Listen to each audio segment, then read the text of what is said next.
and they get to accompany her on these like lavish. Which is why they're allies. Of course. Always take care of your boys. You always got to take care of your guys, which she does. She does take care of her guys. But not all of her guys, because one of her trustees sexually assaulted an employee of the mayor's office. It's a bit Lizzo style. The employee went to a police officer. They reported it to the mayor. I'm not sure why they didn't arrest the guy.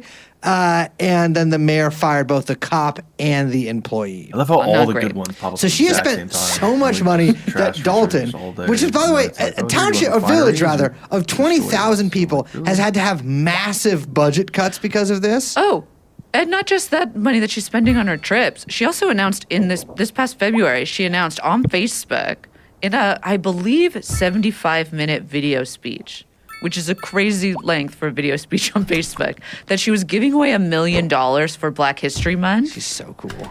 And then they found out that it was all coming from the General Assistance Fund that's actually administered by Thornton Township nearby, which is like set aside for food pantries. Yes. Well, speaking of food pantries, one of her greatest enemies in the community is a food pantry, which has been shut down Also Lizzo style. after one of the after the woman who runs it, I believe, came out against her.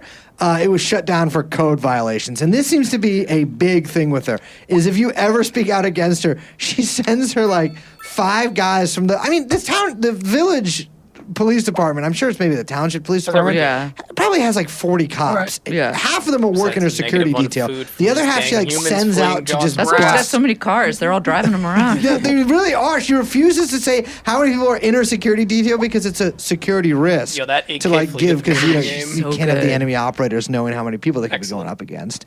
You actually can't call the police in these towns though, or in this town rather, because the phone number for the police department and the fire department were at one point disconnected because she did not pay the bills. Which she has to pay because the town is so small. She did not forget, however, to pay a DJ to come to city council meetings to play songs like Bitch Better Have My Money while she comes out. Now, this is actually something I can get behind. Eric Adams does this too. Before Eric Adams comes out and like gives a speech to people, he has like a radio set up. Yeah, and it plays totally. like, I think like New York State of Mind or something like that. And he like comes out. Yeah, Concrete Jungle. But it's cool to have that in like a room the size of like your average doctor's office waiting room. With No, she's got style. She's got grace. Mm-hmm. All of it. She also has a podcast. So, not just a podcast. I want to say this. She has one of the best podcasts I've ever heard. Significantly better than this And one. it has basically one episode. Tiffany Henyard on the Move. Which I don't really understand that title. You don't have to, baby. It's so good. Which you could. I have questions that I'm going to ask. Research ships to automate, but like. Do you think she has a production team? Stuff in my system, so I think it is her and probably the stylist. And like someone else. I think it's maybe her and one. Well, because she definitely increased the audio quality from her teaser to the actual for sure. episode. Yeah. Well, thank you to Dalton. Yes. General Assistance Fund from Thornton Township. Do you think that she is the one giving artistic and production? I want to do like also like research. Absolutely. So it's very clear that they have a sound, like she's got buttons to do the soundboard. And every time, I will say, so Young Chomsky's signature production style is if we ever mention something wacky, he puts a cartoon behind it, which I'm sure he'll do now. Yep, that's why I got rid of them. Some people in my thing. Her podcast, his signature move. His signature move is not goofy. I will say this. It's definitely playing Velvet Underground when you talk about fucking drugs. Henyard, get me your guy. Because this guy is putting sound effects behind almost every word she says. I would say it's too many sound effects. Hour. Literally. Speaking of, Liz is trying to replace Young Chomsky herself. Every time she mentions a car, for instance, there's like a speeding car noise behind it. But it's very like PowerPoint coded. You know what I mean? Where it's like there's a lot of effects happening. Definitely. As the note pages are moving. Which I will say this. Have you seen the video portion of her performance. Yes, where she's going, and this is something that all nascent mayors or all wannabe mayors listening to this podcast take motherfucking note. This is something you should pay attention to. When you are persecuting your small-town minor political opponents using the police force as a weapon, it is always a good idea to go over the body cam footage on your podcast that you also do. So what she does is she like sits there on this podcast and watches the police that she called on people who complained about her and then be like, look at that. You're a loser. Yeah. The police are coming. Loser. Yeah. I keep receipts. Loser. She's incredible. So good. It's crazy. You know, I will say this. We were talking about this yesterday and I was saying the word Trumpian gets thrown around a lot. Oh, Brace Belden. He's so much like Donald Trump. You know, people are always saying it, you know. The way he tans, the way he dyes his hair, like all those things. Liz, she's so much like Lena Dunham. But we're not talking about. We're talking I know, about but Trump. people say that. No one says that. But I think it's cute that you're trying to chime in. Liz O'Donnell. That would be a crazy crossover. You're thinking about It's it, huh? really- You're thinking about it, huh? I can't do it, and there's so many jokes that are just like You can't do they're it, but just you think piling about up it. against a wall that is this show that I can't unleash them out onto the podcast, even for the little pay piggies. No, that it gets thrown around a lot. Oh, we live in such crazy populist times. All these Trumpian figures, all these. None of them got it. None of them have the juice. Tiffany has the juice. She is so motherfucking juiced up. It's crazy. Yes. The juice is pouring out of her pores. Oh, my God. She really does. People say, like, oh, you're like Trumpian if you call, like, Matt Gaetz. People call Matt Gaetz Trumpian. No. He's not Weenie. Trumpian. He's a weenie. He's a fucking weenie. Henyard has the Trump juice. Okay. Can we play this one clip because it makes my heart sore. Hey guys, this Good, I need is to pause. Oop, we Superman gotta pause. Tiffany A. Henyard. The I went to people's pause me. for you guys. So, you guys doing a lot of snitching, and y'all went and got my site shut down. My Tiffany on the Move podcast. Tiffany Yeah, Henyard what on the Move resources do you need? podcast. So the problem was Well, this system. It said that when was truth the speaks, people that I was everybody observing, gets and then they scared, asked for and everybody freedom, gets the but running. Well, would've just like broken I up told my you, if you thing, want the right? tea, get it from me. Oh, And if you you're want to check me xenophile, out, so because you I got can't other just get rid of them. platforms, go to Spotify, and that way you'll see Tiffany Henyard on the Move podcast. Yes, Spotify. And you can also go to Apple Podcasts, because those are different outlets to view all the content. And y'all asked me for the receipts, but I got the receipts right here on ice, like I always do.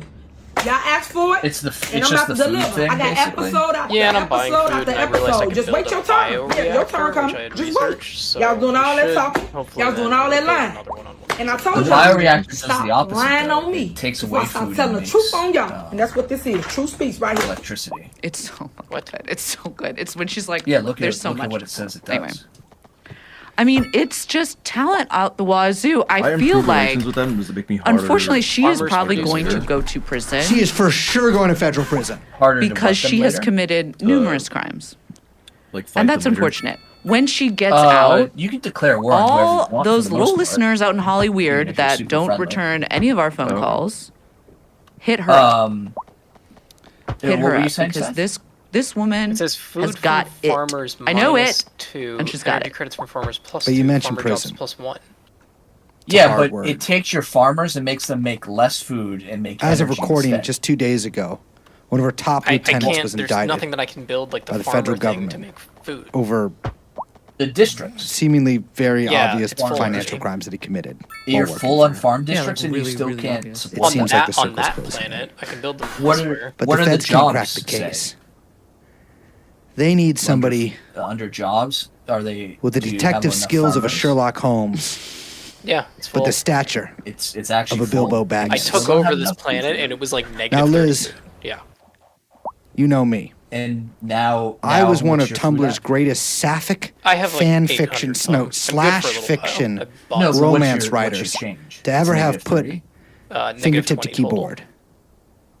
But the My planet itself is oeuvre negative 30. revolved I think I have entirely Which around planet former is this? Chicago Mayor I can't Lori see it. Lightfoot. Damn it.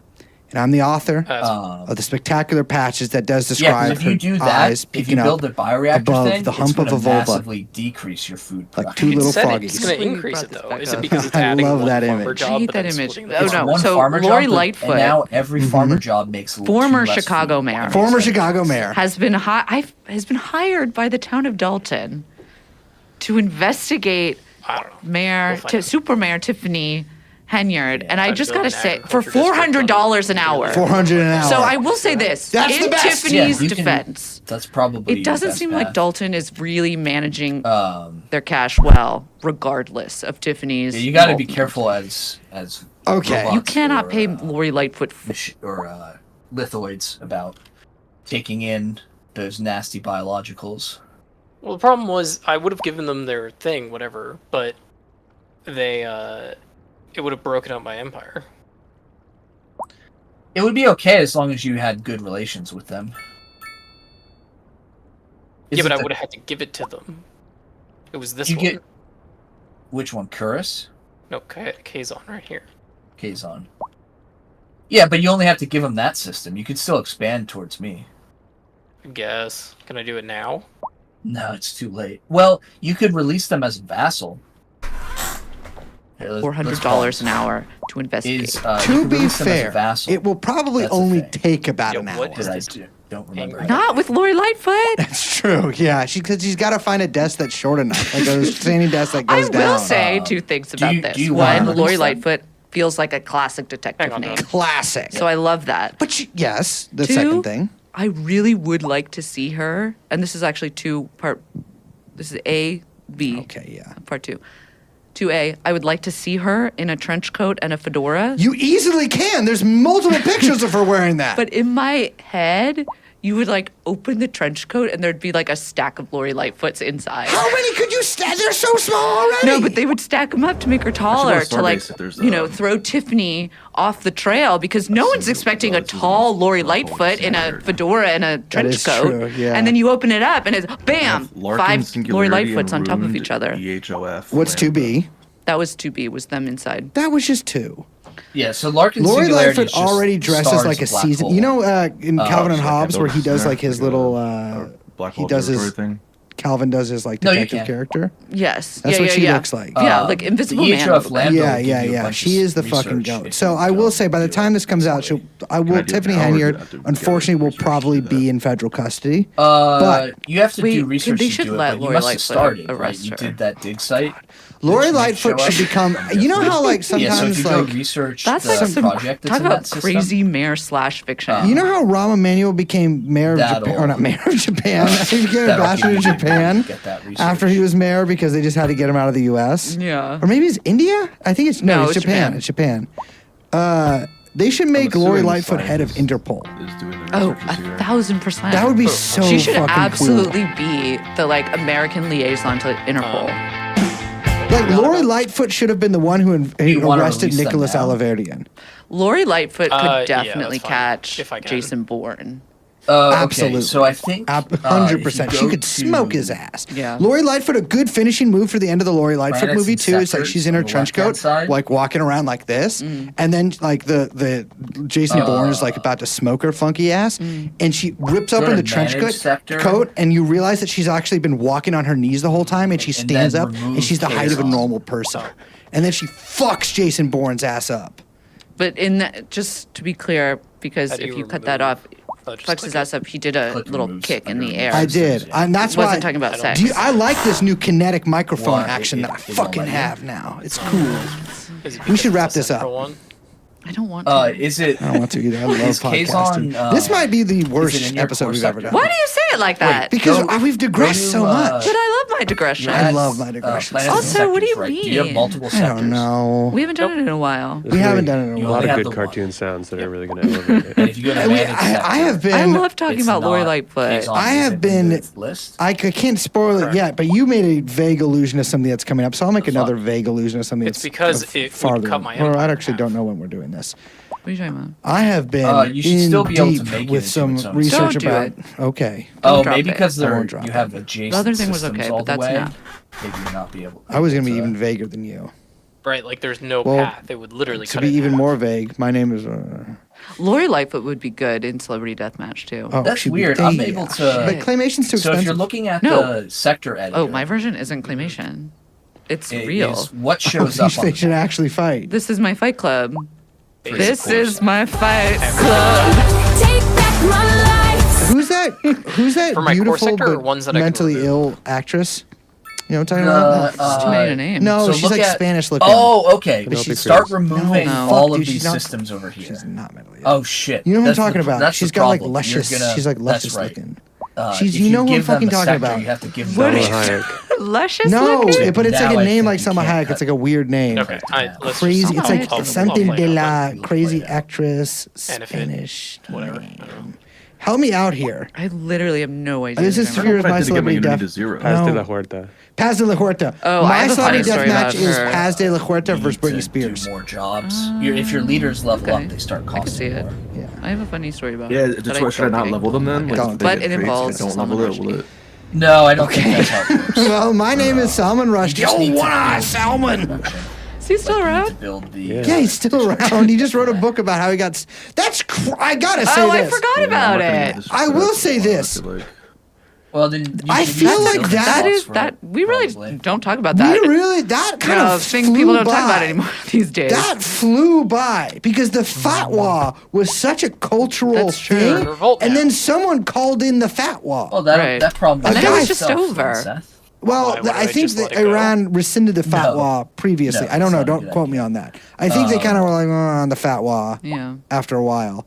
But You then really can't get the the guy, a I guy don't did know the about fat. that. A guy System stabbed his just- eye out. just for Yeah, those that's guys. psycho. With a I pig think stick it's going up, Really? but I don't like know now what a that bunch is. of things are It's like a knife. negative, He stabbed him with a knife, I assume. Yeah, because you're losing But, jobs to yeah. food production. You gotta say, you're the guy who found what A. Salman Rushdie. Should've You paid gotta more be like, attention to this, fuck. but also- you didn't kill him, Like, why did it have to be that one? and he's you know? old. Yeah. So you kind of hydroponics suck at farming. it. Why are there so many Yeah. enemies? And you didn't in like my blind him in both territory? eyes, just one eye. You wasted the fatwa. Does the fatwa go on Well, still? which one? No. Like, I- is it all like my until food someone that I have actually left completes from the those task? I It's mean, still open. I don't. I gotta say, any have a- fatwa heads out there, I mean, any I have a fatwa bunch of experts alloys out and here, stuff, so, you'll like, probably worst correct case, me I on just this. sell I don't know off how Sell some fatwas work alloys. per se, Buy but some I food. will say that generally, if you Then I issue need a to balance fatwa, also you're my probably taking into consideration that probably no one will do the fatwa, but like maybe What in one here guy is will. eating What if Salman Rushdie is actually like a John Wick type and has been able to like amenities? There's been like multiple fatwas that we don't know about. and he's been able to like outwit all of Well, them. just having it's like, people oh, the guy eats just got the amenities. eye, but he's still, and they're still coming for him he's because they're feeling for us. he's banished it from the kingdom or like whatever the Trump's fuck John Wick is about. assassination of Soleimani didn't actually Well, it's happen. It was to mentally cover ill. up that Rushdie killed Soleimani. Yeah. Do you know that started out 2020? What, the fatwa? No, I think they killed Soleimani in like January 5th, 2020. Oh, somebody Isn't it? paused. Yeah. I did, yeah. Sorry. That's what did it. No, no worries. That's I was like staring at caused Starbase, everything. and I'm like, this whatever this 2020 number 4 was- is in time. COVID was Wait, who did- Soleimani's it- revenge. play. I think. I think, unless it just happened another year, and I'm just making that What up. should my second When ascension mark did be, John? you hear live research? When did feel like we Sol? should- I, Yep, what do you want January to do? 3rd, 2020. Well, you said 5th. Not 2 have days to wrong. deal with this. My name is Brace. I'm Liz. We are, of course, joined Yeah. by producer Young Chomsky, and When- we're back. When you're xenophiles, This your has been options True are Anon. kind of limited. Bye-bye.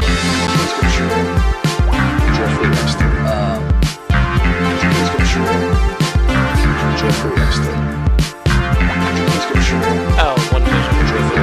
Probably.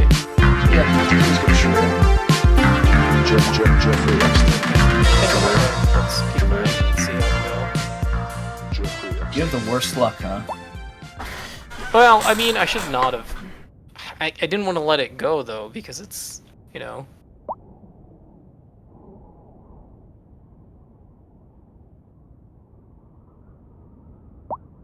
I'm just surprised you're having so much trouble with the food production.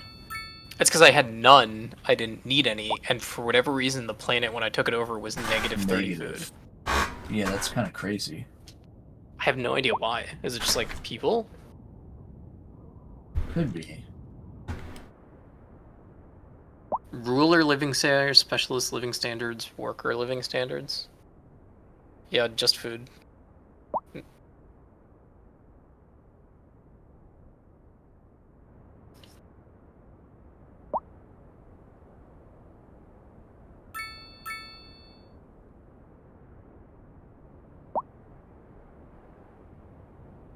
Okay, now I have hydroponic farming. There we go. That's what I was missing. Okay. Should be very Gucci after that.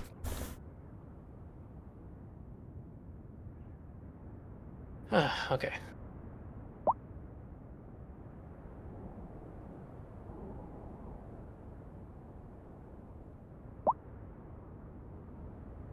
You don't. I have access. Like I'm just. Oh, okay. Here.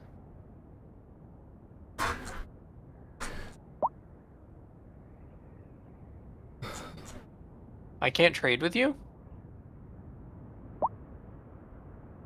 Should be able to. I just sent it again. Okay.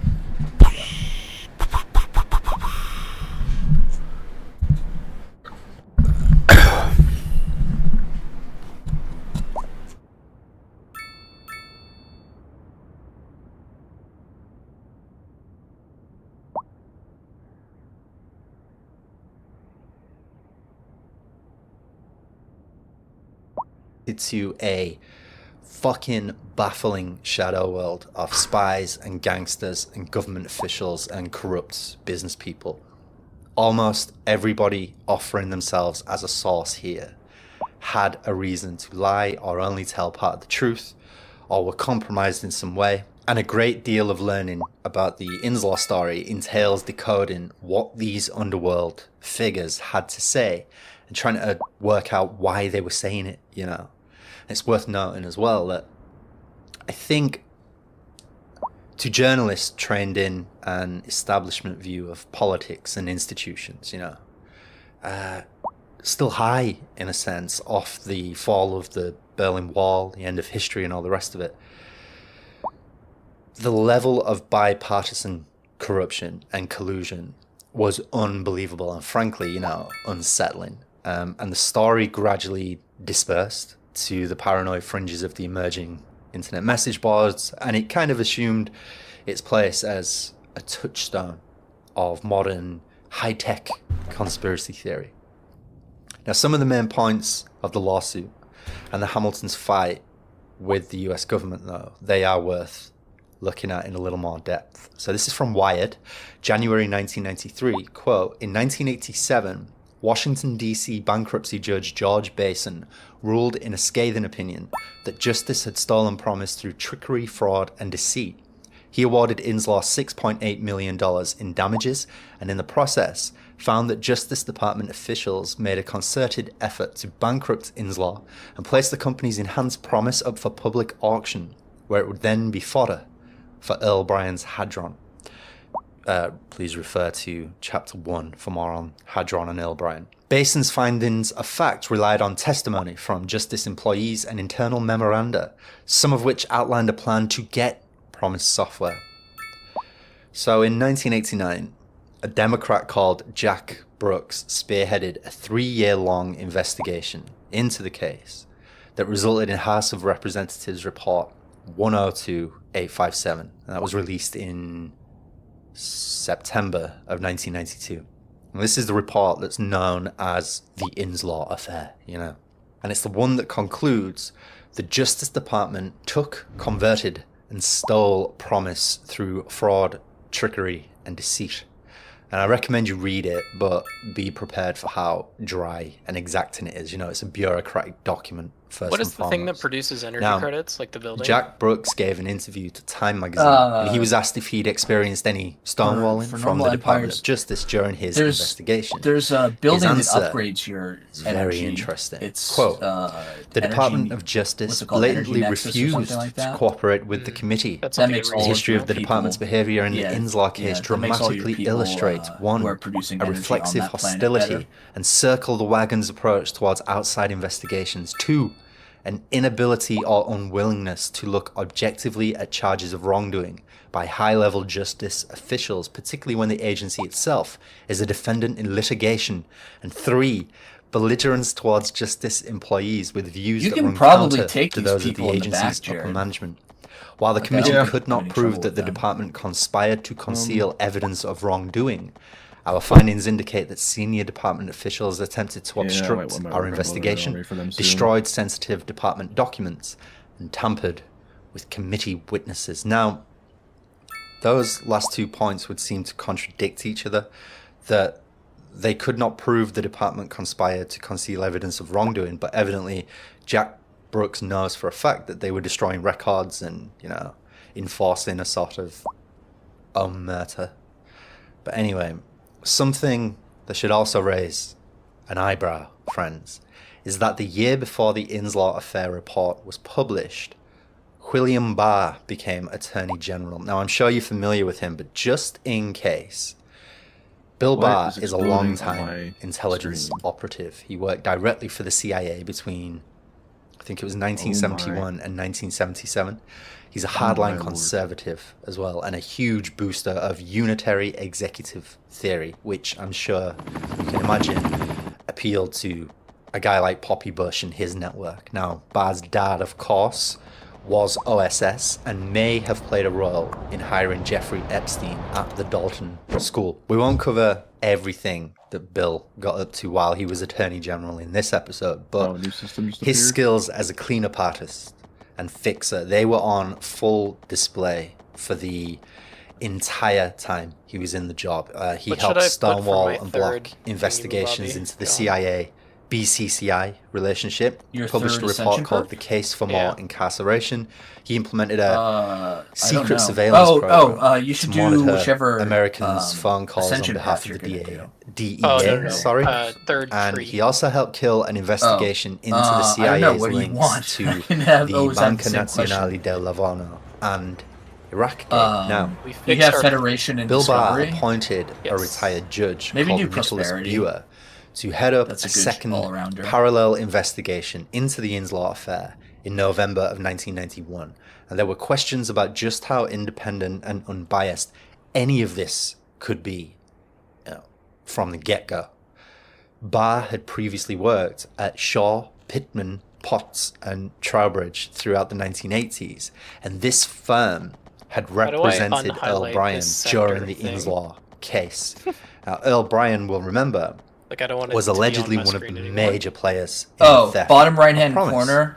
Now, Buer waited for Jack Brooks to publish the Inslaw affair. All the way on the then left. he issued his own team's report in 1993 that comprehensively rejected all of Inslaw's allegations and everything previous committees had uncovered. 21 minerals, and this included a sort of victory dance from the Department of Justice in the statement that they issued on it in September of 1994, I believe. It's a rather lengthy piece, so I'm going to quote select sections from it. Headline: New report finds no credible basis for Inslaw claims, recommends matter be closed, affirming findings of a special counsel appointed in the previous administration. The Department of Justice today concluded that there is no credible evidence that department officials conspired to steal computer software developed by Inslaw Inc., or that the company is entitled to additional government payments. The report also reaffirmed police findings that the death of J. Daniel Casolaro, a freelance journalist investigating the Inslaw matter, was a suicide. You're actually doing pretty good. It said there is no basis for asking for the appointment of an independent counsel and recommended that the affair be closed. Today's report states that the evidence compiled by Judge Buer fully supported the findings and conclusions he reached that there was no criminal wrongdoing in furtherance of the department on the part of any past or present Justice Department employees. It's worth asking, actually, if Buer first reached his conclusion, or was told to reach it, and then went looking for evidence to support that, you know. Well, am I looking to upgrade, look for certain buildings? The report also concluded that there was no credible evidence that Inslaw's promise was being used elsewhere in the government, or had been improperly distributed to a foreign or entity, or that Inslaw so generally the thing that gives you, the tech that gives you the advanced form or that of the department administered the reappointment favorably to Inslaw.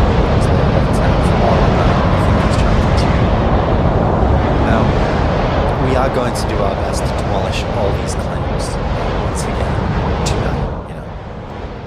And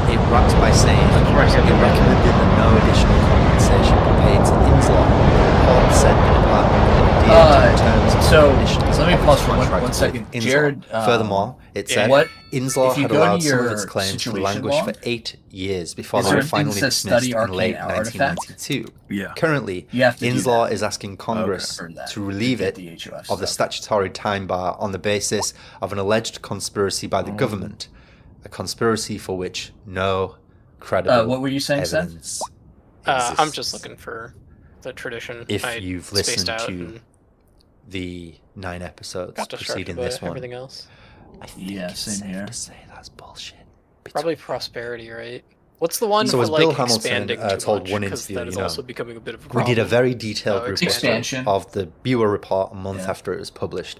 The Bureau report is flimsy, on its own terms unconvincing, and it directly contradicts the investigative findings of a I don't know if congressional it's worth it committee. now that I'm already So if you expanded, though. accept that report, you have to accept that 2 sets It'll of still give you litigated to like findings the are meaningless less and that size the from legal systems system and planets and is a stuff joke. like that.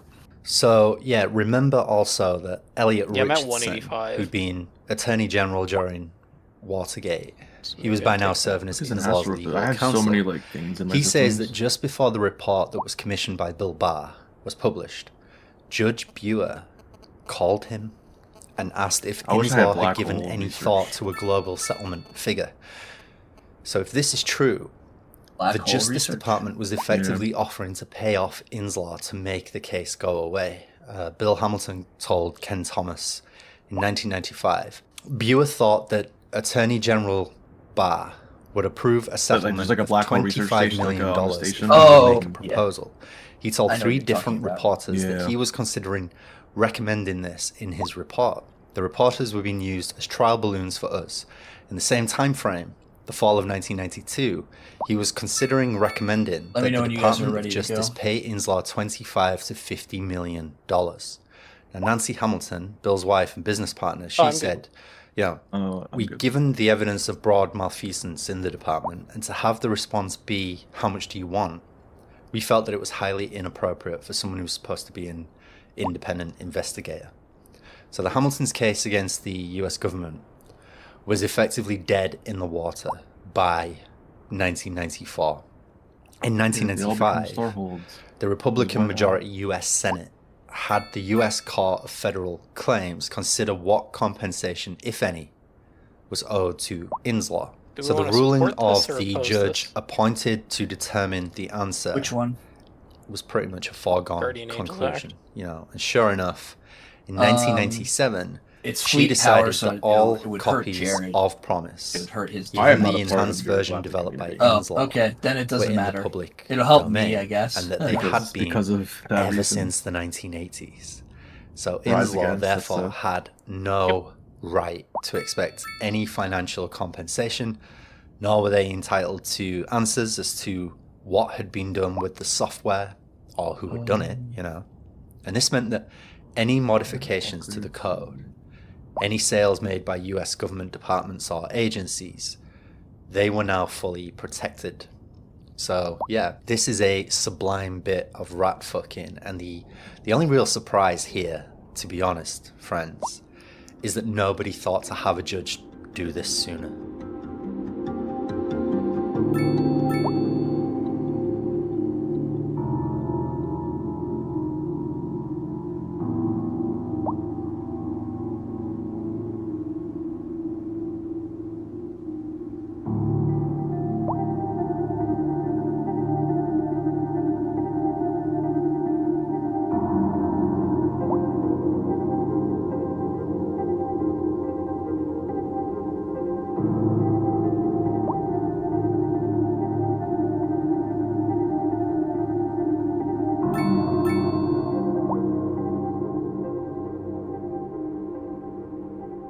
So I read 1997 as the moment where the US government takes Inslaw out behind the barn and Advanced puts a research bullet in its complexes? head That's once what and for all. building, right? Finally puts Old Yeller down. Yeah, pretty much. Yes. Again, if you go back and you read Orbital ring the module, orbital report, sunlight it's an appeal. It's not a reinvestigation. That doesn't you have affect you. another layer Orbital of sunlight the redirector and stuff judicial like that. system 'Cause you looking can't, you know, at the planets previous that are work running around. for another layer of the judicial system and saying, did this other level of the judicial system do its Like job the World correctly? that is not violate the procedures and practices that are set down. Research storage. Almost the outcome. Should I be that's grabbing not more planets if I can? that's not what they're looking at. And so, of course, it's like it is little wonder that this appeal board returned a unanimous verdict that no, the other appeal board, the review committee, did their job just fine. And I do see it as, however, it is in a little, just like almost a cruel twist of the knife. They refer to I'm debating taking any these systems. money that may be paid to Inslaw as a gratuity. It's a gift. It's a tip. Yeah. I mean, if you look at the pattern of behavior towards Inslaw from the early 80s up to 97, it goes from kind of bullying to almost, I would say, an attempt to kind of buy them off or bribe them into silence, particularly when the adjacent scandals that the theft of promise is connected to, particularly when they begin to enter national news headlines. And then finally in 97, it's almost like someone just had a light bulb moment and they were like, hey, we're the US government. We can basically do whatever the fuck we want here. Mm-hmm. We can finally slam the door on. And like you say, the story of this case really is the story of people expecting the Justice Department to fairly judge its own conduct and behavior. And particularly given how guess we're riddled with intelligence operatives and just straight up crooks it was and is. That was never going to happen, you know. Yeah. One of the elements of the story is, you know, from really the beginning, the beginning days of the lawsuit, is you have the Justice Department investigating itself, issuing rulings on itself, looking at that's usually the one thing I don't have problems with. Rulings for misconduct, issuing its own appeals. It's all. It's all the same. It's all the same guy. You know, it's all the same agency, and I found it fascinating looking at some of the contemporary articles about Inslaw. You know, there would be an update, and they would say something like, report released by the Justice Department says XYZ about the case. And essentially, so you can restate that as Justice Department says Justice Department didn't do anything wrong. One system. Yeah. And somehow that is never really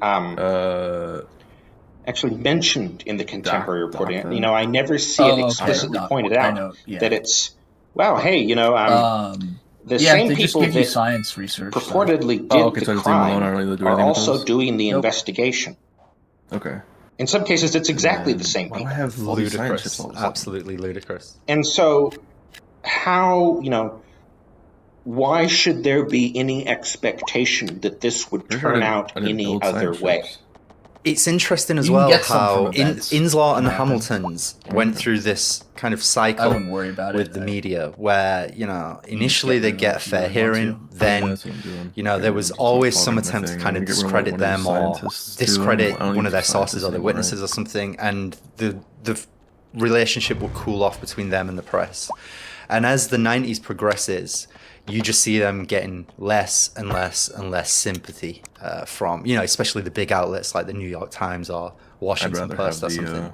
Finally, in 97, a lot of that reporting around that is almost, it's almost perfunctory. It's almost just like it's reporting on just another lawsuit that didn't work out for a plaintiff, you know. Is it a tech? It's filling column 26K fleet. Yeah, and given what we've already established, it connects. It's some sort of protected planet. I shouldn't be amazed, but it is quite like some super depressing to think that all interest had basically vanished in it from the mainstream media by that point. As far as I go. For one of these mainstream outlets to have sat down and said, okay, Inslaw is right in everything they're saying. You know, that would mean taking every single thing that the Justice Department had told you thus far, all of those reports, all of those press releases and statements and interviews with officials, and putting them not necessarily into the trash, because that you could almost explain that, but to put that to classify all of those as lies and misinformation and obfuscation to win this suit and to continue to rip Inslaw off, which would mean that then, yes, this entire institution, root and branch, is corrupt. And the press organs, they don't want to do that. They're not going to do that. Absolutely not. Why would they do that? It's a deeply downbeat way that the lawsuit and everything ended. And that issue of the press as well is quite interesting when you look at how, I don't know, it's almost like there'd been a change in attitude, I guess, because, it was the 90s and all the problems were solved now. So this, in a way, must have felt like a bit of a leftover or something from like the crookedness and corruption of the 80s. And I think that was also another factor at play. They just did not want to get into that rabbit hole because, like you say, what it exposes about how things really work. You can see on the map.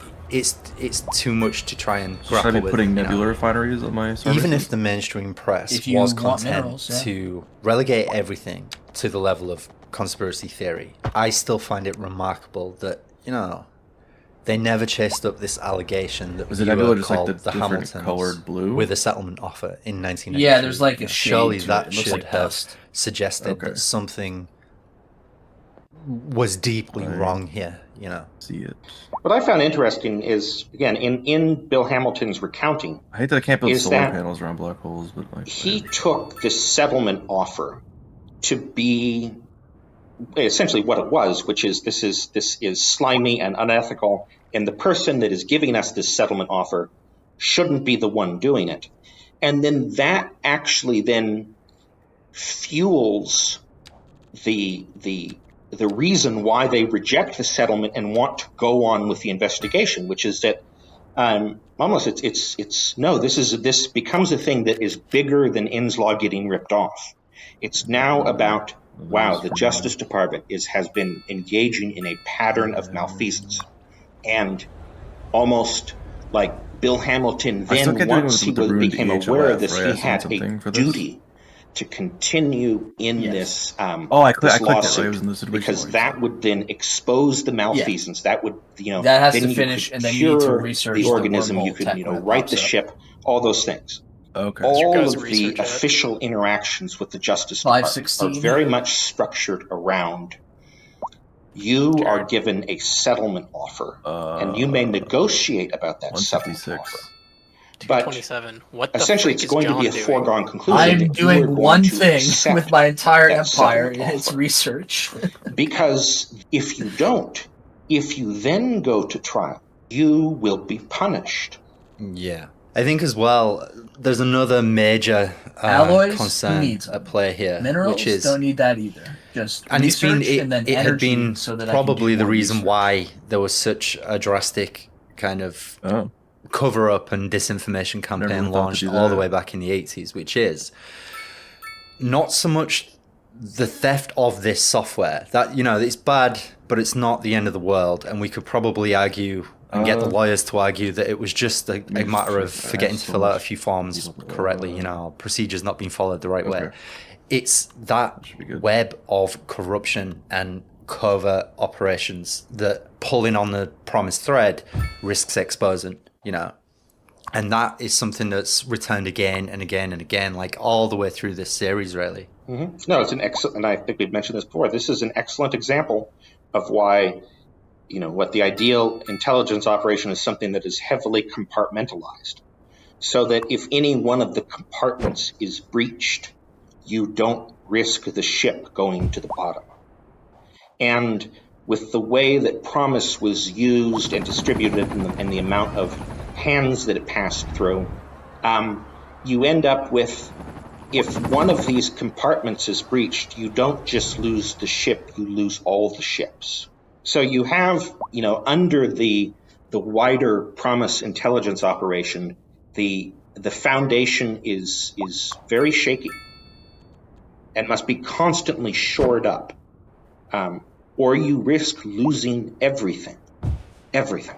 Yeah, and in corresponding with Bill Hamilton, he pointed out that A good illustration of this issue of the web of corruption and clandestine ops and whatnot is that the use of promise in intelligence gathering and collection actually began quite a few years before Inslaw even had their version of enhanced promise stolen from them by the Justice Department.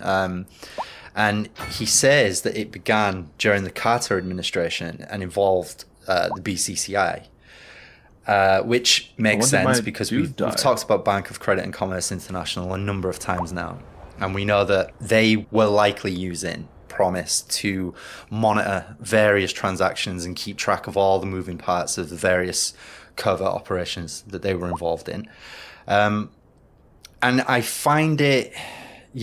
so I'm not surprised that then when Inslaw comes along with an enhanced version of a program that's already been doing a pretty nifty job of administering, there's the underworld. Things you can use them for, so to speak. like those astral actions the that pop Department up. of Justice, as we've said, thoroughly riddled with spooks and crooks, sees this and says, "Yep, we'll have that." That does what we were already doing even better. Yeah, absolutely. Yeah, you have this promise style of data management out there being used for intelligence gathering, let's say covert operation, or it's addressing needs of the security services.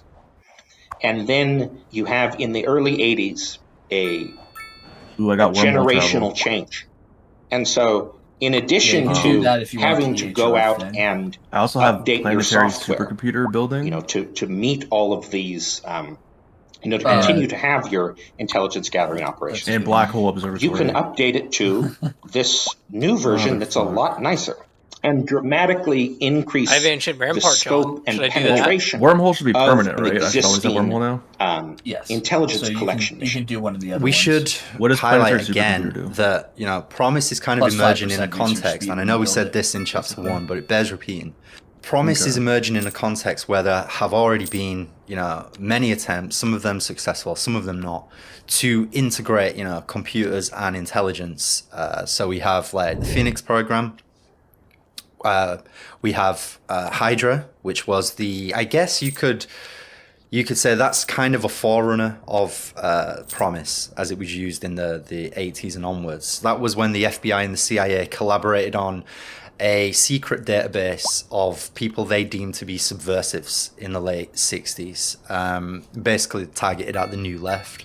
You also have Simulmatics Corporation, who they get compared to Cambridge Analytica, but they kind of the same thing where it's like gathering data on people and trying to build up a profile of that person and the groups to which that person belongs, and figuring out a way if they could predict for that to clear who's them this out, person going to vote for, what kind of things are they likely to buy, all that kind of stuff. Are they likely to be a spy or a subversive or whatnot? That's where that was trending. So Promise is a great administrative tool, of course, but also the intelligence community, late 70s going into the 80s, it has something bigger on its mind, which is effectively total control and total awareness of what its citizens are doing, I guess this would bring in something else that was on their minds. And this is in tandem with this newfound sort of religion of counterterrorism that we discussed in the Enterprise episode. Something else that they were very intrigued by was something called social network analysis. Now, this is by Roger Brown of the International Network for Social Network Analysis. They were originally based at Harvard, or certainly a group of Harvard academics worked with the International Network. And he said this, quote, social structure becomes actually visible in an anthill. The movements and contacts one sees are not random, but patterned. We should also be able to see structure in the life of an American community if we had a sufficiently remote vantage point, a point from which persons would appear to be small moving dots. We should see that these dots do not randomly approach one another, that some are usually together, some meet often, some never. If one could get far enough away from it, human life would become pure pattern. What they saw in Promise is the ability to harvest data and collect intelligence on people, put it into a database, and discern this pattern and try and figure it all out.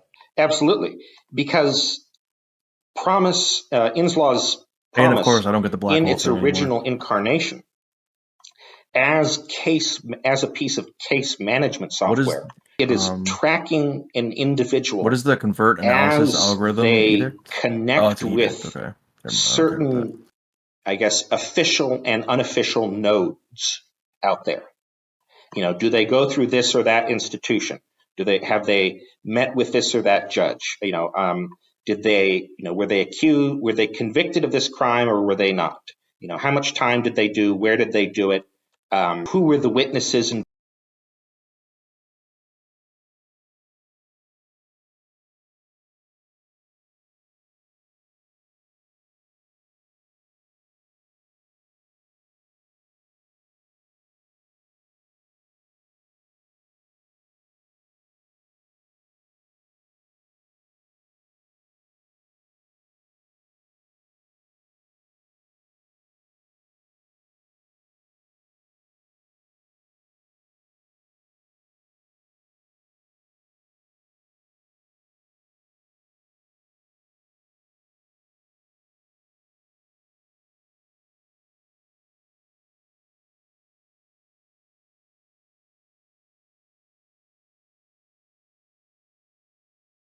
What is this? They want to.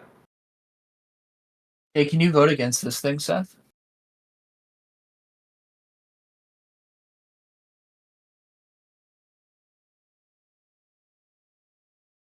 I feel like this is good for me, but sure. Oh, because you're text behind? Well, no, you and I'm don't have to, spiritualist. Ben. Yeah. Do what you feel. I forgot that you're a spiritualist. It's fine. I vote against it. Oh, shit. I can call in favors too if we need. Yeah, it's not that important. Just give it a shot. Just remind me when it gets a little closer.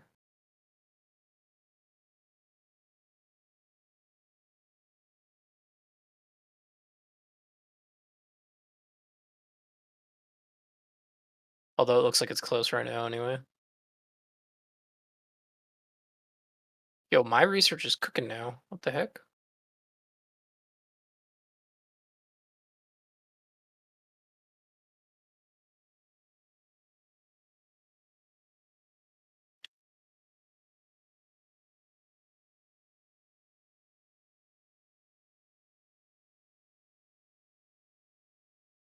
Oh, might win.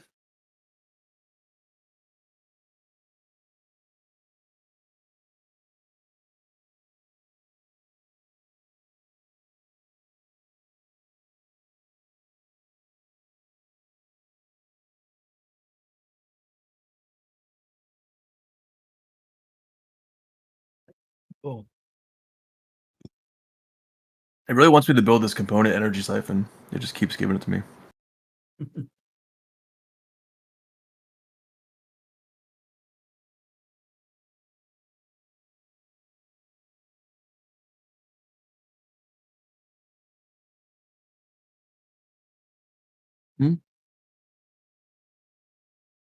Yep, and it gives me Cruiser and Star Fortress at the same time. What is component basic combat rules? For armies or ships? That's for ships. Okay. So ships can have roles that make them better at certain things. Like whether a ship is supposed to attack close or far away. Okay. You should get those. The buffs from them are pretty high. Okay. I also have Astral Rift Exploration. You probably don't give a shit about that. Okay. But I got the black hole one again, so I'm gonna do that real quick.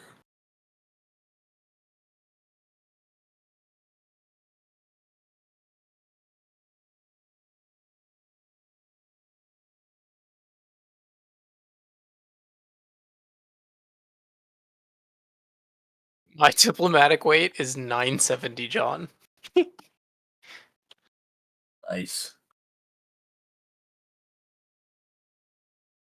Yeah, my diplomatic weight from fleet power 4. Nice. I either need to call on favors or not, depending if this person, like, they keep going in and out.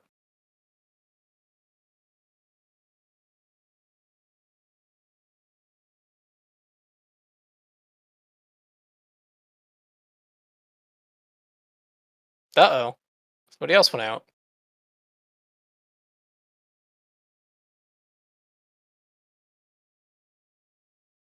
Yikes. We stand alone. It's okay, I'm gonna clutch it. I'm gonna snipe it. Just like eBay John.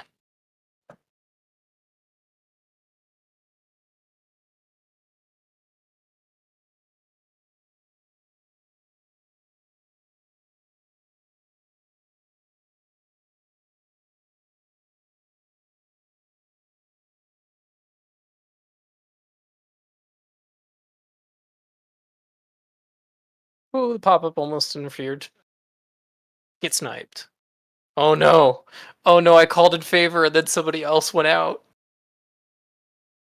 It passed? Oh, damn. By like 3.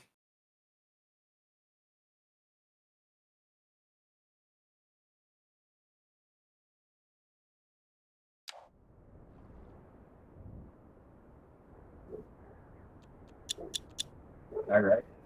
660 research. Let's go. I'm at 312 now because I actually built some research thingies.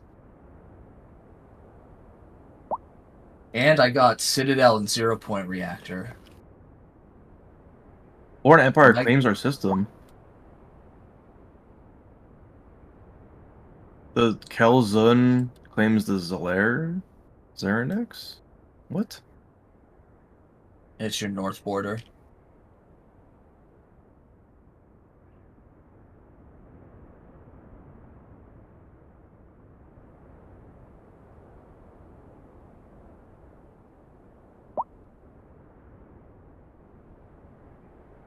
I mean, they're gonna take it soon?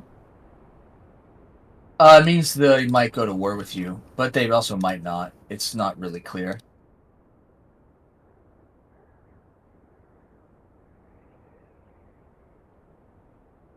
What did you do, Seth?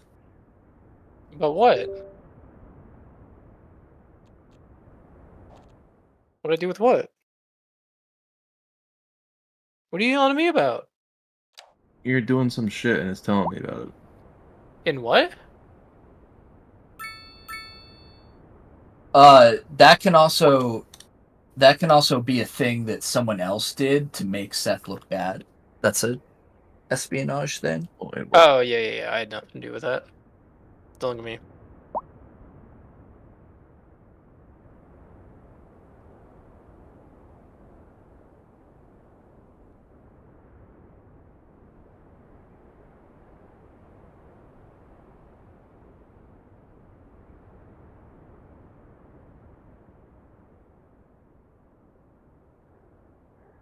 Oh my god.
Oh, did you taking this planet back here? Which one? Lyrae. Is there a planet there? Or sorry, this system. You can have it if you want to dig. I mean, if you're not going to take it, I'm going to take it. Alright, go for it.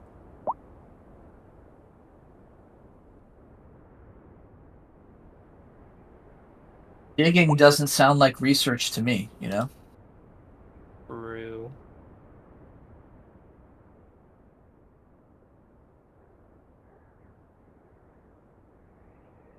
How? Oh, because you ran mega structures? What'd you say? I said, how do you have so much, thing? So much what? Oh, research? Yeah. Yeah, I'm about to break 1,000. It's the mega structure I started with.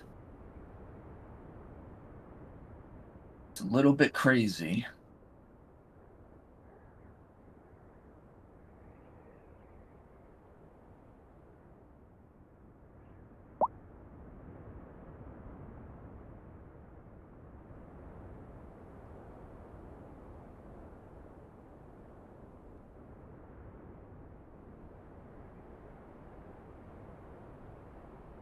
What is military power? It means it's like an army, or is it ships? Military power means army. Okay, so I have to build armies now. Why? Well, I guess I can let them live. I don't know. There's a 26k military power thing on a planet here. Oh wait. Where is this? Terramana. No, I think that is ships, isn't it? Sorry, I mixed it up. Military power is ships. My bad. Okay, so that's ships. Yeah, so you can send in your. Should I kill them? Like I own the system. Is it? It's like an NPC enemy. Yeah, I don't know. I don't think it's like. And they're red. They're hostile. No, I mean they're no, they're not. Okay, well, then you probably don't need to kill them. What are they called again? It's an alien space station in Terramana. It just says alien space station. What is it? How do you spell it? Tirmana. I can't see it. But if it's not hostile, it's probably fine. Oh, I know what it is. It's a what do you call it? Enclave. They're called. Yeah, you don't get anything out of fighting that. Okay.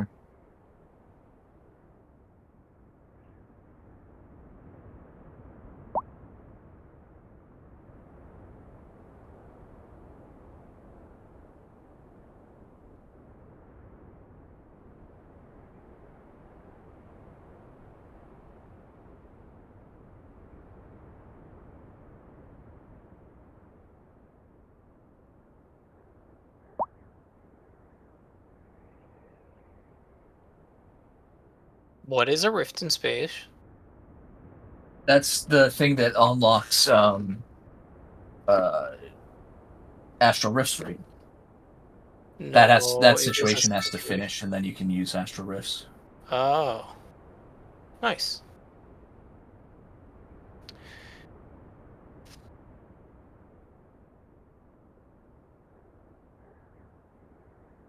Okay, I need to... What is the building that does rare crystals?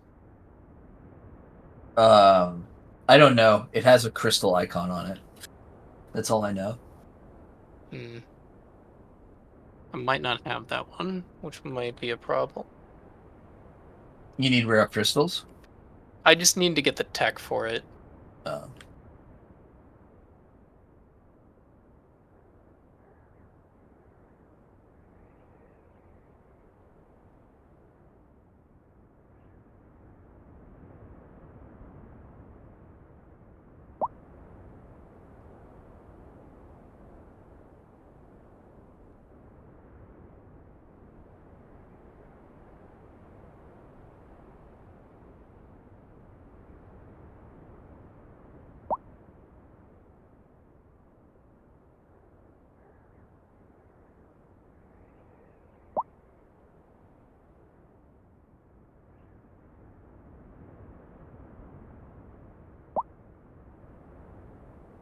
Do you want this one, John? Yes. Negative fleet power. Everything that minus fleet power.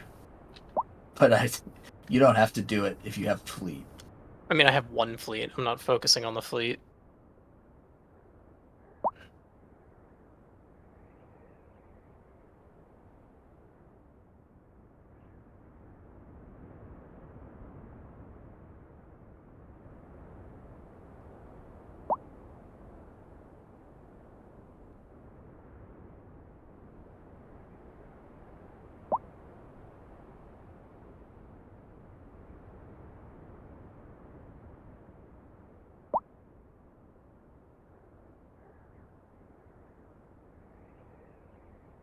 What's the difference? What is cybernetics versus?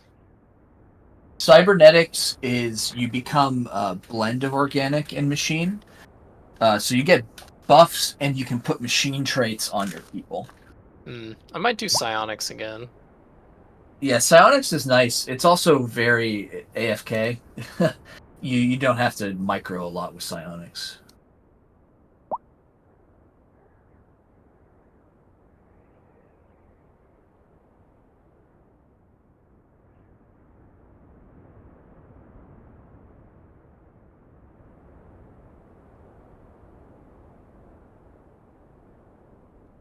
Hopefully that doesn't make people hate me.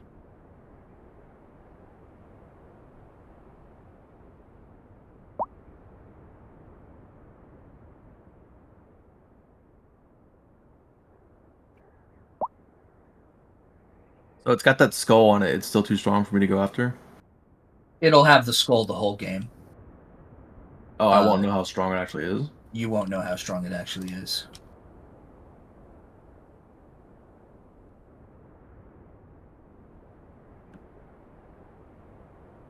What's your fleet power like?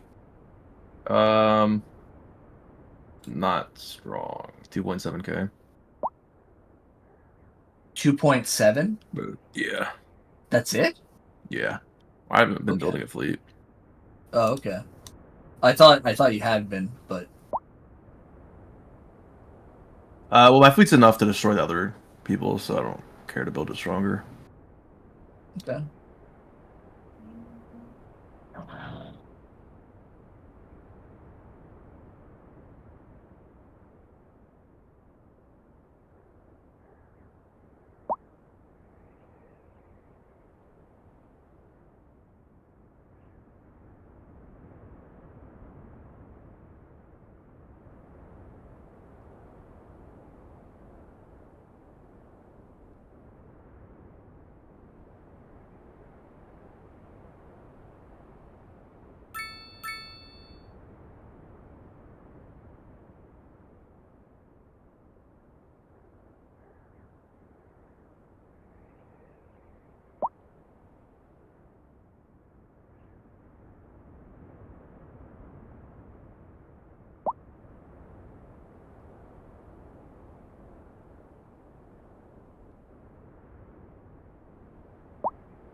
You have to reform the government to add a civic, right? Right. What would you recommend? Recommend for civics? Yeah. What do you want? I'm gonna take environmentalists if I can. Oh.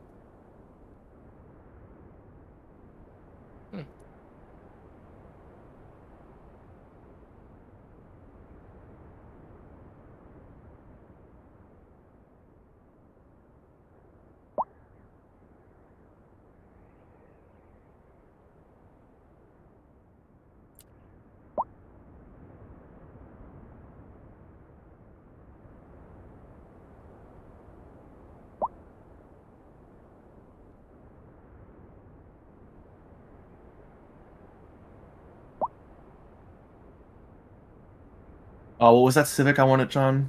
That like reduces. Oh, Sovereign Guardianship. I tried to take it too. It's you can only take it at the beginning of the game, so we both fucked up. Oh no. I noticed that when I got my Civic Tech.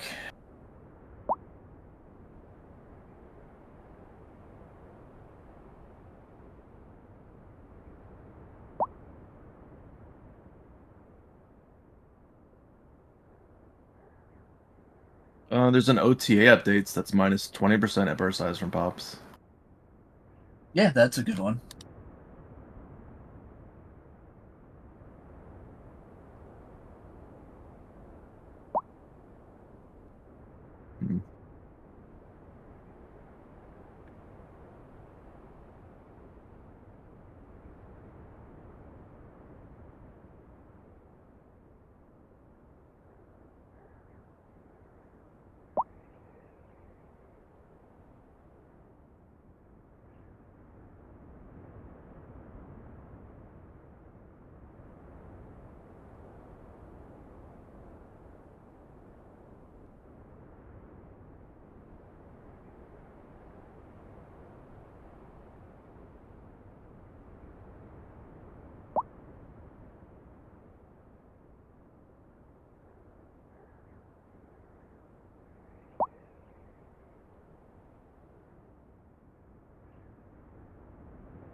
Oh, okay, pause.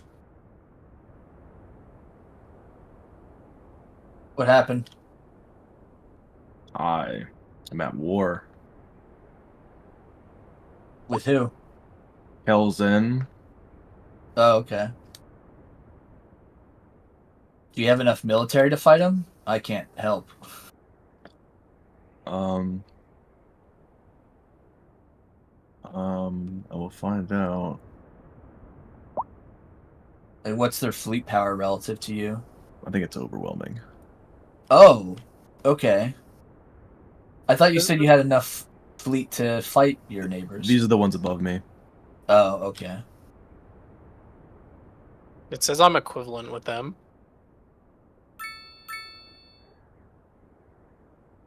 So my war goal, I think I can only plunder. Oh no, their war goal is plunder. Mine is humiliate. Is the only one I can click.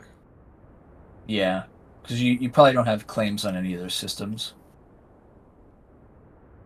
It's gonna be a while before I'm free, John. Yep. There's a 1.85 mil attack moon in their base.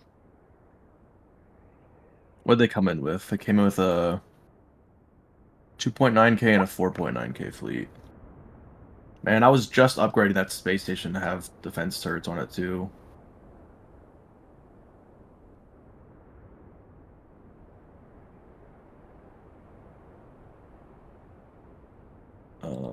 Okay, well, maybe start building an army.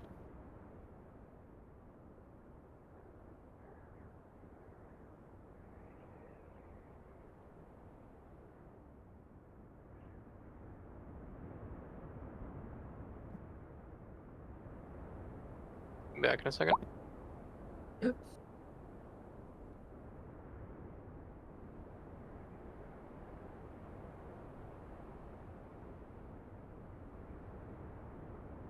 And build a battle simulators here.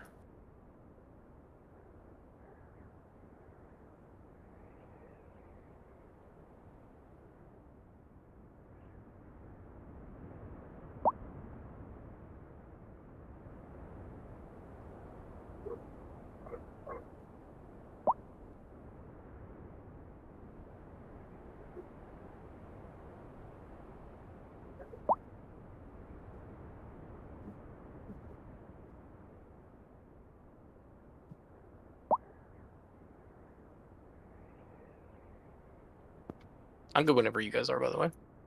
Yeah, I'm good. Jared's prepping. You're good, Jared? Yeah, I'm as good as I can be. Let's see how well my defense station holds off on there. I'm gonna win now. Just my wow. I've been taking all the upgrades, like the 10% defense on the. I mean, they're gonna get through, but they're gonna take a lot of losses.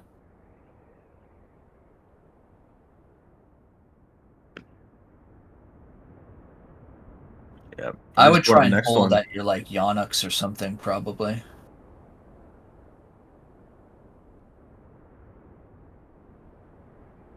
Oh, Oh, my fleet already got there, and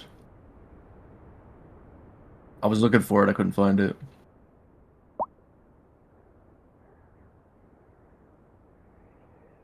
Okay, that's fine. My guy just died, didn't he? If he was leading it, probably, yeah. Yeah, okay.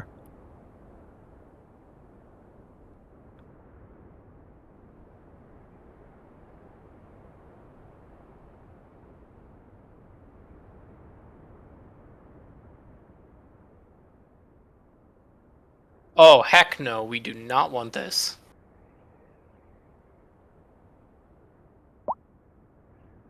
Right? Don't know what. I don't want this one. Oh, they're just trying to wipe me out. Oh, yeah. Fuck that one. Oh my god. What did they claim? I don't know. How do I check that? Hit pause. How do I check the war claims? Go to claims. Yeah. That's my claims. Oh, wait. Oh. I think you can see. Oh. Yeah, they only claimed 2 systems. They're going way past the 2 systems they claimed. Yeah, because they have to do that to force you to surrender. You can surrender now if you want to. Well, no, I don't think they're going to get through that second system. I don't have many turrets on any other. Like that was the only system I put turrets on, I think, so far. Yeah, but they still have a 1.5K fleet now against a 4K station. And then your home system. But the station has no turrets on it. What does the 4K mean? It actually defends itself even when those. Yeah, it does damage even before it has turrets and stuff. Oh. That's just an augmenter. Most of it just comes from upgrading. And then if you go to your home system, because of your frame world thing, you have those 3 defense stations. So I don't think they're going to be able to get to your home world. It's up to you, but they have. How come it says their station's already 4.2K in the Jevons system they took from me? Yeah, they upgraded it pretty quickly. They upgraded it to 2.4K already. No, I think yours was around 4.2K. Yeah, but it says it's theirs. It is theirs now because they took the system. That's how it works. Oh, so okay. They occupy it. So okay. Of the war. But I don't have to fight a 4.2K system though. Like if you wanted to take it back, yeah. Oh shit. Okay. Well, let me see how this fleet building is going real quick, and then I'll.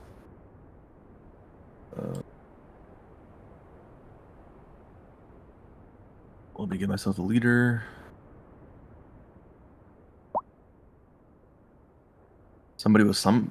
No real benefits.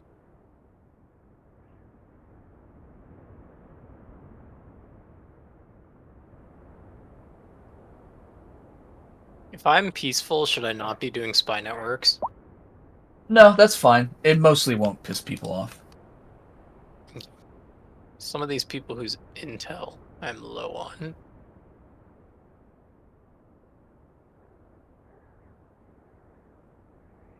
Shipyard.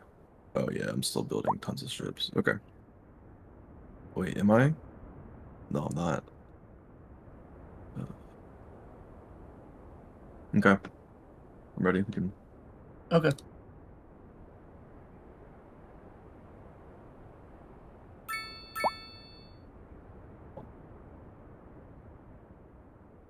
I just got first contact?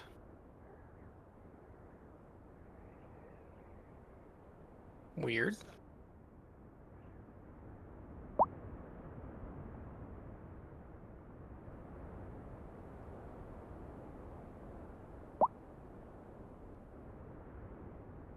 Oh, they just saved the people to the south because now I'm pissed at the people to the north, and I see a line that I'm gonna take from these motherfuckers.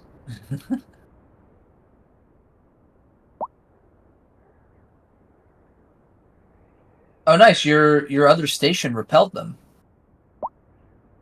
Fuck yes.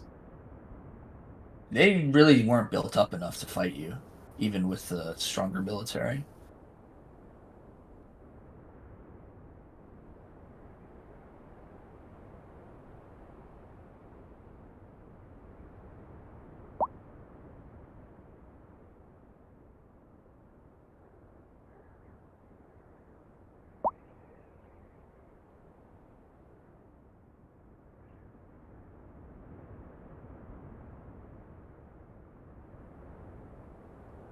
One day I'll have to learn how to do the shipbuilding and.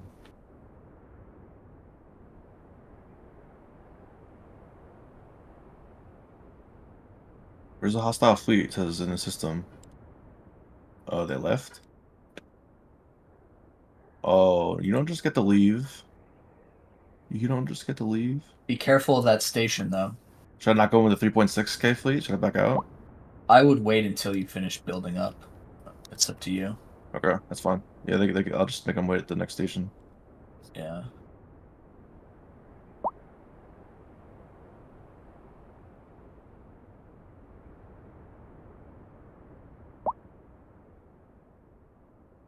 Meantime, I'll make this a starport.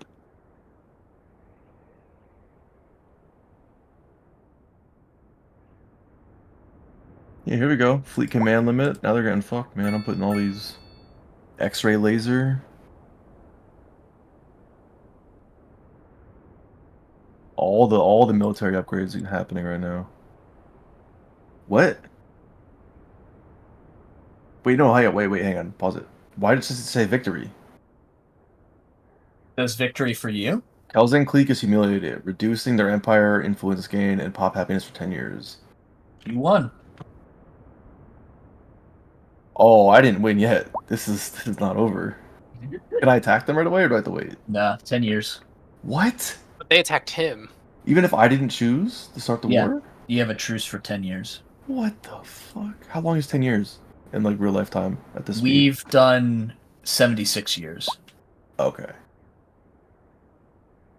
So 1/7 of the time. You'll take time to build up and everything to really fuck them, so. Oh yeah. They're gonna get fucked. Just give me a quick minute. Yeah. I need to do it, 'cause now I'm like sending spy network. I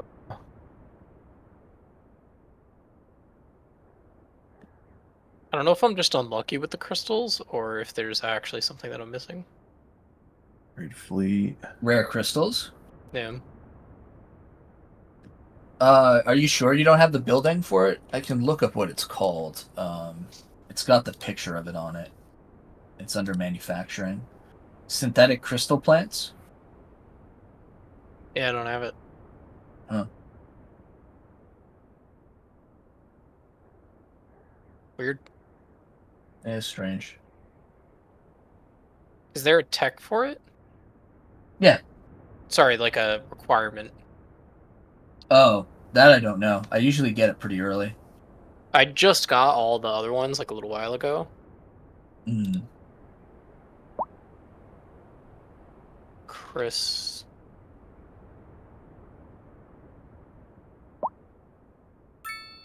Off-world construction? That's starting. And things like gun batteries and torpedo batteries, they don't cost. Oh, they do have upkeep. Yeah, it's pretty low though. Yeah.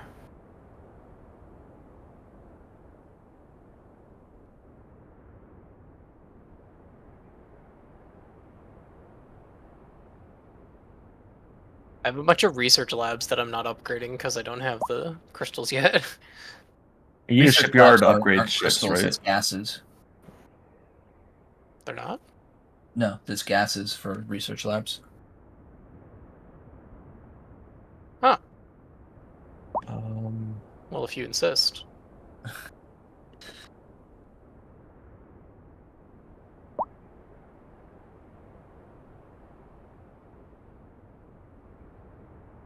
So what is taking crystals then?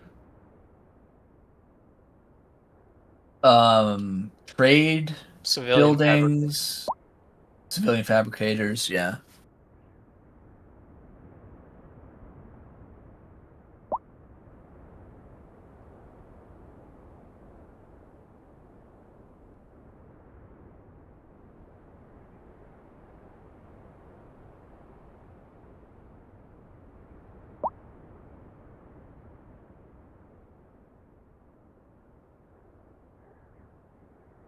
Okay, I'm good.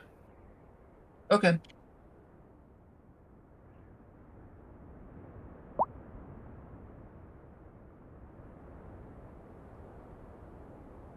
Oh, I'm mad that they can just end the war like that.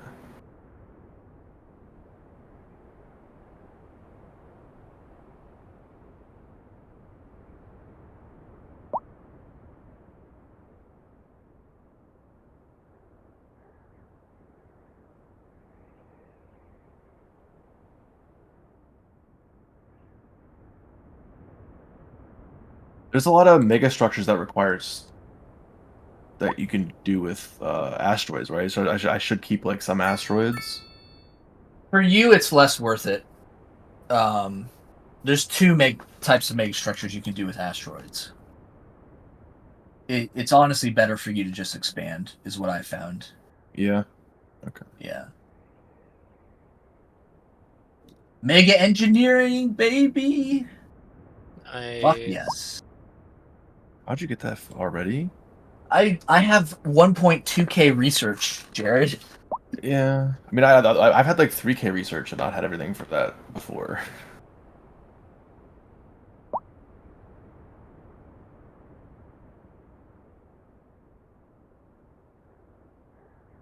Yay! Dude, I'm not even fully through my second. I just finished my second tradition. Are you for real? Yeah. I'm on my 4th. What the fuck? I'm so far behind you guys on everything. That's because I always do the Unity stuff. Yeah. My Unity is shit this game. How many traditions do you have? I just got my second ascension perk. I'm about to get my 3rd. Oh yeah, I saw behind you and everything. Jesus. Yes, that's because you're behind me by like 1,000 hours on Stellaris hours, so. I guess that's fair. I should do Eternal Vigilance, right? Starbase damage. Yeah. Well, that's just You a better like your thing for me to. Starbases. That's a good one. Have you done the unyielding tree yet? Tree or Ascension? I'm just looking at Ascension perks right now. Yeah, tree. There's a tree for Starbases. Oh no, I have not. I'm just gonna make sure I don't have any of those like Ascension perks that I need to click on yet. No. The one you need to click on is your 3rd.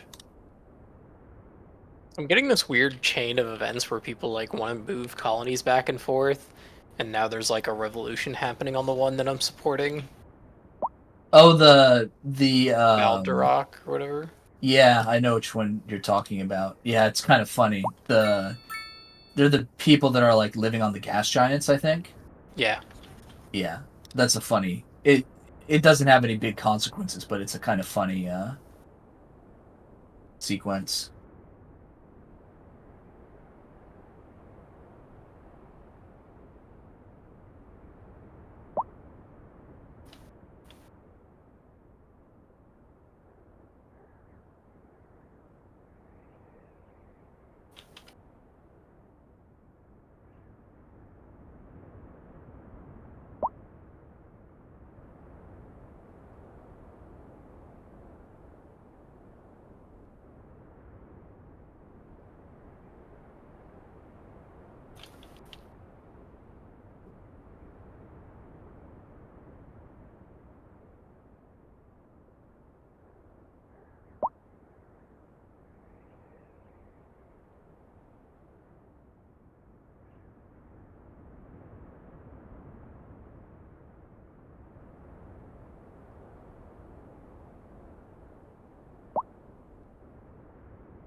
Is this 0G research district? Is that like the research districts in here?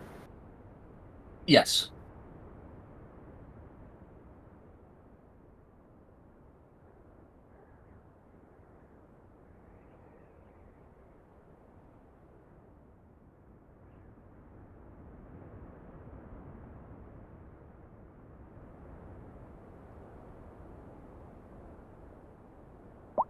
Maybe I'm just really unlucky with these crystals. It's so funny. Faculty of Archaeo Studies. That's just kind of like the district for research. No, one. That's the a building for research. It's a different thing. Okay. And you can only make one. It's more for that shit that Seth used to do, basically. It's less for research. It's more for. It's more for relics. Oh, okay.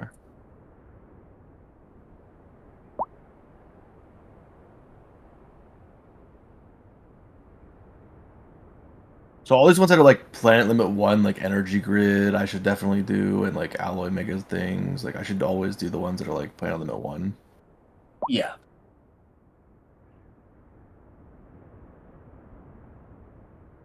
Except the bioreactor, I guess.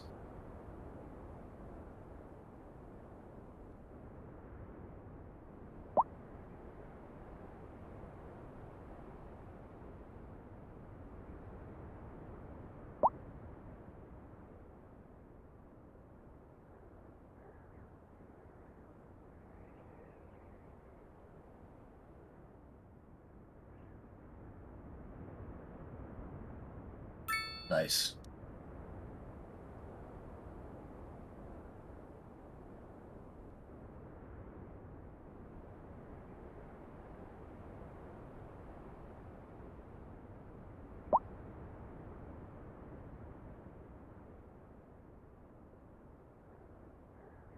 There we go. Megastructure EHOF Alpha.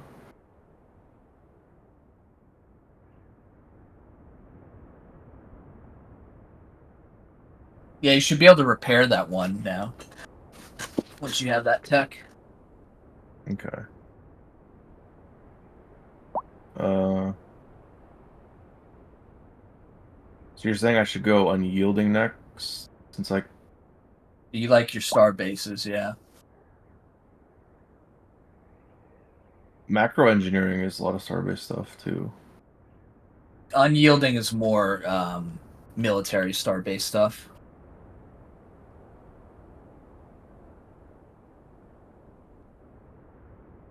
We're all tied at 1.9k. What? The diplomatic weight. Seth, me, and one of the computers. Synthetic crystal plants, yay!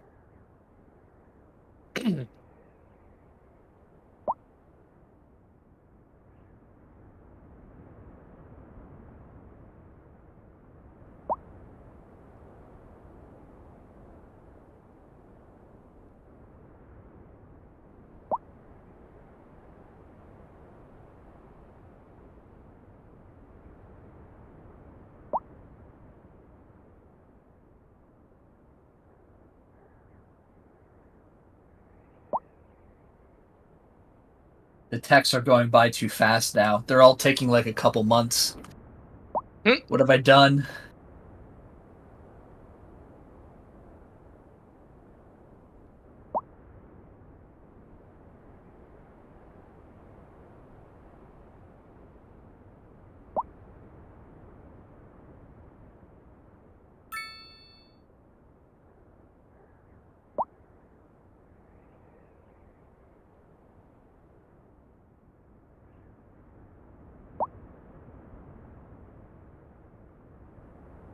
Oh yeah, mine's starting to really cruise now too.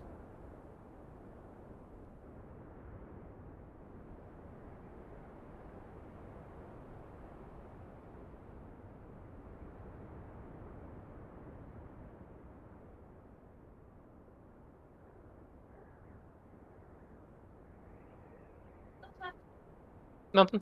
Playing games. What are you doing?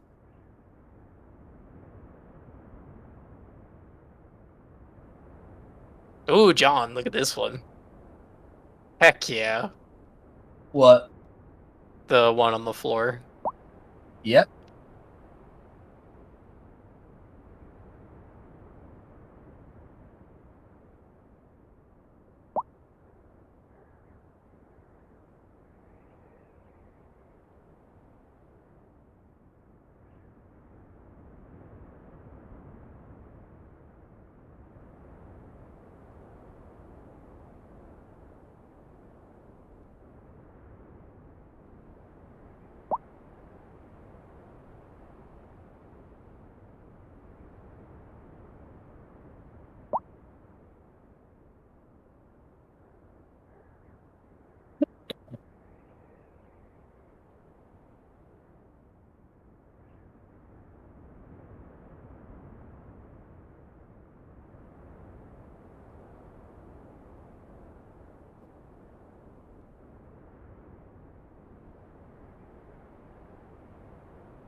Did you look at the ring world system I've got, Seth? Who, me? Yeah, Pathria, north of my capital. It looks kind of cool.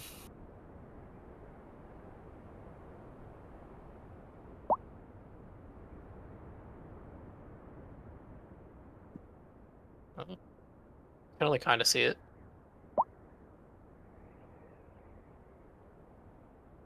Can you see the rings? It's got three rings.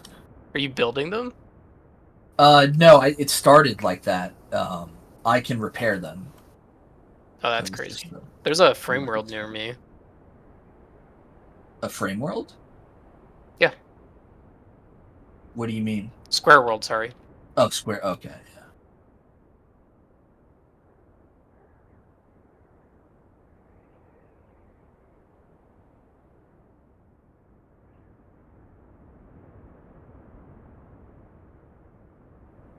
Okay, I need to build these crystal things if I can stop getting pop-ups for long enough.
Yo.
Another ascension perk, John.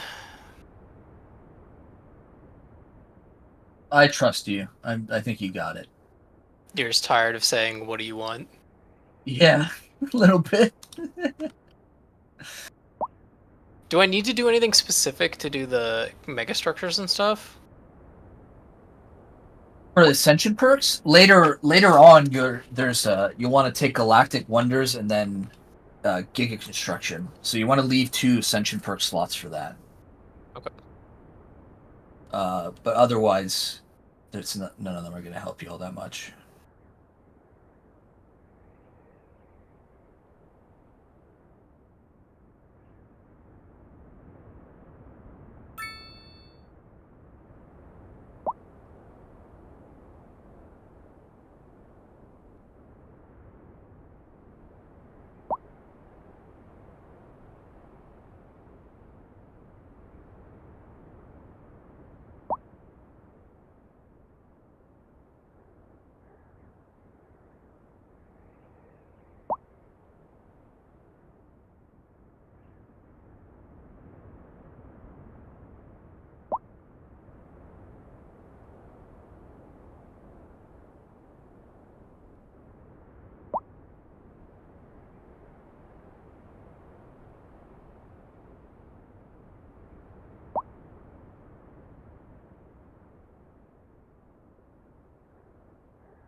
Dang, I lost an Astro Rift.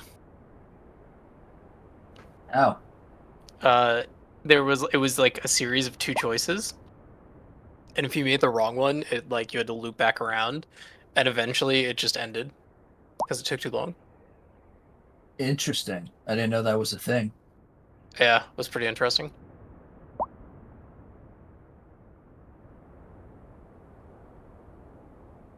Are you voting for this one? I hadn't looked. I guess we do, yeah. Yeah, fuck them. We're pacifists now, except for Jared because he's not part of the galactic community. But yeah, fuck the galactic community.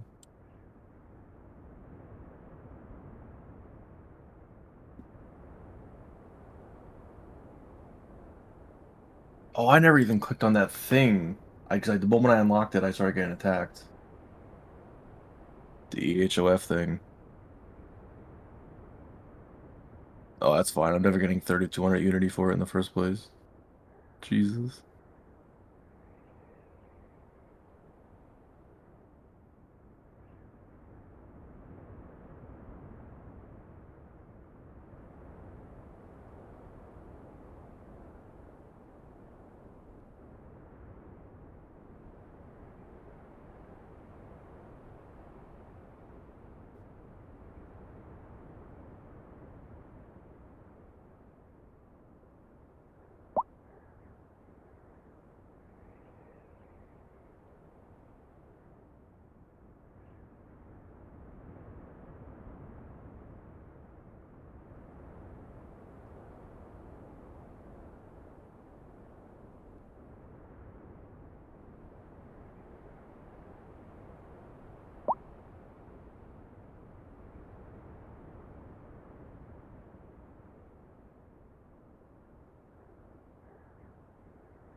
You do the resources from jobs plus 10%, upkeep plus 10%. Do you find that to be worth it?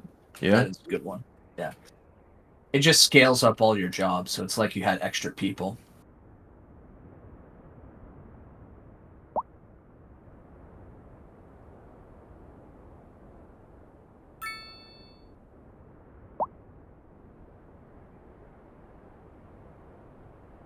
I'm now down 170 energy credits a month. What did I do?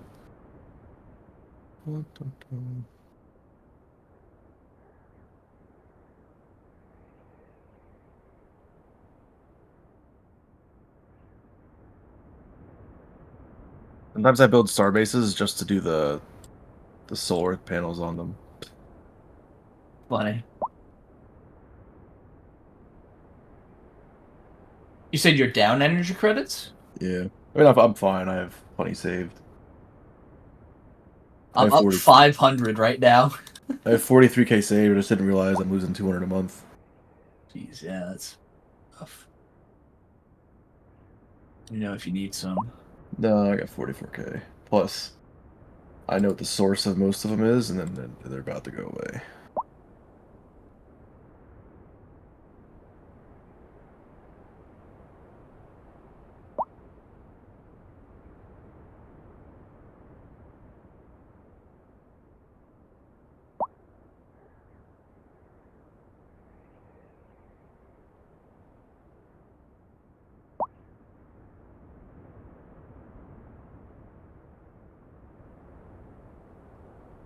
All right, I'm gonna slow it down on the research front a little.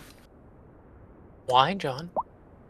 Because they're coming in too fast, and I have other things I can spend the resources on now. Too much. Hmm.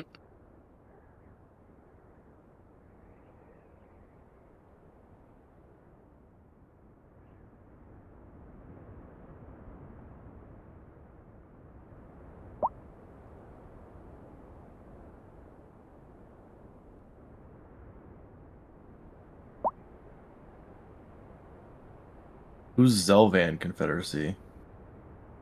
The people behind you. Okay, they're giving me more stuff. They just keep giving me stuff. That's bribes for you not to roll over them, I guess.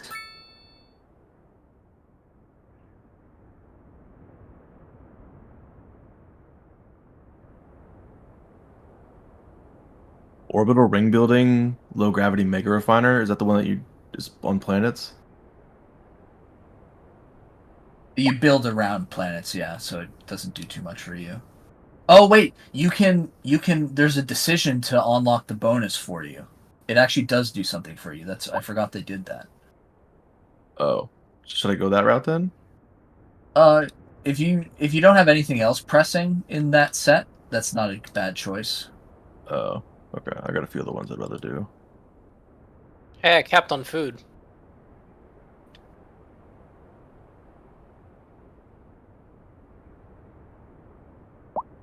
Everything's kicking off now, John. Yep. Got my first Ring World section.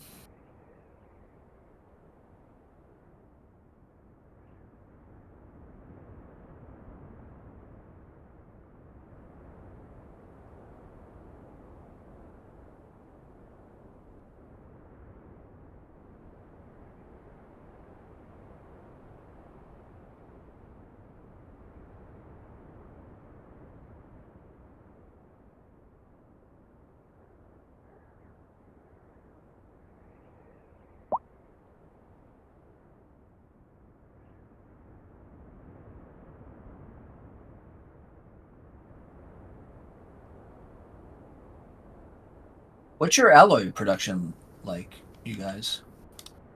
Me? Yeah. Plus 77. Oh. Which reminds me that my minerals are now down 29.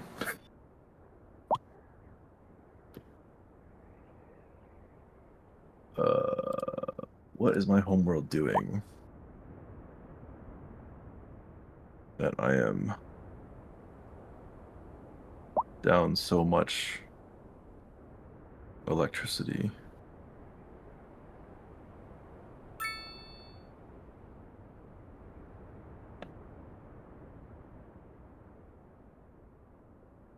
Here, I'm gonna pause for a second. Trying to figure out some leader crap.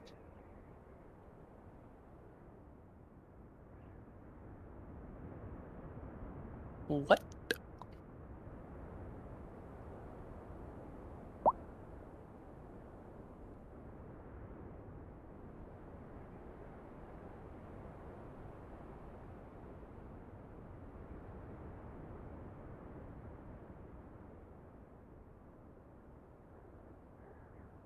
Wait, what?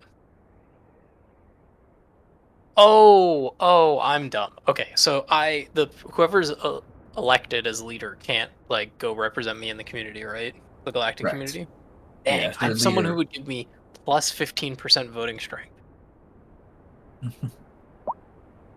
Wait, nominate custodian? I didn't even notice that. Fuck that. No. Yeah, heck no. Okay, see, that's why I was asking. Okay, we're good though. Yeah. All right, I'm good. Army impressed Destiny Degens. You have more bugs than an arthropod all-you-can-eat dung buffet. Wonder whose job it is to sit there and just like type shit insults for this? It must be fun. That sounds like a job for Justin. Hey, Justin. I'm pretty sure we lost Justin a long time. Oh. R.I.P. Okay,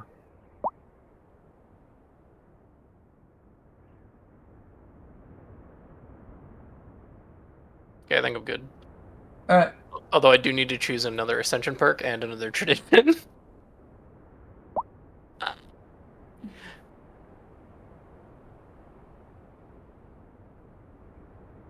What's the difference between make tributary subjugation and vassalize?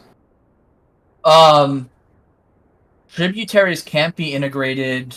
So tributaries, they'll give you basic resources, but they have more freedom. Vassals can have less freedom, but don't automatically give you resources. They'll automatically give me resources? Tributaries do. By default. The vassalization system's kind of complicated.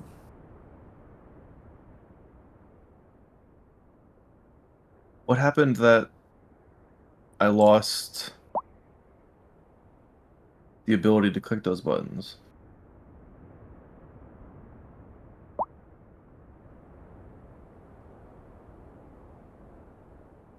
You need to be... So you're talking about those buttons in war? Yeah, I was allowed to, and then it just took them away. You need to be, like, much, much stronger than them.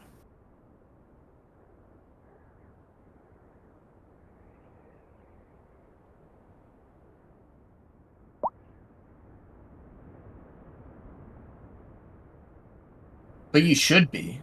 They're pretty weak.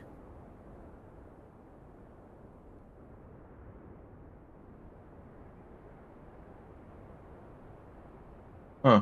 Yeah, I don't know why it just took it away. That's strange.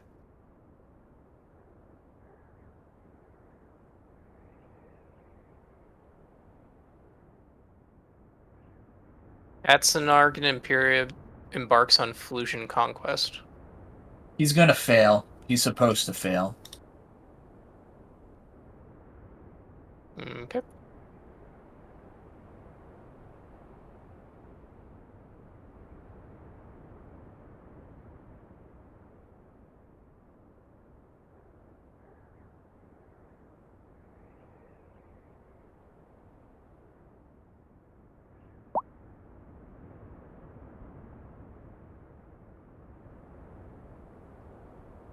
Covenant Instrument of Desire. Resources from jobs plus 5%, pop upkeep plus 12.5%. Is that worth it?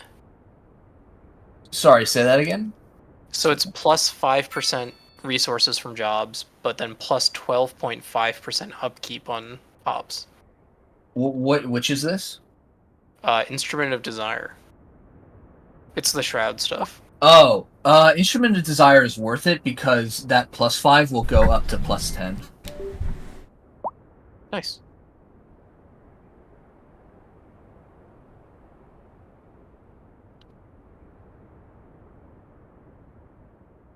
Guys, this is the most goated TikTok of all time. Oh lord. John doing EHF stuff? I don't have time anymore. The research is coming in too fast.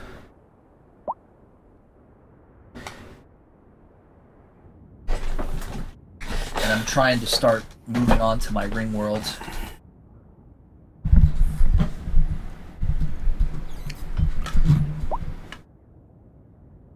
Fuck.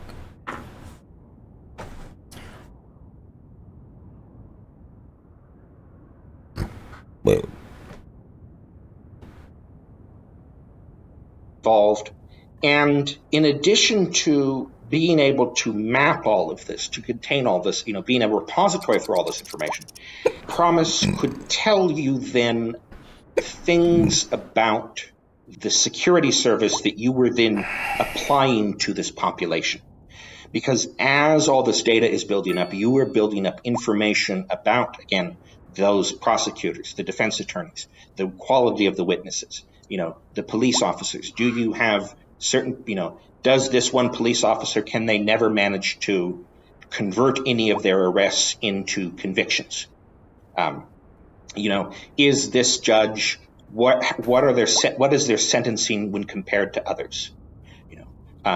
Is this prosecutor, are the witnesses that they deal with more likely to be no-shows in court, and so on and so forth. Then from that information, now knowing those things, you can then take action.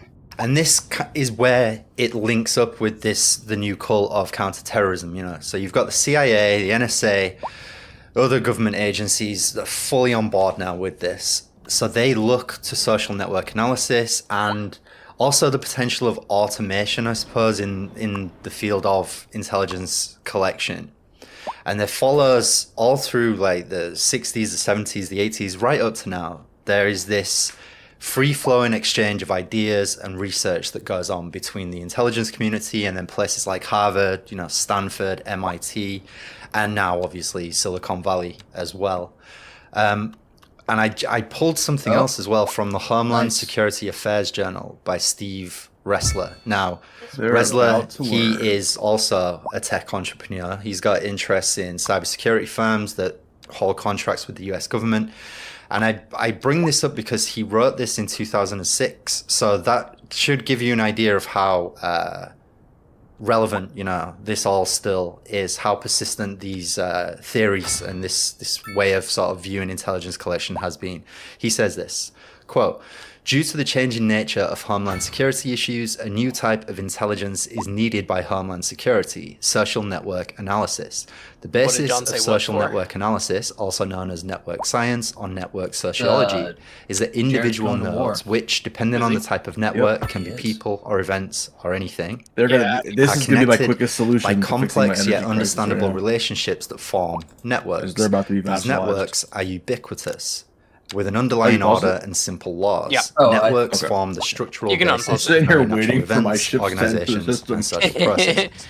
And he goes on to say, the origin of contemporary social network analysis can be traced back to the work of Stanley Milgram. No, you can unpause it. He's the one who did the research that led to that phrase, 6 degrees of separation connects everybody on planet Earth. And this is, you can see then that in if you're busy, a milieu which is influenced by these the problem kinds is of I ideas, can't the something busy like Promise is I have no idea what to do that for my can next tap into all these different databases effortlessly and try to do the other stuff is very, very useful, and it may have appeared at the time as a kind of holy grail. Would you say that's fair? Absolutely. No, the traditions that I've done if I can, to tie in discovery, something that was quoted psionics, earlier from Roger Brown, perks, I took human life would become pure vision, mind over matter.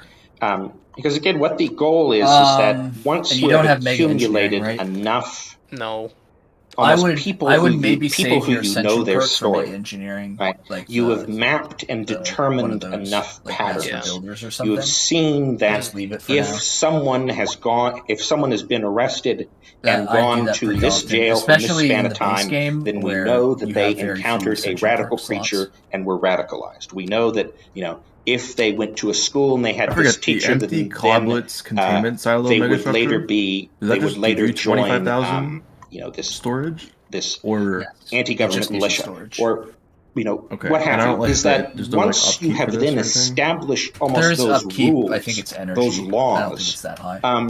You can, if they're not already, those can be converted into, I'd say, computerized expressions, things that can be then applied by a computer to other forms, to other databases that almost you don't know all these things about. So you don't know who's going to end up becoming the terrorist in this other database that you're looking at, but you have the patterns of who became the terrorist in the thing that you did all your training on.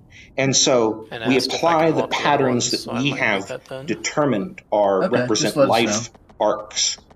And then those people are then the ones that are picked up. So it gets to the early 80s.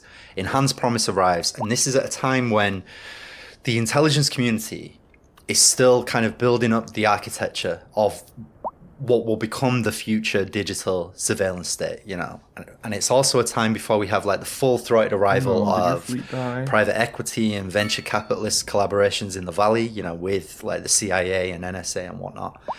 And it's, again, there's this new counterterrorism groovy stuff being developed as well. And they just insulted me. Social network analysis influencing them. 5 minutes. So it's sort of the perfect storm that Inslaw steps into. And before they know it, they've been dragged into a heist, basically. There we go, robo-mining of that heist. Now, I guess I run the risk there of making all of this seem far more planned out and carefully orchestrated than it actually was. So I guess I want to emphasize that, it's a series of kind of... Wait, why do I have megastructures?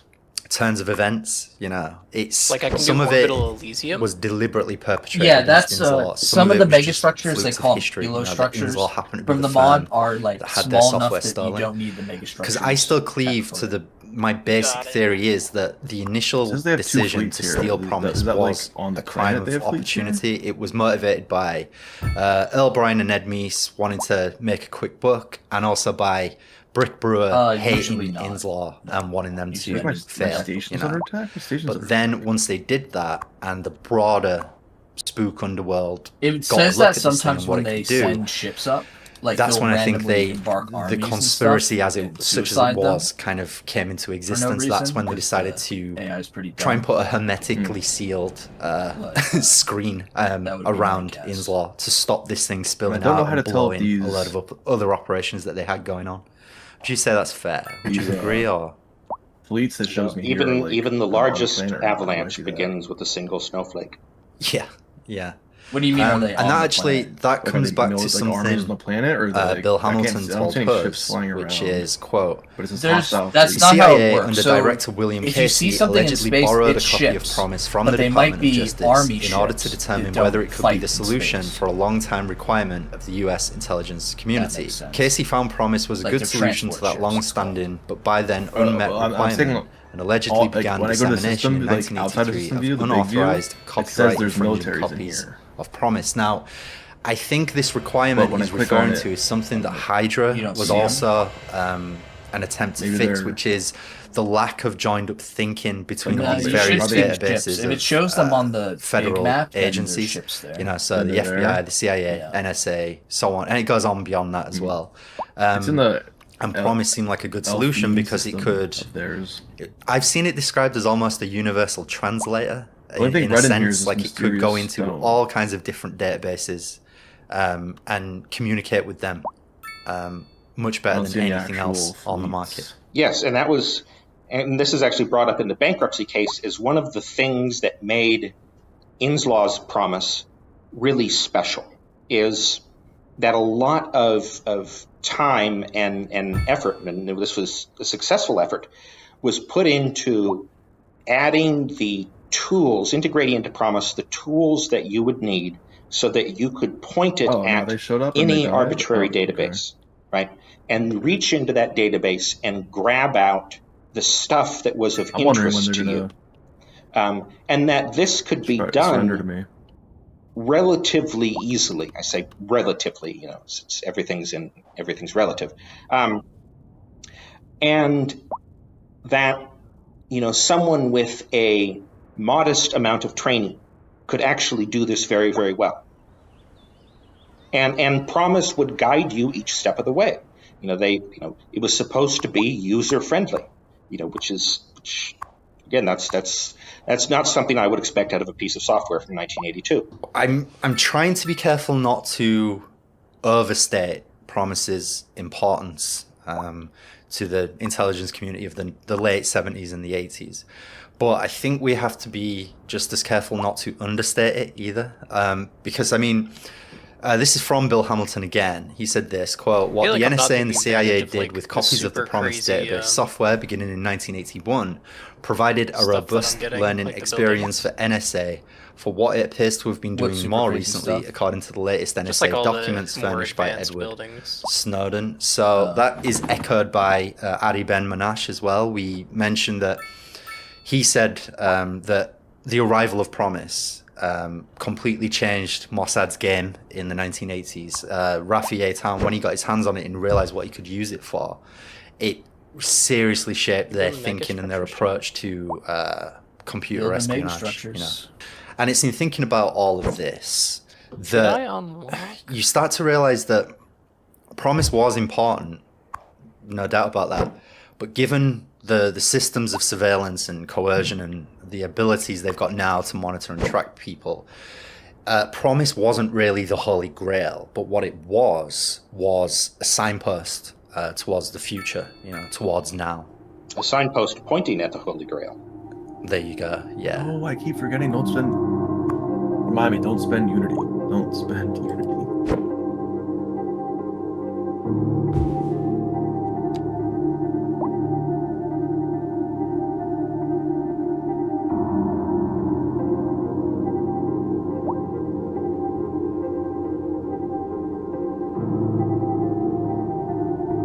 Wow.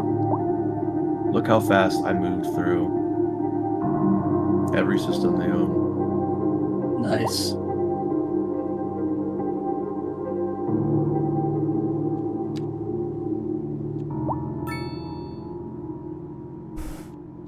My combat leaders are gaining a lot of experience here. We're going to look now at a few examples as to where Promise may have gone, how it evolved, and we're going to look at some of the claims that have been made about its capabilities. Especially when we get into the 90s, you get some absolute doozies. But there's a key point to bear in mind. Your ships are lagging behind. Something Bill and Nancy Hamilton have always been very clear about, which is that the software's basic function is to track things first and foremost. So beyond the installation of the trapdoor, we can't be certain what else was done to the source code as it made its way around the underworld. And as you said before, Ben, it's the ship of Theseus analogy, yeah, they're terrifying. You get this copy of the source code. If you make enough modifications and tweaks and adaptations to it, can you still call it Promise once that process is I finished? think it's the sacred and I think the fact that so much of what was done to the software is unverifiable, that's opened space for people to just go apeshit with theories and paranoia and speculation about what Promise actually is and what it can do and so on. It's important to remember Promise was modular, right? So it had all sorts of different components that were working together, but it was possible, it was entirely possible to both to add and remove components at will. As the needs of your situation change. That was part of the point in how the system was designed and written. And so when you see or read about Promise being used somewhere else, that doesn't necessarily mean they used the entire code base from front to back, unmodified entirely. And as I think we will discuss later, it's entirely likely that sections of Promise were broken out. Everybody wants research agreements with me, and it's say that in the application that you're using, they can learn 200 from you. You aren't really interested in the ability to integrate other databases. It's still you're doing that, or you're going to do that upstream and then distribute. Like it'd be worth it with yourself. you guys. I don't particularly want to uplift. You could cut that out, and you just leave the analytical component behind. So a good place to start when we're talking about where Promise may or may not have gone is the FBI. Do you guys want research agreements? This has been a long-standing I'm down. source I'm at of 560. tension between we Inslaw need and to the US improve government. relations. Now, this is from Harry Martin, Napa Valley Sentinel, and he says Where's the United the Justice Fusion Department insists that States? the FBI is not using the Promise program. Yet Jubilee FBI planet, Director William Sessions and Deputy that we were Assistant worried Director about, Keir Boyd have made it clear that the 'cause they're FBI asking now for it? is unable or unwilling to provide assurances that pirated software is not included in the it's up case to you if management you want to take information it, but system you're gonna have your food used by problem FBI again. field. No. officers. It's so mine. this is They want it. I think That's it's what I'm actually saying. called Promise or something. Or How am I gonna have the Is food that right? problem? I'm more worried they're going to attack me, and I don't know how strong they are. Yeah. Field Office Information just give Management it to me. Systems. Yeah, that's it. Yeah, Now, but it's again, I think one of the there's ones a that'll little bit of a divide preamble my- that I just need to get out of the way here before we can get into the FBI more specifically, and that's that the Hamiltons up to issued you, a but- rebuttal to the Buer report in It seems like we're going to have 1993. to pull out Now, in this document, all the old Inslaw cats and said they weaponry. had Nice, let's go. 11 witnesses who were willing to testify that I Promise said no, had I been want it. stolen So we'll by see if the they wanna Department fight. of Justice Okay. and distributed to various government Maybe you agencies, just do including legality, the but that's FBI. fine. Now, some of these You agencies, told me it didn't matter. these witnesses said, I don't think it matters. were using Also, Promise never to done that when, facilitate covert operations, I've had and these them witnesses show said up. they would Also, only my go on dad the will come record protect me. if the investigation was handled outside that's the right. Justice He'll Department. get that 1.8 Now, mil Attorney super planet General down here Janet Reno real quick. appointed Webster Hubble. Some of the names in About this to have series massive are electrical incredible. I'm good, Webster by the way. Hubble Should I play? to review Oh, wait. the Buer report. Oh, no. And to be honest, it was clear that his job was to vindicate. Hit a pause real quick. Now, Webster Hubble was You part can of pause the that, Clinton FYI. transition team. Yeah, okay, that's true. William I just want to pause Safire, it, I guess. the You guys. Pulitzer-winning These columnist guys and like speechwriter, me. he reported that Poppy Bush and Kind of. Clinton had struck a deal in 1992 in which Clinton would soft Who would they pedal spy? How do I Iran tell who my Contra people are spying investigations, on? and in exchange, Bush would hold off on, criticizing his administration during its first year. If you go to Now, Envoys, here's where at things the top, get shit to weird, the right of my friend. Empire Size. Hubble had previously worked for the yeah, Rose law okay. firm in Arkansas, as had Hillary It'll Clinton. tell you what they're And one of his assigned to do closest right now. friends was Says- Vince yeah, they're both on Foster, Spy who Network, and I died can't tell of who's an spying on which. apparent Oh, it's a suicide symbol in next to July it. 1993. We'll circle back to this Okay. period of time And if you later go in the to series. his person and go the to Spy Hamilton's Network, it'll rebuttal tell you of the Buer if you have report one. included a long If you go to the section espionage tab. detailing how, in the 1980s, a company in Arkansas Okay, called I gotta make a trade deal with Systematics these people. had obtained Alright, I'm gonna stolen give copies them of Promise and started volatile selling it notes. in the banking and telecommunications sectors. give them Elliot 3 a Richardson, month. who was Inslaw's counsel, And they're gonna he give wrote me- to Kenneth Starr while Starr was serving My as 40K energy independent credits went down to counsel for 140. Whitewater controversy, which is I a did not a pay whole attention other to that. mess I'll tell you about another time. And this is from Oh, they won't give Elliot me any Richardson, energy credits? quote, "Such are the apparent implications of guilty pleas thus far obtained in the investigation from individuals described as cooperating witnesses, including pleas by Hubble for billing and expense frauds okay. while a partner at the Maybe Rose these law Brion people will firm. give me energy It credits, is they also like the me, right? apparent implication of the continuing investigation into the unexplained Do you sudden need energy depression credits? and death of Vince Foster. One common thread I just want a few linking extra monthly for the right now, Rose so I law don't get firm, screwed without Hubble, realizing and it. Foster with the banking industry is Little Rock-based Systematics, a $700 million a year Rose law firm client in which Hubble and Foster each had financial interests. Systematics I got, like, ton is of, like, one of the volatile leading notes and stuff. vendors in the United States and Yeah, reportedly nobody- in some I just 40 proposed a foreign deal. countries of That's computer for software Centrelink? You don't and want services all-time modes or anything? for the banking No, I'm industry. good. The Hamiltons had wanted Okay. Buer to do a source code comparison between Promise Well, and energy the credits. software Nobody would the even give you FBI like 2 was energy credits a using. month. Like I'm Buer all these hired people, a like, Georgetown University professor, who I can't find the name at the moment, okay, I'm and she told him that since Promise tracks legal cases and the FBI system tracks investigations, it was pointless to compare the two codes. Actually, I think I remember reading this report. This was one of the things we talked about really, really early on. I wish I saved a copy of it, but I remember at the time being like stunned by the prevarication or just like the boldness of the lies and misinformation. I mean, the author, they made their money. They did a great job. There's kind of two things at play here which blur this out of the water, which is first, that is completely absurd. You know, just on its face, that is a ridiculous reason. Oh, you might have already conquered it. But second, so you can't tell. Promise is used to track then I usually investigations, or it was anyway, by like local police forces and state. You want to invade their capital, I'm guessing. So yeah, I want to like bombard bombardment. I don't know if I have that unlocked or not. The legal profession and the FBI were using administrative software for different purposes does not mean that they can't be the same software. You know, I feel stupid even having to like say this. It should be obvious on its face, really, that this is just fucking stupid. Oh, yeah, that's what happened to my electricity. I did that 10% upgrade. But I guess, you know, one of the ways that our legal system works is... I was like, is it worth doing the... They get 10% more... You have two people fighting it out in court. And who was right and who was wrong is determined by the verdict and then applied retroactively. When the Hamiltons asked Hubble to do the same thing, source code comparison, he then hired a professor from MIT and he offered to let the Hamiltons observe his examination of the code.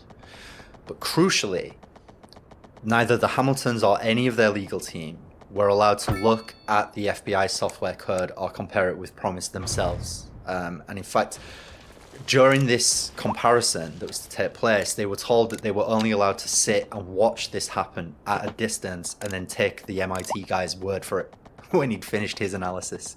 I mean, come on, you know. Yeah, that yeah, I don't expect that something to have be set up like that to have necessarily turned out in the Hamiltons' favor. Yeah. I mean, it goes back to the criminal investigating themselves, really, you know, like, it's such crooked.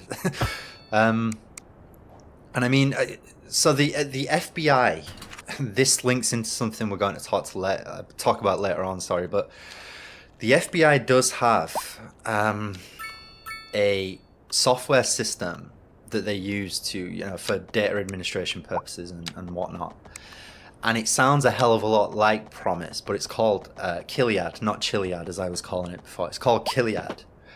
And I mean, there's no great spoilers here anymore because we've already mentioned this, but obviously that's a Maxwell family enterprise is Kiliad.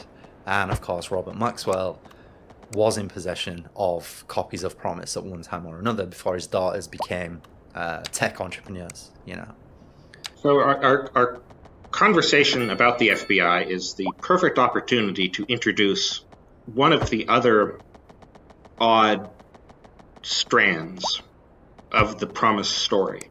And this is something that is, I guess, an interesting example of just how you get Promise popping up in all sorts of other things and in almost unexpected places.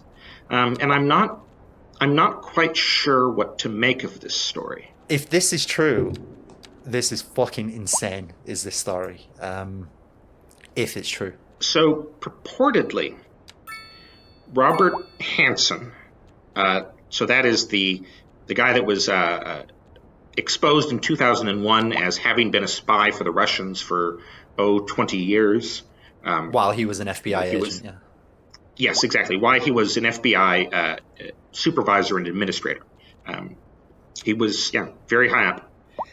And purportedly, Robert Hansen stole a copy of, and I've had it reported as either the FOMIS or as Promise itself, or as even a copy of Promise that had been translated into German for the German, essentially, version of the CIA, the B&D. Just to briefly interject here, we should also remember that at this time, up until I think about 1993, the CIA and the BND, the German intelligence agency, they were still collaborating on Operation Rubicon, which was the so-called intelligence coup of the century. A lot of operations get labeled the intelligence coup of the century. The Promise affair is also labeled that from time to time. Anyway, in Operation Rubicon, compromised crypto AG cryptography machines were being sold to clients around the world. It began in the 70s, and it kind of anticipates the underlying thinking behind the distribution of promise. Sorry, Ben. Continue, man. And that Hansen got this copy, and that he sold it to either the KGB or the Russian mafia, or both. The details kind of get a little bit shaky. I had one accounting, one recounting was saying that Robert Hansen was paid $2 million for this. I don't really find that credible, because according to the legal documents about his case, he only ever made about $1.7 million over the course of his entire espionage career. But then there's an unexpected, I suppose, twist in this story as well, because after he sold it to either the KGB or the Russian mafia, which I would say hard to disentangle, to say the least, they then turned around and sold it to Osama bin Laden. And according to Gordon Thomas in the Belfast Telegraph, quote, Osama bin Laden is using the world's most sophisticated software the guys behind you Prime Minister keep Tony on Blair and U.S. trying to President get a George Bush. non-aggression pact. Convicted FBI super spy Robert P. Hansen stole the software known as Promise for his Russian paymasters. They sold it on to bin Laden for £3 million just a month before he launched his attack on America. Now, I guess we've talked about this story quite a lot, and you had some interesting thoughts, I reckoned, about how, if bin Laden had it, how would he have used it? Yeah, there's a lot here that I have a lot of question marks. In part, just some basic parameters of the story that are going to define, later follow-ups. Now I could do did Robert Hansen steal the source code? Yeah. Did he steal a copy of the Promise database that is produced by when you use Promise? Did he steal a copy of the Promise application? Yep. Did he steal? That is my life. Were these digital copies, or did he literally get a printout of the entire Promise database and run it and copy it on? I was just at plus 600. One of the FBI's Xerox machines, which we know he was a big user of. He had located within the FBI building the copiers that you didn't have to put codes in for, and he was caught several times by people, but it never really went anywhere, of someone going up and seeing him essentially copying sensitive material and saying, "Hey, why are you running off an entire copy of all that sensitive material?" And just copying it. Well, in this same I find their article, I just have to click on every system and look for their. Gordon Thomas says, as well as tracking the coalition leaders, bin Laden is using the software to avoid intelligence agencies trying to freeze his vast fortune, estimated at over £400 million, deposited in more than 100 accounts in banks across the world. The software was used to empty. So it's very definite there. The software was used to empty his holdings in the City of London, Wall Street, and other key financial centers. So I am guessing that means he had the actual software. What? Foreign Empire claims our system? Computer. So depending on when this event happens, it's a question of what sort of system would bin Laden then install this? Yeah, that's super weird. And I guess an extension is they're hostile if now? bin Laden. Again, this is why we bring up the question of, well, geez, what did Robert Hansen this station attacking is so annoying. They have some kind of invisible. So if he stole the source code, or something that's attacking it, just bin Laden would need to. It's not invisible. Have that source code compiled. It's armies trying to disembark from the into an application. The AI just suicides and them then for no reason. use that, and then you would use that application. Or if it was stolen as a compiled application, then it would only ever operate on one specific hardware setup, and that may be, a mini computer setup, that hadn't been sold in 10 years.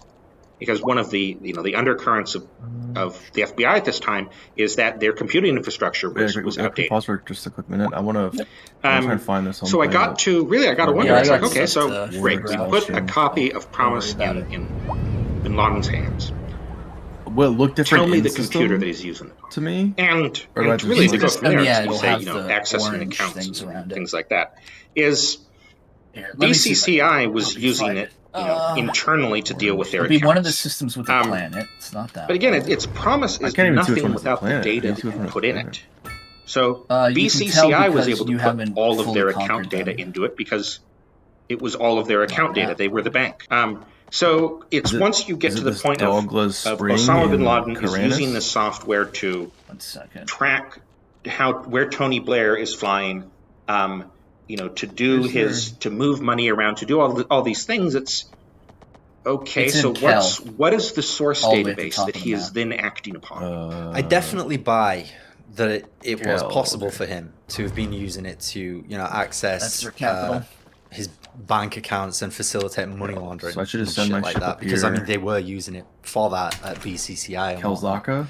But you gotta be careful though. Details. I want to know letting the war drag on because you're not invading. What was his rig, man? And, what did his rig look like? You could be forced to end it if your war. And I guess I can't. That's what I want to pause it. So how do I? Do I bombard really with answer any of those fleet, with questions his army, or do I have so little to go on. You have. And I guess we can't really ask Osama bin Laden because he's retired and not responding to emails anymore. But they can. And there is a surrender mechanic of the wilder that claims lets them surrender from just bombardment. So you can probably just get away with Promise just was supposedly being used. Okay. And what was your war goal? Once you get away from I'm close to it, it's Promise is being used by an established security service to move data around. Yeah, just take like their capital data or something, and you track things.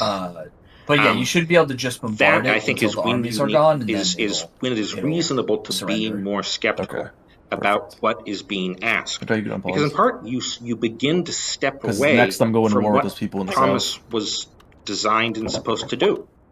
Since I managed to ferret us down a 9/11 rabbit hole, this ties into the weird stories you hear about. Well, I mean, the insider trading, I would say, is pretty well established at this point. But the weird shit about how Alex Brown computers were taken over by an external computer program on the day of 9/11. And, it was used to facilitate, like, the transfer of tens, hundreds of millions of dollars. What?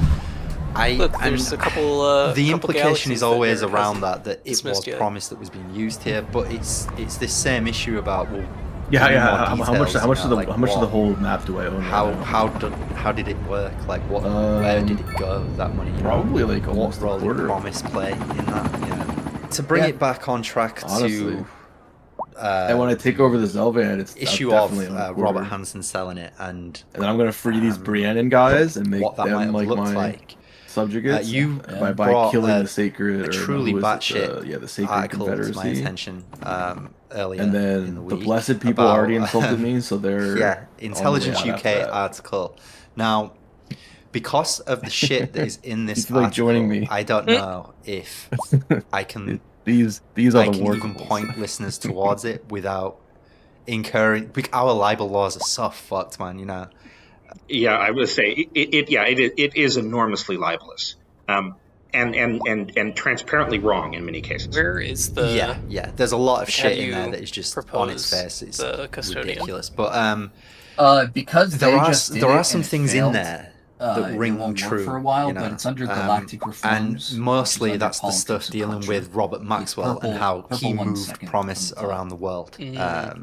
He says in this article, in fact, Maxwell had been party to the theft of a computer software package called Promise in California that could track information and money. Why is there no nominate custodian? No issues with that. Oh, because I'm a software had been stolen by a Mossad agent and notorious war criminal called Rafi Eitan. Look, I just did monthly loyalty gain from subjects too. Maxwell sold a version of the software. Don't energy credit thing right now, John. KGB later involved in the coup plot against Gorbachev.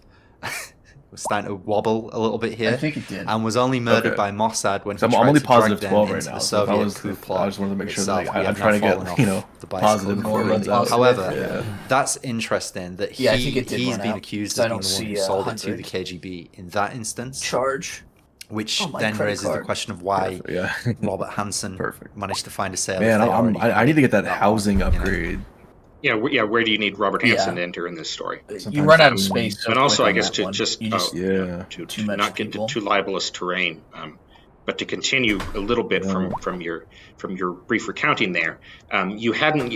We left out the part where all of this is then tied to Vladimir Putin and the 2016 election. I want to bring up that point of Robert Maxwell selling the software, because I think this leads us to some other interesting terrain that I believe we've talked about. Is again, it is for generators power. When this software is propagated, I already built this faculty, right? You have a trapdoor in there.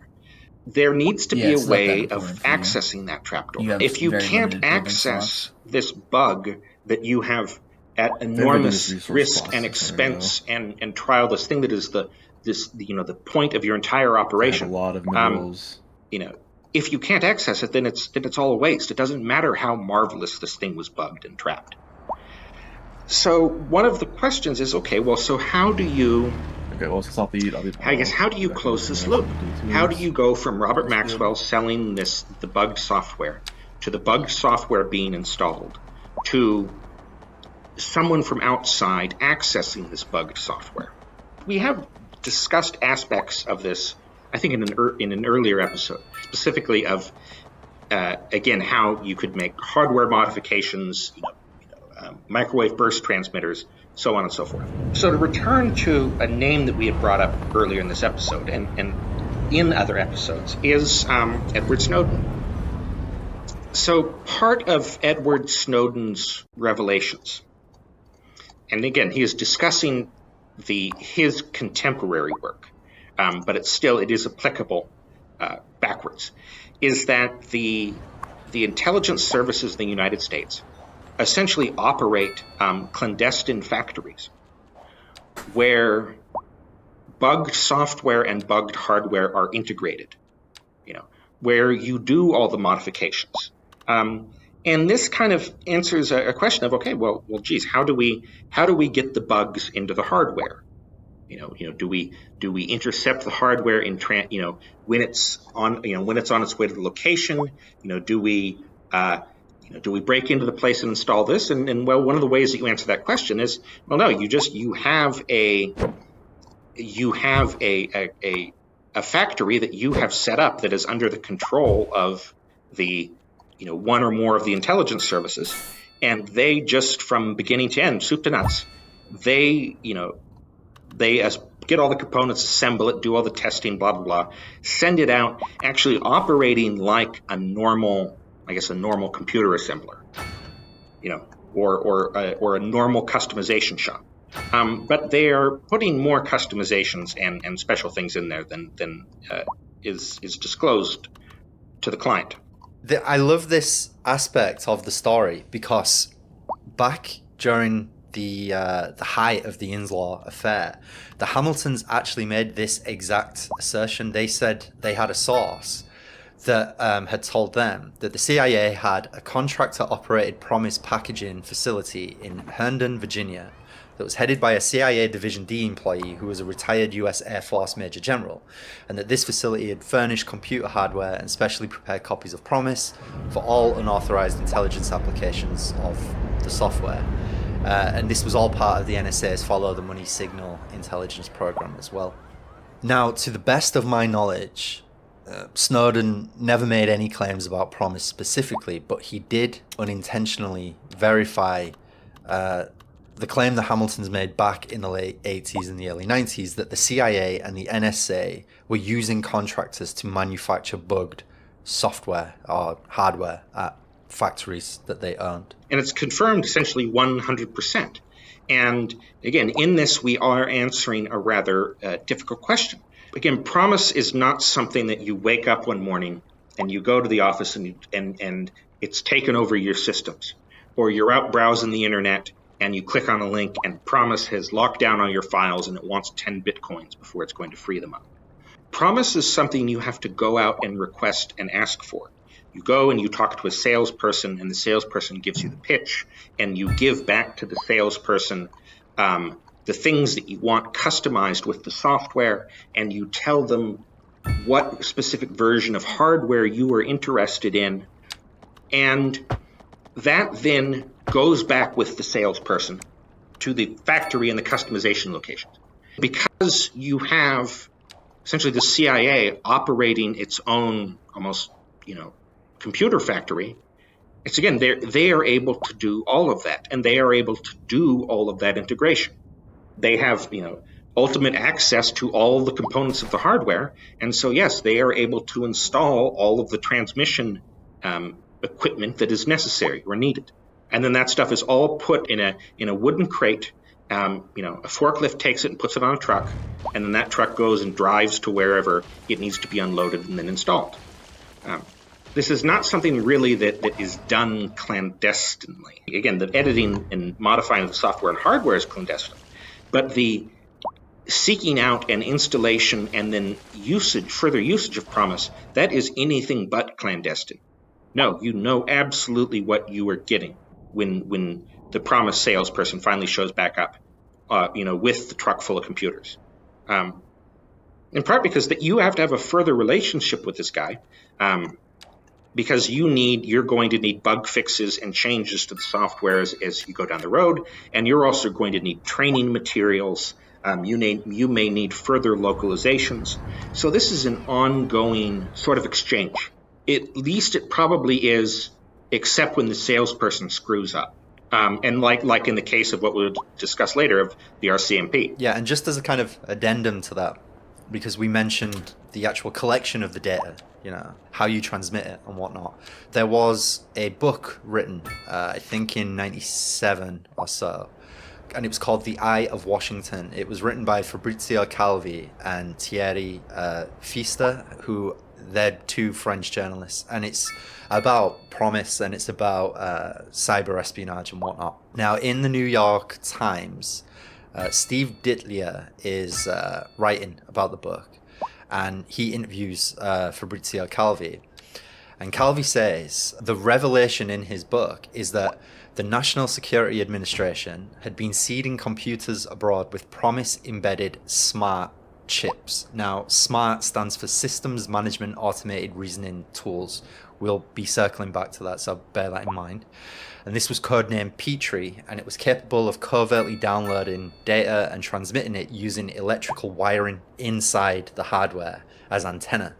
And they beamed this to US intelligence satellites. It goes on to say, quote, "A firmware incarnation of Promise would be consistent with earlier claims that versions of the versatile database software had been altered to include a backdoor feature, automatically dialing out on a modem and sending valuable information to US intelligence agency listening posts." You think about that, and then you think about the NSA just seeding computers abroad, as they describe it.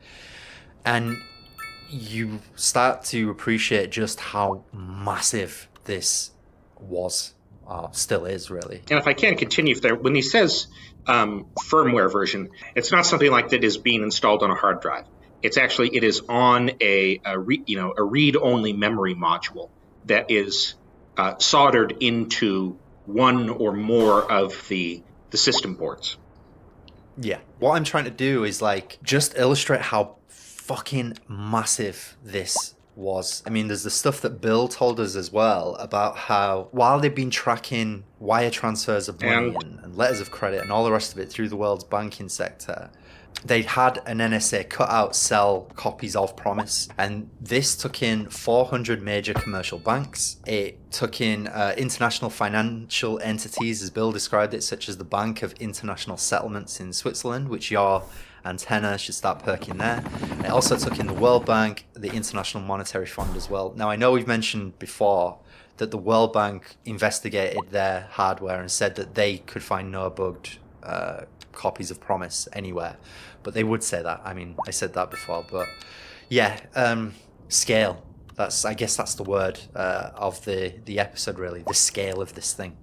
To reiterate something that has been brought up, but again, must always be thought of when promise is discussed, is that the bugged versions of promise, I would say the illegitimate, quote unquote, versions of promise, those must swim in a sea of legitimate sales.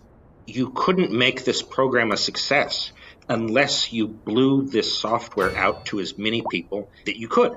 Otherwise, it would be the mere existence of it would be evidence that something was screwed up. That, oh my God, you got the spy software. Okay, so that's some of the stuff that's a little more grounded. And even if we don't have evidence for all of it, it's reasonable to speculate about because of what we know has happened since then, as with like the Snowden revelations and whatnot. But Promise's abilities have also been the subject of like a lot of wild rumors and wild speculation. So, I mean, the way I discovered this entire story like 20 years ago was because I was reading about 9/11 because, I was a really cool teenager. And I stumbled across an old message board. It's probably defunct now. And someone in there was talking about Promise being used to hijack the airliners and fly them into the Twin Towers, which obviously, that didn't happen. But that's what got me tumbling down the rabbit hole, so to speak. And then in putting this series together, I've kind of been revisiting a lot of those old claims now that I have a better understanding of the software. And there's one guy in particular that I keep returning to, and that's Michael Rupert. Now, I am actually a fan of From the Wilderness, and a lot of respect for the work that he's done. But some of the shit that he published around Promise it's very hard to believe, So this is from one of his From the Wilderness newsletters, and he says this, quote, "Promise progeny has evolved to the point where neural pads can be attached to plugs in the back of the human head, and thought can be translated into electrical impulses that will be equally capable of flying a plane or wire transferring money. Data, such as satellite reconnaissance, could also now be downloaded from a satellite directly into a human brain. The evolution of the artificial intelligence has progressed to a point where animal behavior and thought are being decoded. Mechanical human beings are being tested. Animals are being controlled by computers." Now, we actually did a first go around of this episode, and we had like a good laugh about that.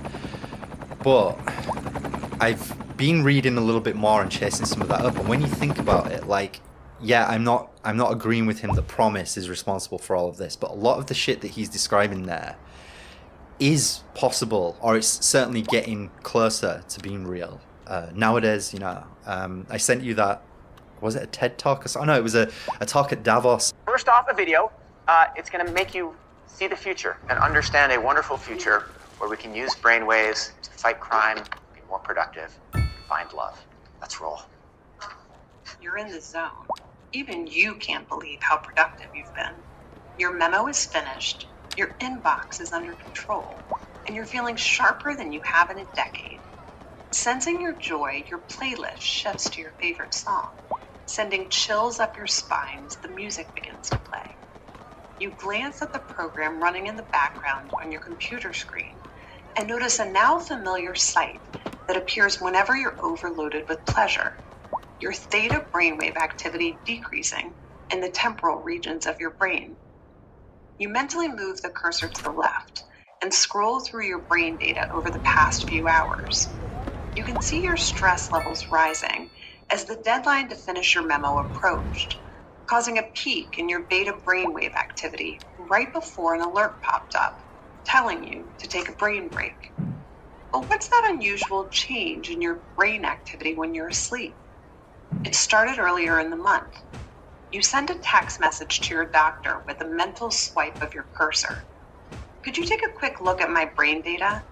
Anything to worry about? Your mind starts to wander to the new colleague on your team, whom you know you shouldn't be daydreaming about, given the policy against intra-office romance. But you can't help fantasizing just a little. But then you start to worry that your boss will notice your amorous feelings when she checks your brain activity and shift your attention back to the present. You breathe a sigh of relief when the email she sends you later that day congratulates you on your brain metrics from the past quarter, which have earned you another performance bonus. You head home jamming to the music, with your work-issued brain-sensing earbuds still in. When you arrive at work the next day, a somber cloud has fallen over the office. Along with emails, text messages, and GPS location data, the government has subpoenaed employees' brainwave data from the past year. They have compelling evidence that one of your coworkers has committed massive wire fraud. Now, they're looking for his co-conspirators. You discover they are looking for synchronized brain activity between your coworker and the people he has been working with. While you know you're innocent of any crime, you've been secretly working with him on a new startup venture. Shaking, you remove your earbuds. Is it possible that this is another example of what we've talked about before, where tech that's been theorized about, or it's in the very early stages of development, back then, has kind of been lumped in with promise, and as it goes through the grinder of becoming like a news story or a blog post or whatever it might be, it all kind of gets conflated into a sort of a mushy soup where there are tiny little flecks of truth there, but it's the big picture is not correct that they're painting. Do you see what I'm saying? I would absolutely agree. Again, you start from the beginning and then you get further and further and further away kind of from the truth. I don't have to spend much credulity points to say that, yes, I'm pretty sure that we were not using Promise to download satellite data into people's brains. So again, then what do we then think about this thing that Michael Rupert then said? Well, as you said, it has some elements that a little bit ring true. We discussed the mechanical human, control of, implanting electrodes in the brain and brain waves and stuff like that. And that is used then and now, as forms of that to enhance artificial limbs and to allow the blind to see again. So there are elements in there, even of the most extreme claims, that are correct. But when you add all of those things, or I guess when you try to attach all of those things to this backbone of Promise, it doesn't make any sense. Promise is not it's not mind control stuff. It tracks things. I just keep returning to that the Hamilton said. It tracks things.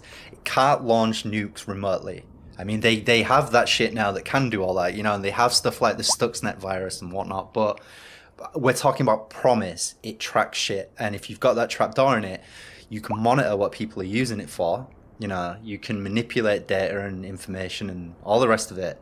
But yeah, it's the wilder stuff has always interested me, mostly because they do have the tech to do a lot of that stuff, but for some reason it always gets attached to Promise, and I don't quite understand why. The story is intriguing and scary enough, without having to lump all this other stuff on top of it. It might be that people are trying to explain Promise to themselves and to others, and they're grappling for other bits and pieces. Hello?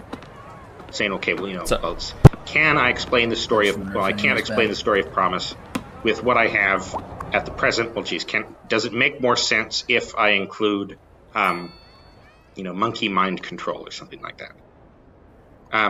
And to some people, yes, then it makes more sense. I'm able. They are then able to describe a potential application of Promise that they, that doesn't require them to look into what the software actually did or how it was actually used, which things that may be out of their comfort zone. So something that we have discussed throughout the series is just how a lot of the reporting on Promise, it just isn't very good when it comes to describing exactly what Promise is, how it's used, what it's used for. These real mechanical things that you then, these are like the foundation stones of your understanding. And And so when you have all of that uncertainty combined with this reputation, again, the reputation really of like a demon or a spirit, I can understand why things get grafted onto the Promise story. I think this is as good a place as any, really, to bring in something else that you'll see mentioned quite a lot, which is the automated AI reasoning modifications that Rafi Eitan says he had Lechem staff add to the source code. Now, I have never found a very good explanation of what exactly this stuff is. And whenever I've seen it mentioned to the Hamiltons, they've always said that that's a nonsense, basically, that it's still dependent on a human being to make the decisions, about the data that Promise shows to you. So yeah, do you have anything you want to say about that? Or I do. Well, yes, I would say that. We can almost discount anything that really uses AI in its description. We already know from our own times that people are using AI to make pictures of anime girls eating hamburgers. They're not using it to analyze databases. So any story of AI that doesn't involve anime waifus, you can just kind of just totally discount as being worthless. Well, yeah, I mean, because especially these claims are originating in like the late 80s and the early 90s, and I just don't buy it. The computing power doesn't exist now and didn't exist then to do any of this. And I mean, I'm of the opinion that AI is just a buzzword. However, what they are kind of in a way describing, it's almost, you say, automated AI reasoning modifications. Well, you can almost kind of take AI out of that and automated reasoning modifications. Now, that is a little bit more believable because in part we already know that Promise was doing this from kind of day one. It was an automated system for looking at a whole bunch of data and then spitting out a conclusion. So, we described the case management software. You run a report to see who are the judges that consistently don't sentence the convicts to as many years as what should be in the sentencing guidelines. That's your report you run. To give it the automated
reasoning modification, you then include into the Promise software a line of code that prints at the bottom of the report, don't send cases to these people.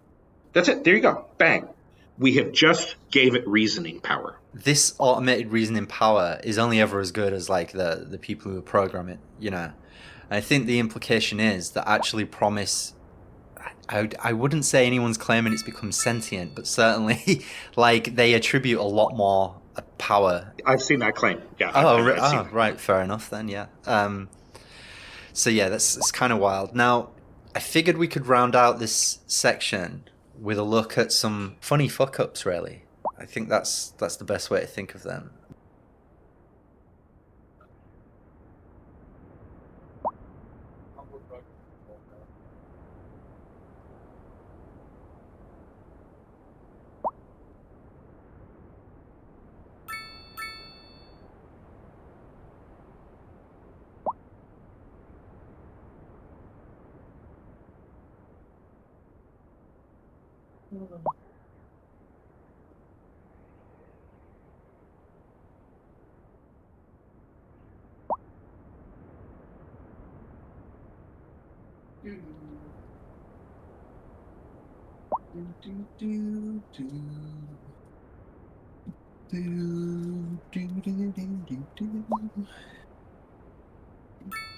I'm back.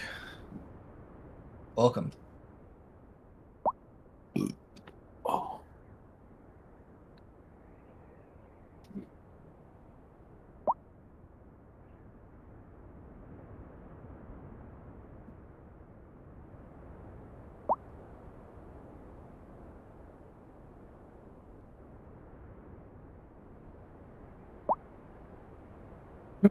Stellaris is a great game to play at the same time as RuneScape. I got too many pop-ups for that, man. Though I guess the RuneScape stuff is really mindless. Just click on tree. Yeah. Yeah, I just do it like occasionally. And I have like earlier we first started this when I was doing I have like those AFK like protein materials where like literally you can have your character sit there for like 4 minutes straight just doing one action, and then you only have to refresh it like every 4 minutes.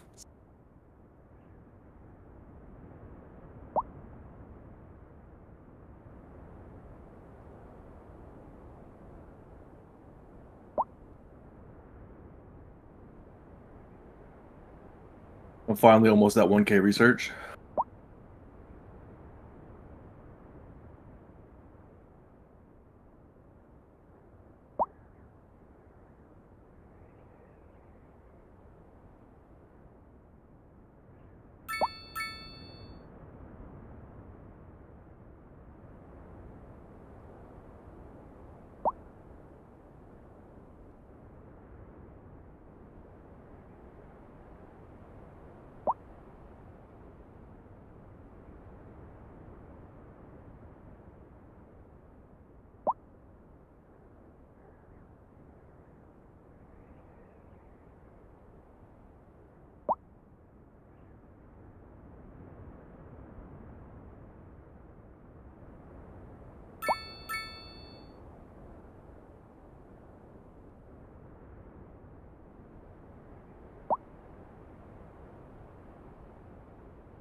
How much research are you at, Jared? 917. Oh, nice.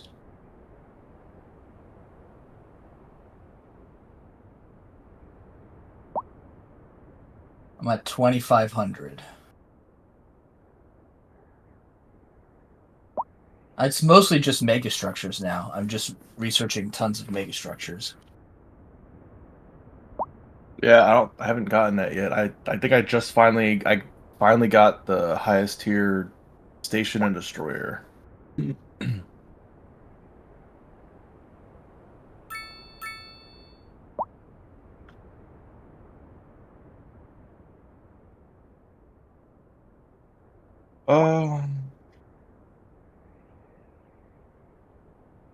The defense platforms don't cost upkeep, right? I believe they do.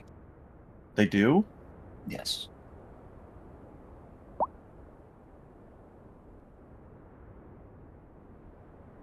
If they do, it's not listed underneath when you hover over them. Oh, maybe not.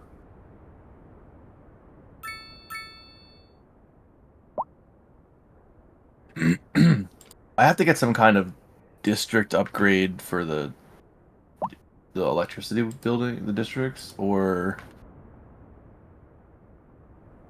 some kind of electricity megastructure. So I have 9 generator districts, and I'm still not great on electricity.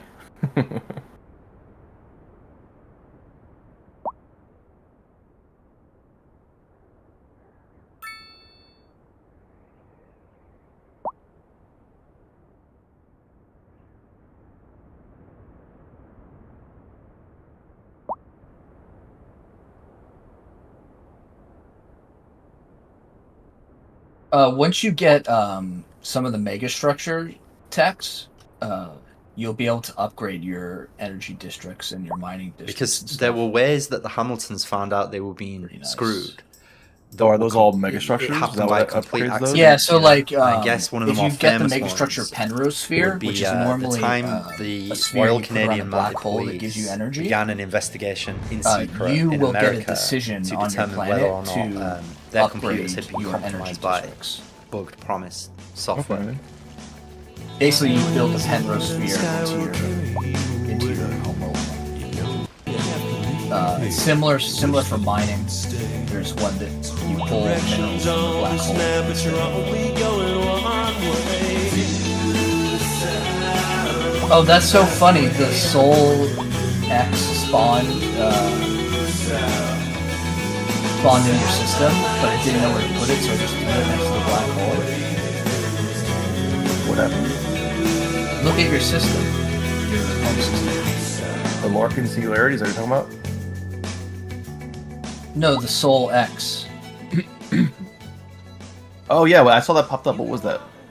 That's from This is my something your favorite part scientist did. of this story is Okay. the way this starts is a phone It's rings an event at that the Inslaw adds a headquarters planet one day. to your system, And your it's capital someone system. in the Royal Canadian Mounted Police. But because your and capital they are system's so calling fucking for weird, tech it just threw it next for to the the black promise hole. that they It's have kind of bought. funny. And Oh, the person yeah, it who's is picked right. up It's the like other touching phone it. at Inslaw says, "We never And sold you can't colonize it, so when you like really like zoom in, like there's like crazy good detail on like planets and stars. yeah. The atmosphere is actually like a separate layer. Yeah, it's floating. Yeah, yeah, it's so cool.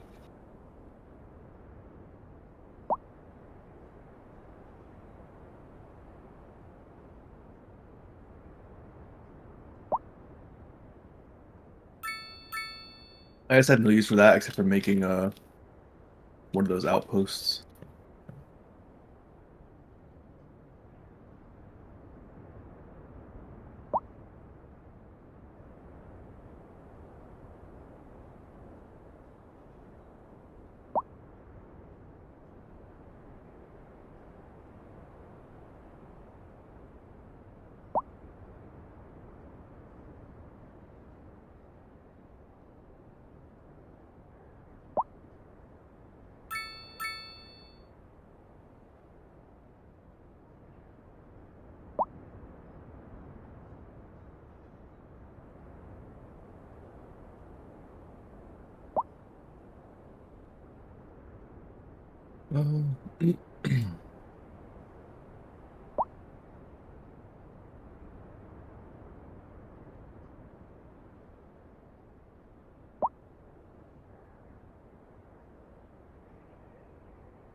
Oh yeah, I keep getting these points. Where do I spend those to? Species? I think I got a couple of these. Yeah, I have 2 trait points. What a great time to create a template.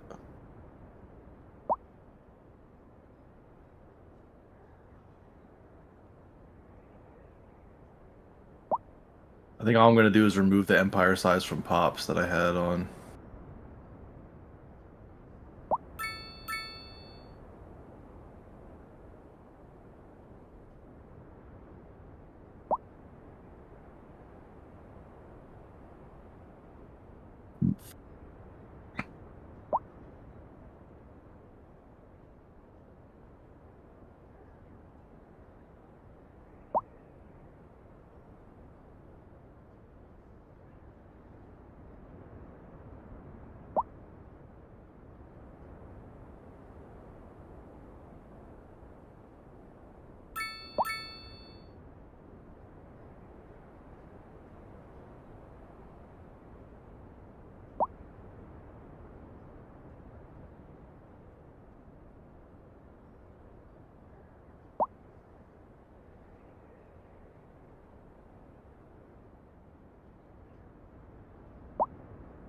let's see.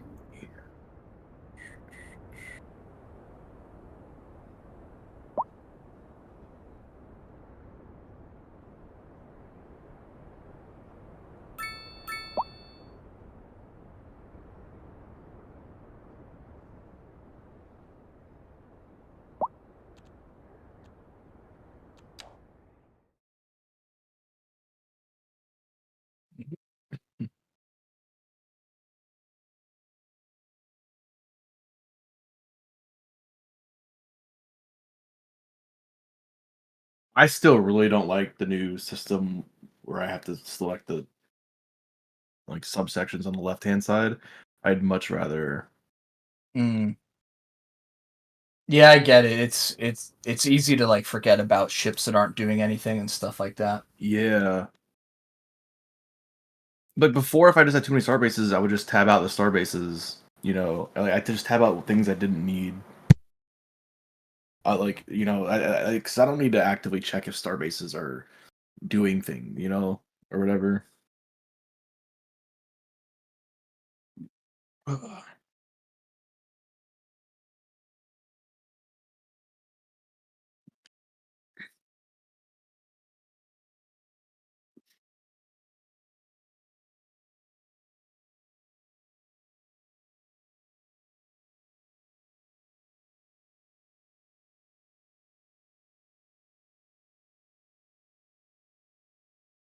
That conversation then sparks some real interesting flames. Yeah. So this happened around 1990 originally. There were technically two investigations. There was one in 1991, which was the Canadian government examining its own computer hardware. But then there was another one 9 years later in the year 2000. Why aren't more back games in like 1990?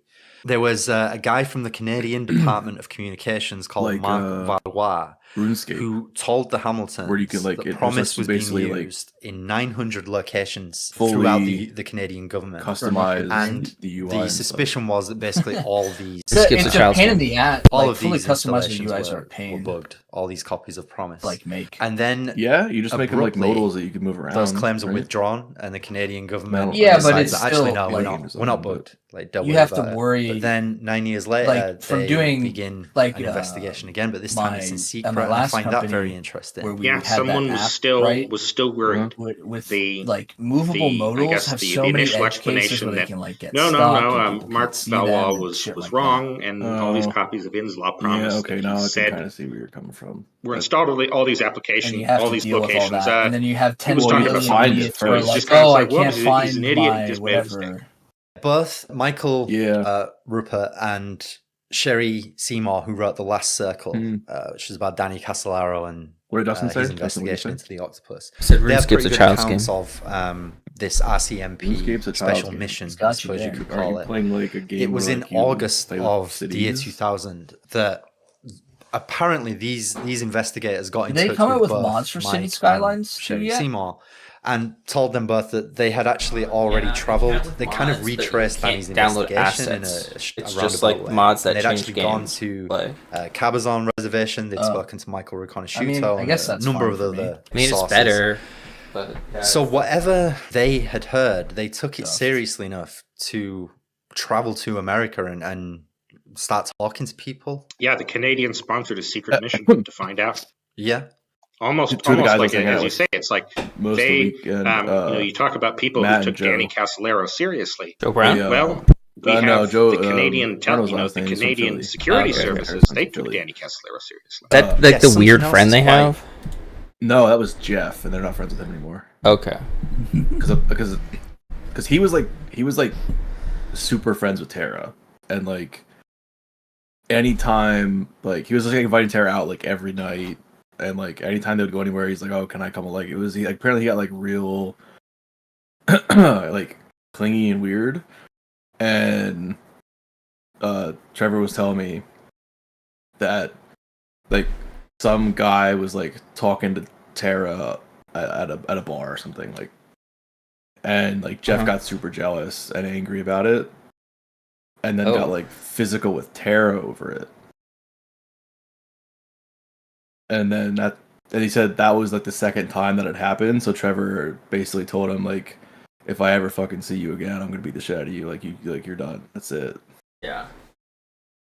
That's kind of really weird. That's crazy. Yeah. But yeah, so they're not friends with him anymore. I mean, that's honestly probably for the best, but yeah. Yeah. But anyway, I was talking to Emily, and we were talking about like sports one day. We were talking about like you said, talking about sports, and then I was like, hey, like, no chance any of you guys like follow chess at all, right? And they were like, no, not really.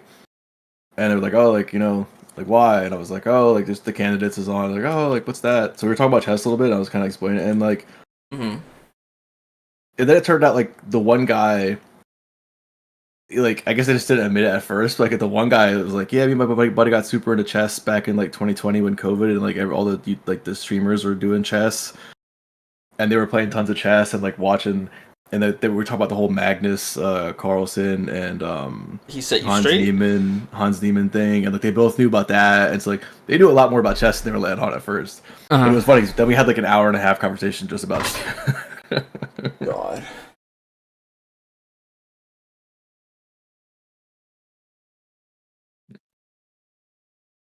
And they all believed that he was cheating Dustin. Who was that like older girl or whatever? Older girl? I don't know. Tara posted something of her hugging you. Of who? Where? Who? What did she look like? I don't know. I mean, I guess maybe we're old, but she posted something of a girl hugging me. Yeah, I don't. You were like at her house playing some kind of card game. Yeah. And then she was like, yeah, she was like, she seemed into you. I don't know. That's all I'll say. Justin, when we went to the club, I was the only one dancing with the girl. Like, I got from the table with the guys. I was dancing with the girls at the club, and 4 of them were twerking on me at the same time. Like they were just all over me with their asses, like full bent over, like trying to see who could grind on me the hardest, and like that was my experience going out there. Well, okay. Like, so it paid off. I drew a card that said like motorboat the girl to your right, and it was Tara, and I was like, I'm not doing that. And she's like, no, motorboat me, and they're all trying to get me to motorboat her, and I'm like, this is not happening. Yeah. So I mean, I'm sure I don't know. And you might have just should have done that one. I don't know. Would you have done it? I don't know. If everyone's saying yeah, I mean, why at that point? Why not? I don't know. I thought it would have been a really weird thing. Oh, I mean, it would have been a weird thing. Yeah, that would have been weird. Yeah, if it would have been like if a chick if it would have been like a single person there, I'd have been like, okay. Like, you don't have to ask me twice, but like, yeah. Yeah, that probably would have been a little weird. I like Trevor too much. Yeah, well, that's my thing. It's like, I'm not gonna push weird boundaries like that. I don't know. Anyway, curious and intriguing about the stories that that same year, 2000. Yeah, so I don't know. I don't know exactly who, because I hugged everybody, all the girls. Mm-hmm. There's Tara, her sister Mallory, her cousin Victoria, Amanda, Lexi,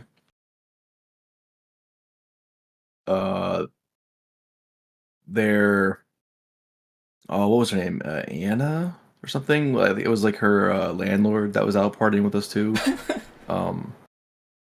Only Tara parties with her landlord. That's wild. I was telling John about it. Like, her landlord's hot though. She's like 35, and she owns like that $500,000 house they're renting. Oh wow. And she was doing some crazy stuff that night. She offered to drive me back to my hotel room at like 2:30 in the morning. And you said no? Yeah, I said no because her boyfriend is like Tara's boss, like Tara's doctor. Oh.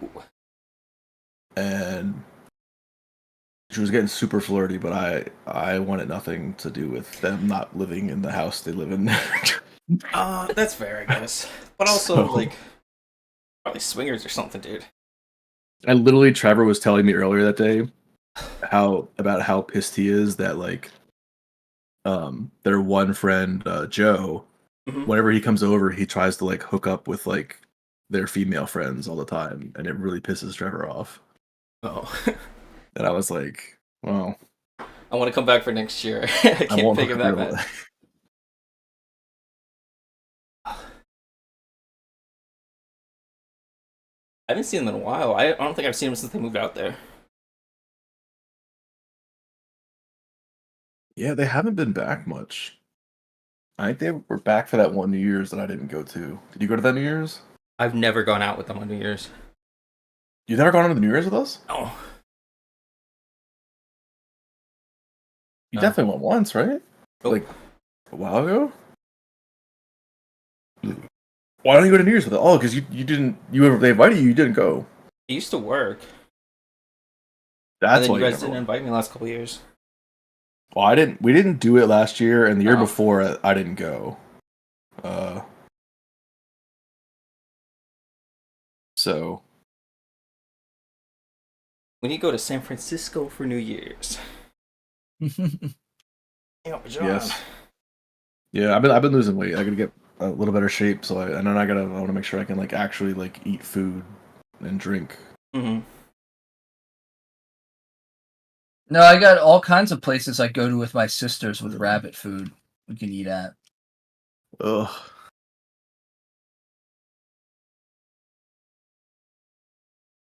I mean, I think you should just settle for being able to drink.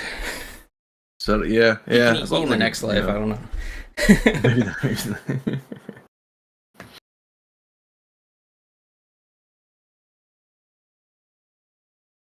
Plus the money supply is dwindling, so I need to start working. Yeah, what the plan something out. I know you want to go on a cruise. John wants to go on a resort. I just want to do something. We should just do something together. I don't care what it is.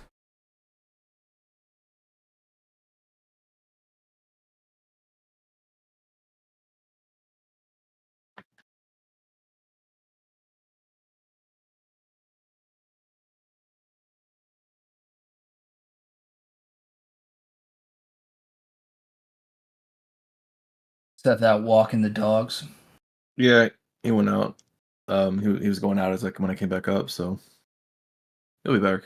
He usually only walks him for like 10 minutes or 15 minutes or so.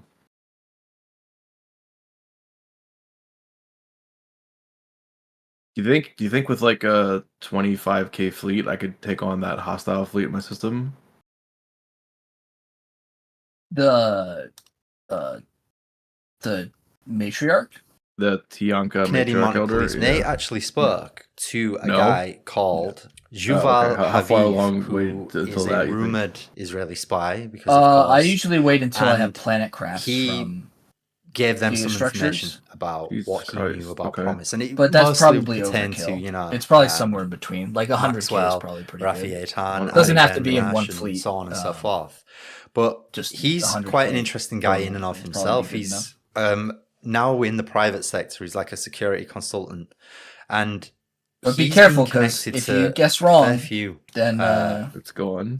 Then you have zero fleet. He wrote a book where he said that the CIA did the Lockerbie bombing, and apparently claimed that he had evidence of that. Let me look it up. One of those guys, like an underworld fixer again, basically.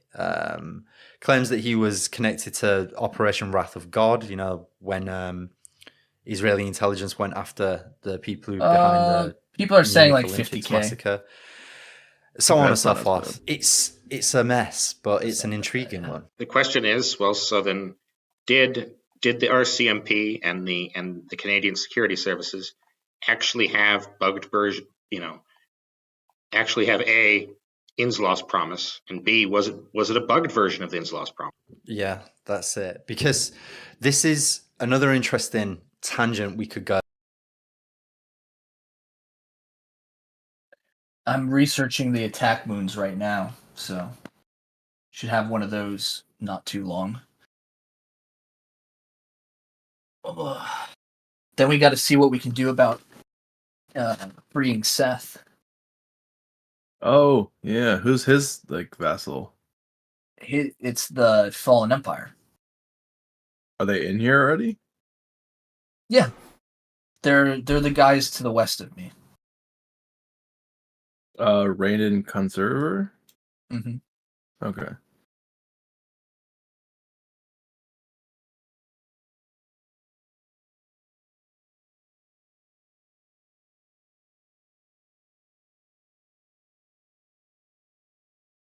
Oh yeah, they're overwhelming.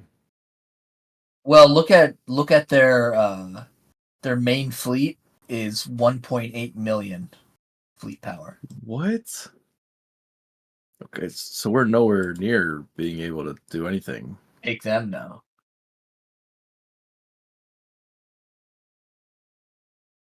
It's got 3 attack moons, a Titan, 32 battle cruisers, and 72 escorts, which you can't even build in base game. Pretty scary. I think I started researching Titans. I think.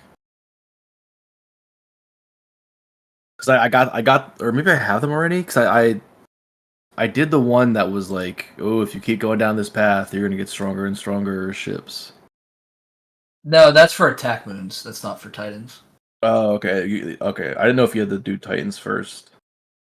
I don't actually know if it's a prereq. I don't think so, because I don't have Titans unlocked. Okay. Yeah.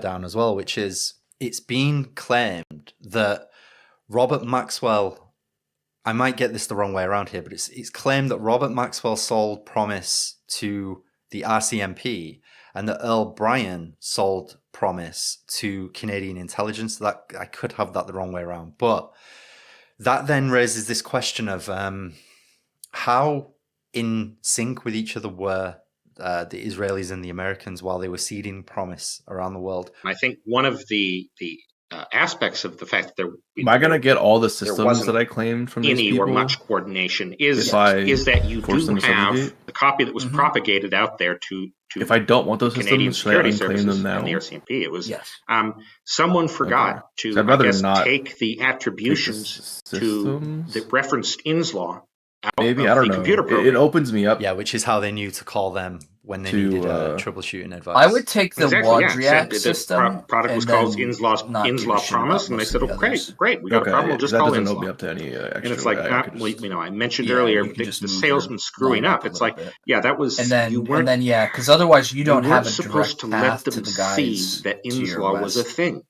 Okay, because otherwise the house of cards falls down. It doesn't really matter because even if you don't take that, they're your vassals now, so you can always transit their territory. I don't know if this is a fuck up so much as it is. So maybe you don't even need that. Intelligence. And I didn't want to take too much too because I want them to have resources to mischief. Give me, right? As the vassals, Charles Hayes was ostensibly a computer equipment dealer. You have to. He contacted the U.S. that government in I believe 1991 and told them that one thing. Some of the computers before the war pops is it was a government department that I guess just sold disused government technology. Some of the computers he bought, he said, contain subjugation war terms. You want oppressive vassalage, and the Justice Department, government requisitioned policies these computers, but then refused to release them to the Hamiltons. So whatever they had on, I didn't see the tabs. They didn't want Hamiltons to see.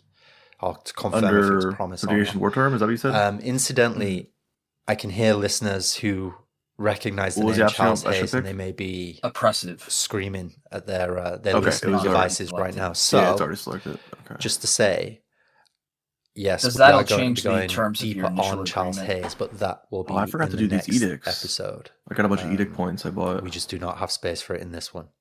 And I guess in that story that you just recounted, there's something interesting, which is one of the contentions of the Justice Department during this entire thing, during the entire case, was that the Justice Department has the proprietary rights on promise. Not in, that Inslaw surrendered all rights or whatever. So why are they paying someone for licenses? Yeah. The third and final fuck up. It's the one that when Bill Hamilton told us about it, I had a big grin on my face because, rather selfishly, because it confirmed a theory that I'm going to get to towards the end of this episode. Shall I just quote the email? Please, go ahead. Yeah. So he told us this, quote, Ben Rich, who was vice president of Lockheed Aircraft's Skunk Works in the early 1980s when it developed the F-117 stealth fighter. For non-US listeners, that's the really cool looking black triangle. Plus 500. That they released a lot of UFO disinformation. And I have no military at all. Its development. Anyway, when it developed the F-117 stealth fighter under a contract jointly financed by the CIA and the US So you're saying taking over your system? He later published, Ben Rich did, later published a book entitled Skunk Works, in which he claims it depends that a if couple you of have, the Lockheed if you're able aircraft to engineers do it came to him one day with an idea to develop a database software system for the cockpits of the brand new F-117s. And he further claimed in the book that one, these couple of engineers accomplished the task in a very short period of time, and two, that the software was so incredible that the Air Force purchased a global license to implement that new database software in the cockpit of every US attack aircraft.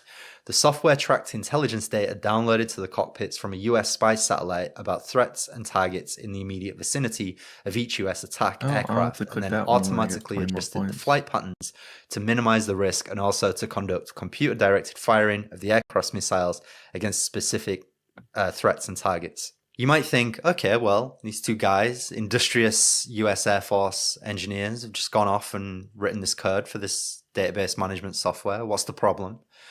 Well, here's the punchline. I received a letter and a follow-up telephone call from the publisher of the official commemorative book for the 50th anniversary of the US Air Force, inviting Inslaw to place an ad in the official commemorative book, which was by invitation only. They stated that Inslaw, Microsoft, and Oracle were the software vendors with the largest installed bases in the US Air Force. However, Inslaw had never sold a single copy of Promise to the US. You're saying I should claim a lot more systems and then just give them all back. So it's very similar to the yeah, I guess. I've never thought about that, but I guess that strategy makes sense.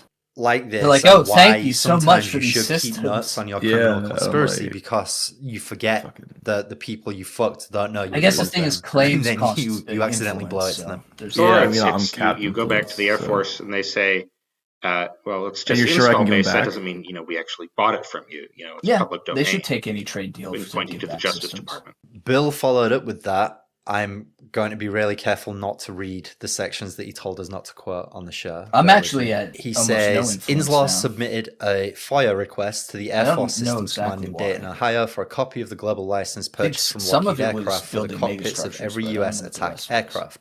The reply Inslaw received claimed that the Air Force Systems Command no longer had a copy of the contract at issue, and I should contact Lockheed Aircraft's new Skunk Works facility in Palmdale, California to seek a copy. Lockheed Aircraft, of course, is not subject to FOIA.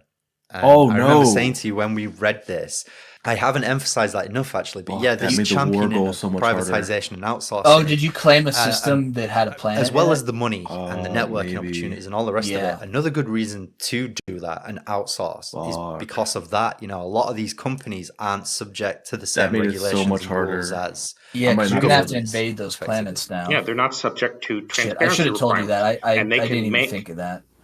Essentially on the basis of nothing, claims that, this is proprietary. We didn't unpause and make it undo my claims. No. Or just totally ignore you. And there's nothing you can do because the laws are all written about getting information out of the actual official formal government body. What's your way around this from the government's point of view is great. We'll just Well, then we'll just have one line in the official you don't have any report that we turned this all over to a contractor. I don't have any armies. We paid the contractor $75 million. Which systems did you claim? If you want information, you got to go to the contractor. I really like that the way you phrased it actually when we were talking about 1997 and what happened to Inslot in the end after they've had all of this tribulation. So you should be fine as long as you go and by take 97 promises blown. Karanis, that's where I have to go. Cat's out of the bag for a number of reasons, and it's what I would do is send overtaken by developments that are ongoing anyway. I would send sector. your whole fleet to just camp, and so it's becoming just another conspiracy theory, I suppose. Yeah. And superseded by things that came after it. For as good and nifty as promised send the bigger one to go bombard their planet. It was just one tool in the kit, and they had plenty of other tools and then still make armies disposal, and more so by the late 90s. But at 78%, the new millennium's you're getting close to the point where it's going to force you and again, to go back to do a white one of the dates that we brought up earlier in this series is we know that in 1982 the source code is leaks and out then of because you haven't taken any planets, so the way the vassalization war works with the status quo piece bad is, actors. So you don't just have a copy of the application that is out there floating have partial around. Occupation. No, of you have multiple systems. Different, but there has to be distributing or sharing a copy of the program source code. You can then take components of that system out and reuse them, rewrite things, with the Karanis one or the one into other products. And did you I can Cal? totally see actually, no, you need to someone take the one encountering the that's promise what's giving you the and probably seeing the source code earlier in their computing career. Or let's say it was someone that started working for the military on computers. Didn't they go to the private world, the private sector, right? And because again, you do what you know. And so because you have encountered this software earlier in your career, it ends up being a formative experience.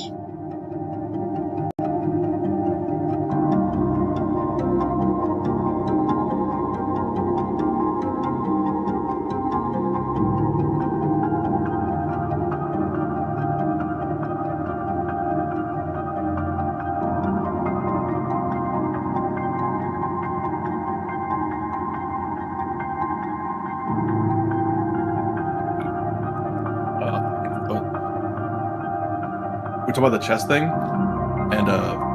and Joe was like, we were talking about like openings and stuff, and Joe was like, oh, he's like him and his buddy like had like a mutual friend who like plays chess, and they're like, the master dies and the apprentice. So they're like, oh, like we're getting good, we should challenge him. So they challenged him, so and they're like, yeah, he went before with us. And I was like, yeah, look at like that is the skill of more gap. Contemporary do you know openings? And do you I not think know it's openings? Reasonable to say, and that's like a big some difference. Of the promise spirit, and he was saying like, yeah, he's like, I would, like I would take like the pawn in front of the rook and move it up as like one of the first moves. So we've selected, which is like horrendous. You never ever do that. These examples specifically, and I was laughing because it seems very clear. I believe it was the guy. Were at least I believe it was Gukesh who just won the whole tournament. A few days ago, derivatives of in one of the rounds, so he did that on like the something to sixth bear in move mind or something. Here. He pushed the. We've already discussed counter-terrorism, and everyone's like, "Oh shit!" Pill for those end of history blues. It's a crazy thing because it is known to be a weak move. The private sector. But if you don't know how the man to had punish at the his weak disposal, move, friends, while he was building up the it's not a weak of the move. Modern day digital. Right? So the guy didn't know how to punish it. Now, earlier we quoted an email from Bill Hamilton. Yeah, because I guess it's so rare he just didn't like memorize the line telling out, so him he didn't know how to punish it properly and didn't software make the right moves to do Oracle so. And Microsoft. And so it threw him off of his preparation. I'm sure we are all familiar with. Gukesh, who did the move, was obviously preparing to do it if he had to. So he knew his best moves, and so he just overtook the other player because of it. It was like in It 1977 was like insane. Like by people were like, Larry "Oh my god, like Ellison. this was like And both he and his company crazy were movie." close to the As CIA I was laughing, I was from like, the "What's so outset. funny?" Like the guy did The that first chew on this. and This was is like from brilliant. And I Quartz. was like, "So you're like The you're intelligence like, community you're like hoped that the grandmaster nation's level of leading like computer thinking." He's like, scientists "Yeah, too could bad I take didn't win my game." non-classified information and user data, combine it with what would become known as the internet, and begin to create for-profit commercial enterprises to suit the needs of both the intelligence community and the public. They hope to direct the supercomputing revolution from the start in order to make sense of what millions of human beings did inside this digital information network. That collaboration has made a comprehensive public-private mass surveillance state possible today. In the mid-1990s, the intelligence community in America I wonder if he'll play well enough to entice Magnus to come back and challenge him. The supercomputing community was just beginning to migrate from university settings into the private sector, led by investments from a place that would come to be known as Silicon Valley. And in fact, yeah, I'd argue that they were investigating this stuff way before 1993. And don't forget, the internet itself is a project of the US security state. You know, that's where it was developed and engineered. And I was at negative 29 too. I was so Larry close to Ellison achieving the war goals. had worked at Ampex Corporation on a project for the CIA in the mid-70s called, funnily enough, it was called Project Oracle. Now, the aim here was to create a mass storage system for the Office of Joint Computer Support, and quite a lot of material about the project has been released via Freedom of Information. And it's in reading through these various reports and memos and letters. They're at 100%. You get a feel for how the agency was. Will that make the war goals constantly more at odds if they go past with 100%? Ampex during the system's development, because what they wanted, what Ampex had promised to deliver, had a tendency to keep running up against the technological limitations attrition of the time. costs And what will they take up wanted to 100 was perfectly plus in 100 line on with your war goal. like Phoenix Program, Chaos, Occupation what will would become do the another seeding of plus promise 100 around the world. Total control, total awareness. So when they hit 100, it does help. But for all that they were at loggerheads with each other, there are what's going to happen is where the CIA memos are quite complementary, and they're going to hit 100. You're going to hit 100, and then within 2 years, you have to make peace. When Ellison split, it'll just force you both to do status quo. He called his new company Software Development Laboratories, and the CIA was its first customer. Now, it became Oracle in 1983. As of the time of this recording, Larry Ellison has a net worth of $105 billion. Yeah, Oracle it'll be is close. the fourth biggest software company in the world. Focus on it, but a quarter of its revenue comes from contracts you need to send that US stronger fleet in to bombard them Oracle immediately. Are not shy about lobbying Congress and throwing money around to win contracts. And Seth Ellison show the fuck up. Describes the firm's main tech like this, quote, "The Oracle database is used to keep track of basically everything. He's just the information right about now. your banks, your checking balance, your savings balance is stored That's true. in an Oracle database. Your airline reservation but you don't tell is us stored when in you an leave the Oracle stars, 'cause it's database. insane. What books you bought on Amazon, your profile on Yahoo. We is just stored look over and like, why is Oracle's Justin's database. empire So the cut board of in half? directors includes people like Renee James, formerly of Intel and operating executive at the Carlyle Group, Ewo Ablo of the Tony Blair Institute for Global Change, and Leon Panetta, This is like who a was the super former thorough defense pause secretary for and me. director of I think CIA. I've, A class action lawsuit I've done was filed against the firm like in everything August I of could possibly do, 2022. basically, Yeah, on the planet. after it was discovered their machine learning tool had built I've profiles sent orders on out for over 5 billion everything. people for fun and profit. That's billion with a B. And the profile that it builds contains everything about a person. What you look at online. And so my war who you exhaustion. email So or if I message on say I like social win this media, war and I your income, subjugate politics, them, can I immediately start a war with the people below me, or am I like still war basically, exhausted for a little bit? They know everything. No, war exhaustion is per war. Oh, sweet. And even better, because Oracle's database is considered to have they were the talking some weakest shit, security. and they're claiming my systems. All the big so they're going down. firms They're friendly supplying with this me. kind of technology.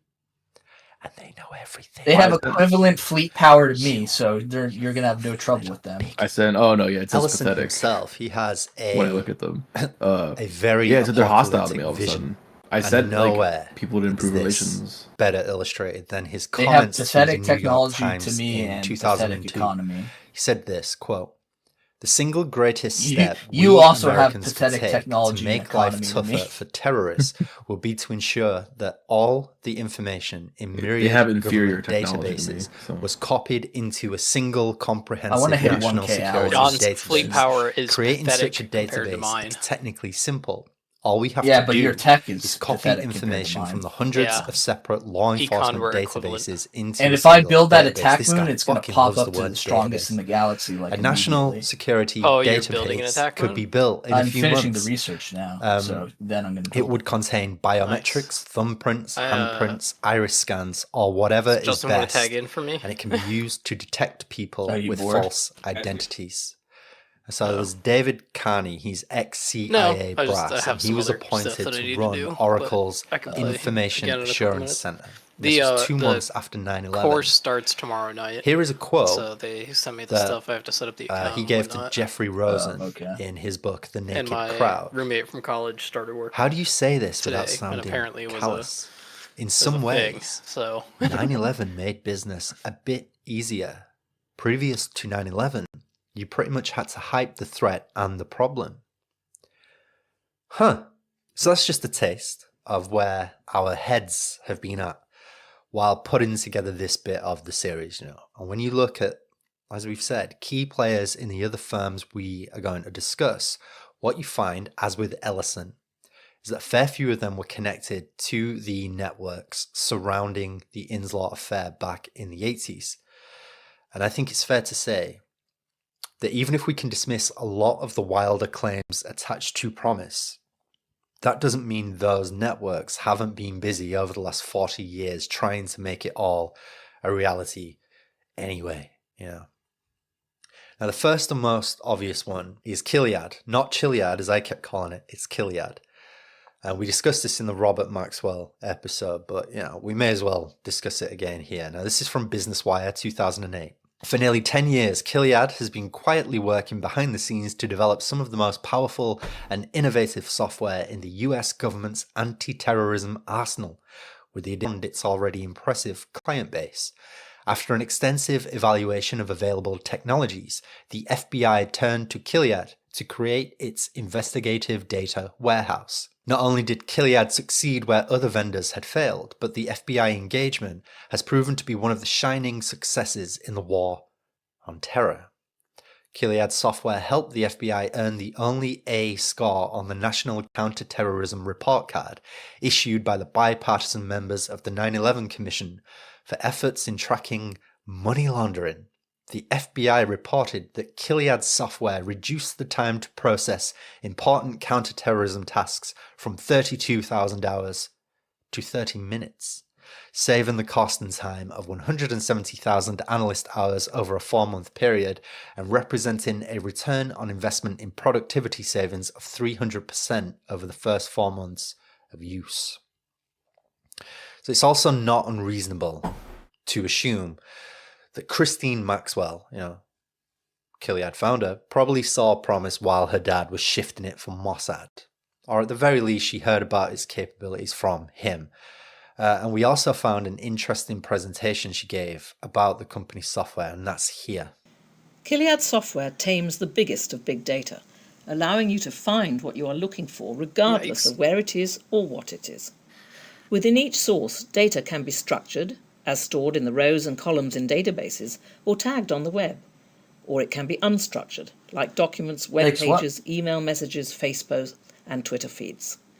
The data can be under your local control or in the cloud. He's like contract work. Whether it has an application interface or not, Kiliad software can virtually merge it and allow you to discover knowledge out of all that information in all of those disparate sources. Then he had to try to go in, but then they Kiliad software dynamically, indexing on the fly, generates custom recognizers that connect the dots to provide new views of the information that allow you to discover new knowledge relationships. Basically. Analyzing it, That's what big data They're not is going to really give him any all shit about. for it, though, right? Unless you can connect the No, dots that matter I think they to were you pretty in grateful ways that that he make was like sense to trying you, to help it is work just around it, more even data. though like Kiliad if learns nothing from was what going, you ask know. about the data in your own conversational questions. Yeah. Unlike Boolean-based search We'll see. engines, We'll see putting more what's detail up into with the that query then. box returns more relevant results, not just more results. What have you guys been doing?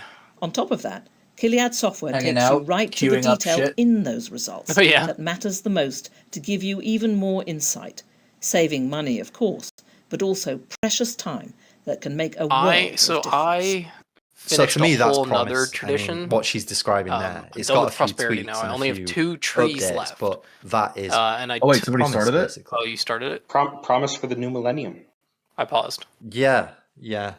And in fact, when you read any description about it, when not just that, Somebody but started any it. description of it, Was that me when I knocked my you could water swear bottle that on you my are reading the Maybe. In's I Law, don't know. I didn't start presentation it. documents from back in the late 70s. Are we vetoing this one? It's almost word for word identical What is this? to what they were saying about it's promise gonna back then. lose, so I And wouldn't worry pitched about to it. essentially the same audience and Dude, for the look at same me. reasons.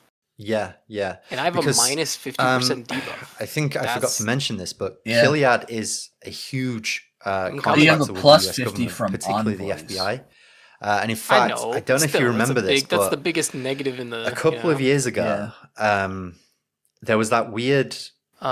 It was almost like a power outage that affected. I took another Ascension perk, Galactic Contender, customs and border control computers because I on the still West have Coast, an extra one. and it was just around the time of Epstein being I would suicided. I would save and that people for went mega fucking structures. ham with that because I it have turned 2 out that like Ascension Kiliad was trees responsible left for that I haven't managing some of done those computer systems. Is it worth And trying the theory to grab was that one, they or should I caused save those for the an mega outage so structures? that Ghislaine could just get through with Is it worth fake trying to grab a passports tree? and You things. mean? It's very Yeah. funny. Because I know what is the media macro reported engineering? Macro don't worry, engineering we called up Kiliad and we is talked good to for Steve mega structures, Kiliad, but not that and good. he says this is all crap. Well, okay, so Giga Construction Steve is like the Kiliad super informed us that thing, right? I they would do save not a tree know for about that, this, probably. customs Is there a outage. second one though? Steve Jail. No. Oh. So that, yeah, that I one's would super say late that game. I would it's take that as your last tree. reasonable to So I conclude need that the child not of just the mega man engineering, but who giga engineering had promise Right. in his possession for So, years and was selling is there anything that you bulk would copies suggest of it all for over the world. At the same the time as second to last she's one? starting to make her first Which is few crazy that I'm already ventures there. in I the might valley. start turning back on that. I'm just so I think it's accessing reasonable to everything conclude that except she alloys, I was, think. at the very least, Like I have influenced, plus 267 minerals, plus promise, 400 energy credits, Next, we plus have 32 consumer goods, Matrix, which was developed by 186 food, a mad lad 736 called Hank unity. Asher. Now, Go conquer a somebody. little bit about I'm Hank pacifist, Asher's John, background but it's here. not So in my the early style. 1980s, Go liberate somebody. Hank started The only flying person to coke liberate into is Florida me. from Colombia. There's He liberation did this wars. for, he That's a says, thing. 7 weeks. Yeah, but who? Then, There's he not that many says, people in the galaxy. He quit the right? smuggling life after Yeah. an Also, I intense think bout of guilt. I think And you have after the same that, he ethics picked as up a coke habit the other and people next partnered to you. up with his friend F. So Lee I Bailey. don't even know if your liberation war and would this do is how he anything with puts them. it: clean up the drug smuggling on Great Harbor Cay in the Bahamas, where they were both neighbors. Now, F. Lee Bailey was the ace lawyer who represented a BCCI affiliate called Centrust. He also represented O.J. Simpson, most famously. And he has a bunch of weird CIA connections via his work with William Bryan and Jolly West during Just his time Discovery as a lawyer for and the then, Boston Strangler and the technological Patty Hearst. ascendancy. The list goes Ascension on perk. and on with this fucking guy, man. Anyway, Bailey put Asher in touch with the Florida DEA, and Hank became a snitch, basically. Now, not for nothing, but Asher had started his coke running operation just as the Iran-Contra like what operation kilo structures was you have? getting underway. So, cut Go to a to construction September ship 13th, and then try 2001. and build a mega And structure. this is kind and of it'll the show you creation what myth options you have. of Matrix. That's right. That's right. So after a few years as a freelance programmer, Hank is now the owner of, I think it's pronounced Sizint. It's a software firm, or it was. But, on this particular day, Hank is furious.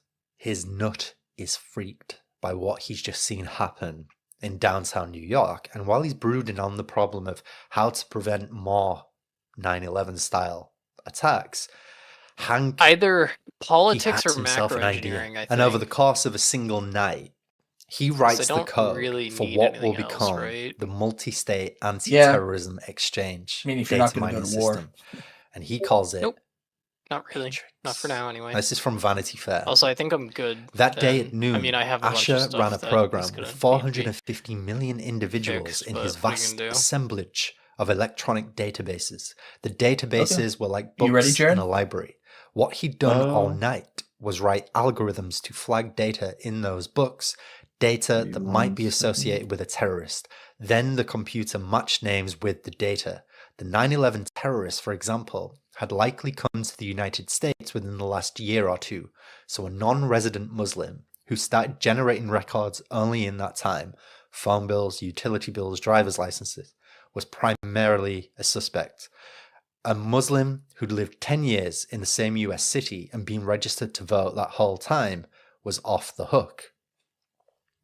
Is this starting to sound at all familiar? Yeah, no, it's in a way, yeah. He's describing, he's describing promise. Can I blow your mind by letting you know that Choice Point Public Records, another firm, filed a lawsuit against Hank in 2001 for stealing source codes and computers with the help of Strongholds gives naval capacity. underlings, Timothy Klipsich, maybe Dr. Timothy Klipsich.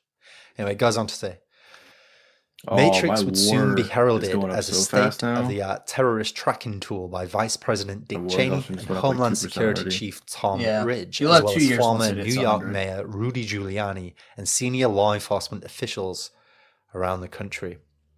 Rudy Giuliani, we'll remember, had been on the Promise Oversight Committee way back in the early 80s as the deal with Inslaw was being finalized. I don't think that means anything particularly significant here. I just think it's quite funny that here we have another example of another familiar face popping up. These people never go away, And talking of people who never go away, Jeb Bush was also a huge fan of Matrix. In fact, so much so that he was basically an informal lobbyist for the program for Hank Asher. And he rolled it out across Florida's police departments while he was governor. And he encouraged other forces across the states to adopt it as well. And what's this? Why? It turns out that in the year 2000, Hank Asher's database technologies firm was the one that was responsible for wrongly labeling thousands of Black Americans in Florida as felons by wrongly saying they had criminal records and therefore they were stripped of their right to vote in the election that year. So I make my system that's the election that Jeb's brother won precisely because of this. No, you just move them over the planet. They'll auto bombard. You got to wonder how many people are on the do want to go. list There is a today button to choose what kind of bombardment you do on the ship. That Hank Asher and you want to choose handed over in the early days indiscriminate. So I moved them over to this planet. And you want to know who else was a huge fan of Matrix? Dogus, John Poindexter. He was the U.S. Navy Vice Admiral during the Iran-Contra affair, and he was balls deep in the scheme alongside Oliver North and the rest. How do I pick now, stance? After he was pardoned, he moved into the It's not stance, it's a different one. He worked spells at IBM and a software development firm called TP Systems. And he then became Senior Vice President of Syntech. And up to 2002, I believe, he worked on DARPA's Project Genoa, which he'd conceived of back in the mid-90s. Genoa was a counter-terrorism program that analyzed metadata. Poindexter returned to the public sector by taking a role at DARPA's Information Awareness Office. And it turns out Poindexter was also in the mood for a really big database full of every possible scrap of information about, every person in the United States, which he called the Total Information Awareness My transfer fleets, program. I just click on do the same thing. I just click on the planet with them as well. No, you have to land them, but you have to make sure you have enough military. So Dogogo Spring, I can't see the armies. Go to the armies tab on it. Okay. It says 463. Yeah. So how strong is your army? I have like 1,000 armies here. No, like your land army. How strong is it? Yeah, or under armies tab, I have like 10 things. Oh, merge them. Just select all of them and then hit the merge button. Merge. Okay. You can unpause it. I have to wait till they've merged to see what they have. Okay. Oh wait, why are they all going there? Don't go there.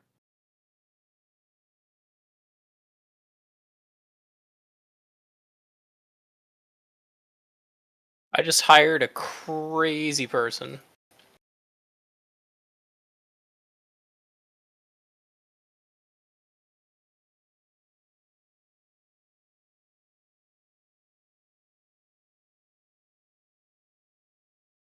It was like a bunch of what am I trying to say?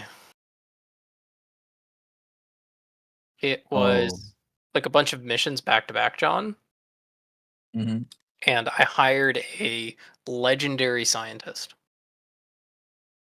Oh, the green one? The Astro Creator one. Yeah, so you can make Gaia worlds with her. That's crazy. Is that good? How good are those? Yeah, and you can terraform. You can terraform completely inhabitable planets too. Completely uninhabitable? Yeah. Oh, that's wild. Intel is falling. I don't care. I paused, by the way. Sorry. That's fine.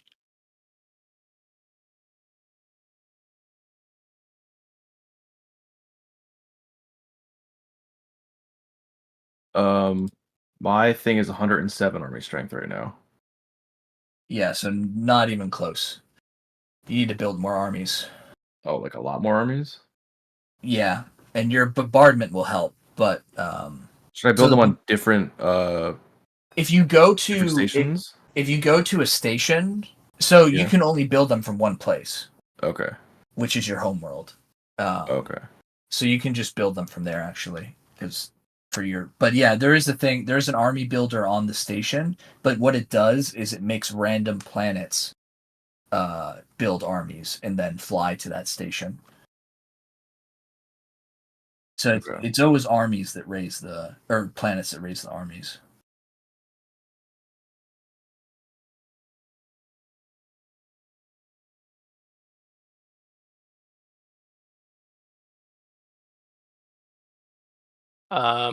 Think I'm good for now. Yeah.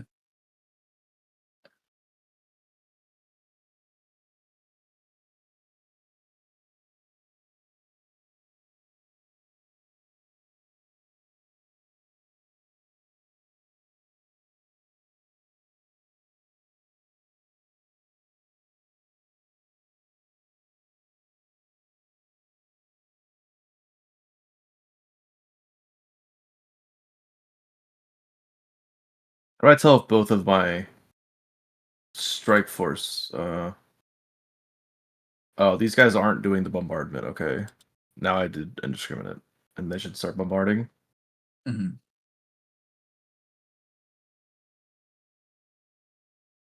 Can only one fleet bombard at a time? No, the multiple ones can. It just adds.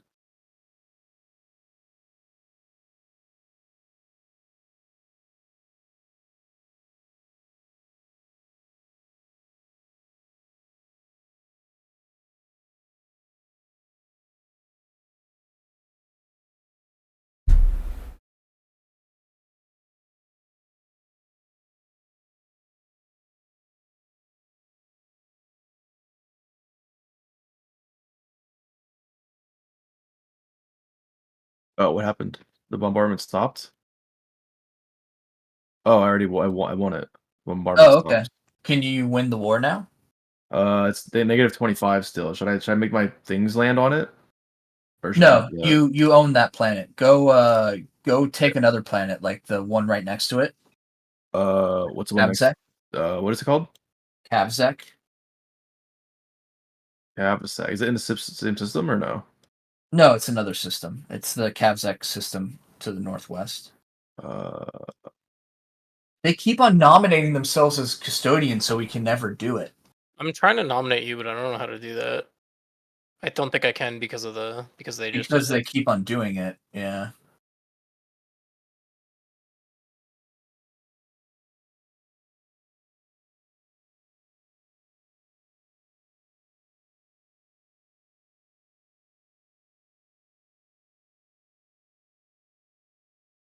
They just gave me jump drives for free.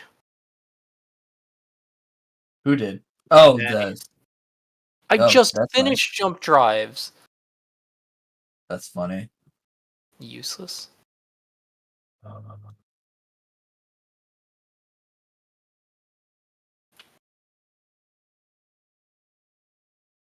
are you doing cloaking in my territory? Heck no.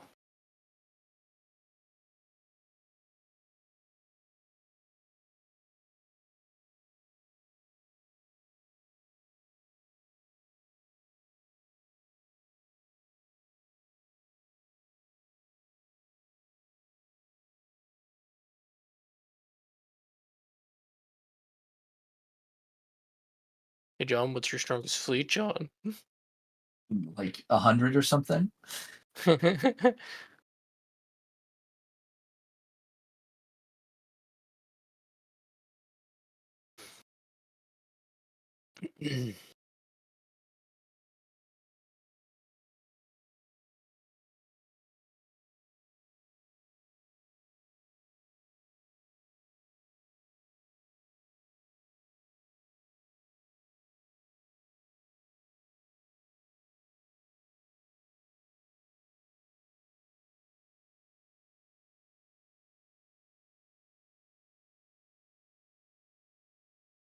pause for a sec.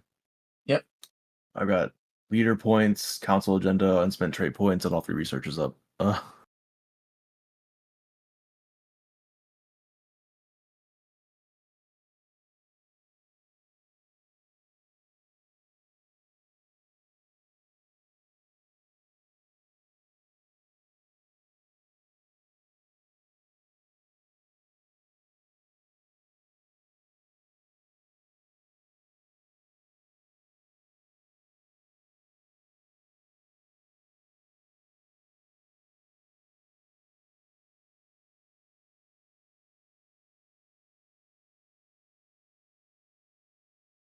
Oh, mega engineering, sick.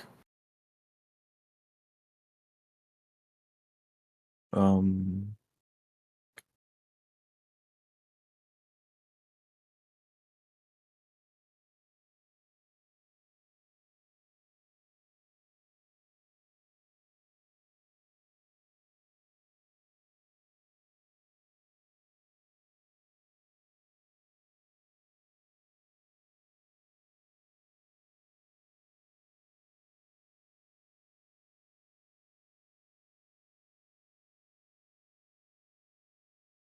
Should I be doing something with that person who can life seed the worlds?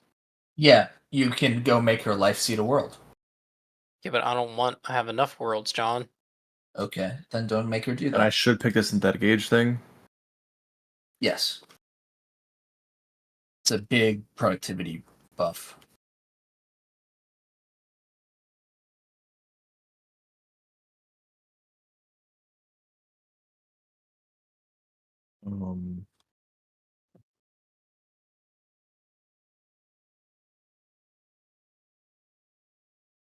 Do you want me to veto the nominate thing?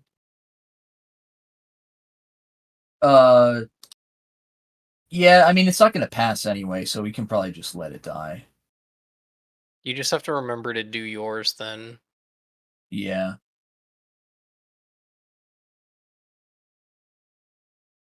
Can you propose it, actually? Can I propose you? Or yourself? I can't do myself because I'm a vassal. Oh, that's right.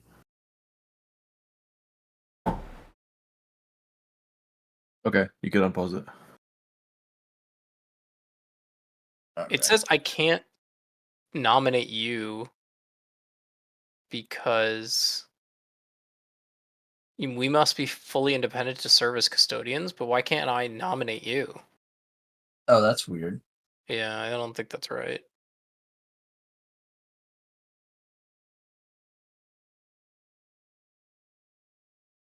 We've reached high war exhaustion.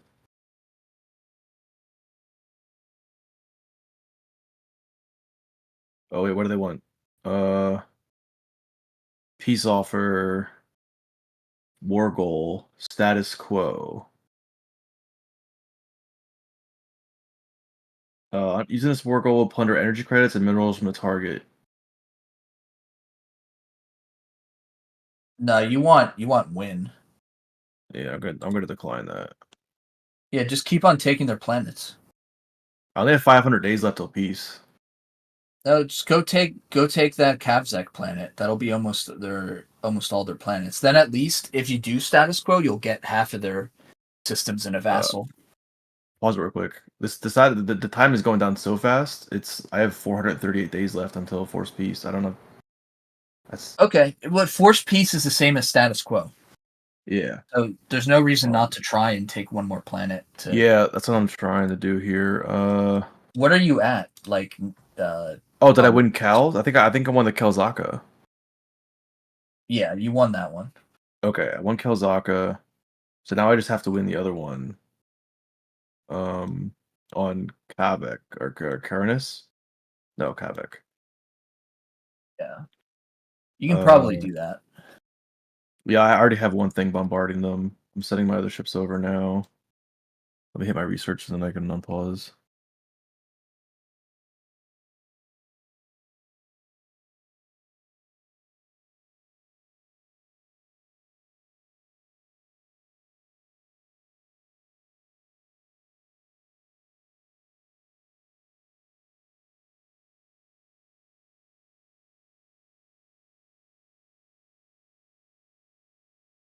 Okay, we got unpause. All right.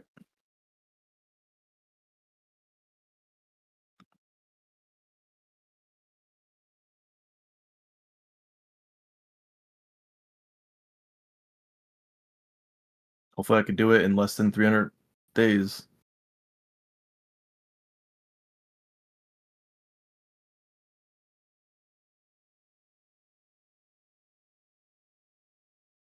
Less than 250 days.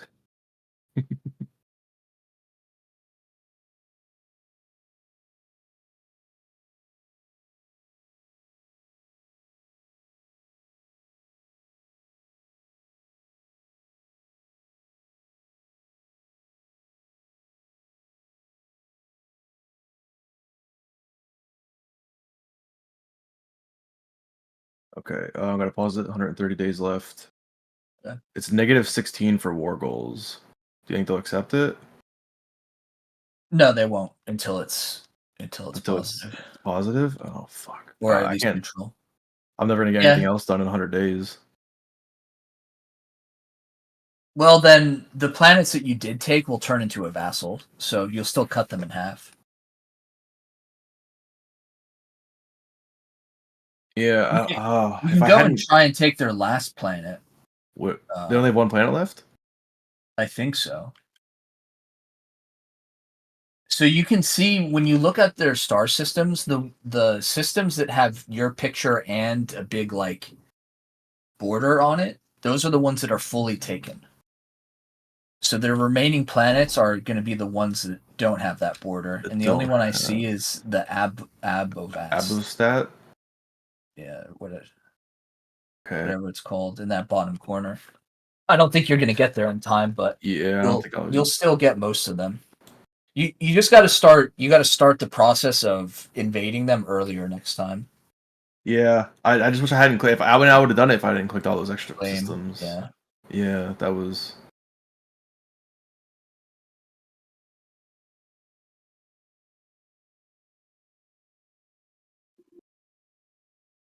Why would they want to like? You think they'd rather stay as an entire nation and be a vassal than be split? Split. Yeah. Right. Okay, well, I'm gonna send these ships over to a Bastov just in case. You guys ready to unpause? Yep. Good when you are. Yep. The days are going by so fast. 80 days left. Yeah, there's no way. I don't even get halfway there.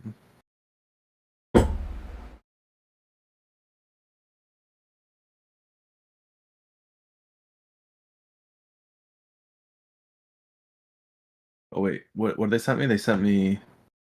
Sorry, I paused it. I get energy credits and minerals. I get Delaga Spring, Destiny. I also get like 7 systems. Are they sending you a status quo offer? Yeah, I don't want that. Don't bother accepting it because you'll get the same thing if there's a forced peace. Okay, I'm gonna unpause it. It says forced peace possible. It didn't force it yet. Okay, then send your people. Go for it.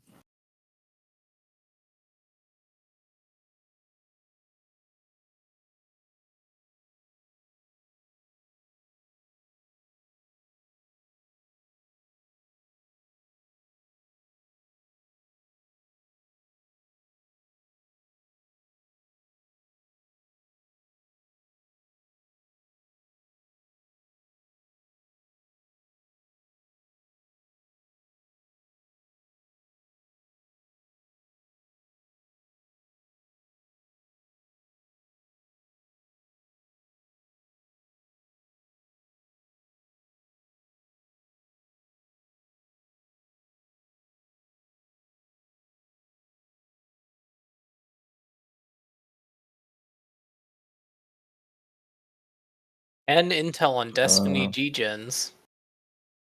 I'm gonna pause it real quick so I can read this. Kelzak made peace with Kelzak Click. What happened? Somebody was fighting somebody else. That's not mine. Sacred Euro Confederacy. I guess so. Wait. These are people that I was fighting, though, aren't they? Why are they a vassal? Under them instead of me. They're subject under somebody else? That's so weird. The Kelzen. Oh, okay. Split. It split them. Okay, interesting. You see this? Crap? Do you see the bigger group? I just won their planet. Oh, that's so upsetting. Okay, what happened? The bigger faction here, right? Is your protectorate. The coalition of Darmug's Frontier? Yes. What does protectorate mean? Because their tech is so much lower than you, they're not a normal vassal. They get tech bonuses until they get back up to or close to your. And then the whole thing's gonna be my vassal. Yeah, it is basically a vassal right now. It's just a different type. Okay, so the coalition is a vassal, but the Kelzen up here is not, right? Like it's not. Yeah. Okay. So can I start a war with the Kelzen immediately? John Poindexter got a specification sheet on what Matrix did, and he added a bunch of things that made no sense, that were invasive, that would be against anybody's grain. And Poindexter is no computer systems designer. He doesn't know what data is legal. So I want to give the systems back to this coalition. Pretty fucking rich coming from this guy. Not the Kelzan? But, so I don't really buy that Hank Asher or anyone else contracting with the US security state is overly concerned about somebody else came in here and but it is interesting to wonder if Poindexter maybe ruffled some feathers, by going too hard and too fast.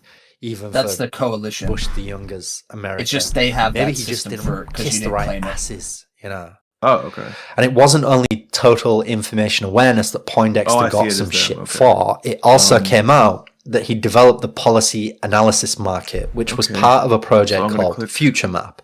This was a kind of futures market, but for betting on political developments in the Middle East and elsewhere. Now, theoretically, you could bet on potential assassinations of politicians or terrorist attacks or wars breaking out, you name it.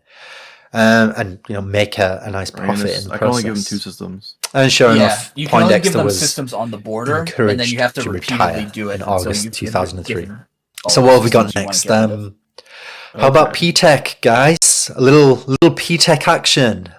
P-Tech was a software firm based in Massachusetts. Its head offices were raided by the FBI in 2002. This was because one of its investors, Yassin Al-Qadi, had been put on a blacklist, a watch list. And this is owing to his tangled connections to other Saudis rumored to be involved in financing Al-Qaeda through front companies and funding charities and drug trafficking as well.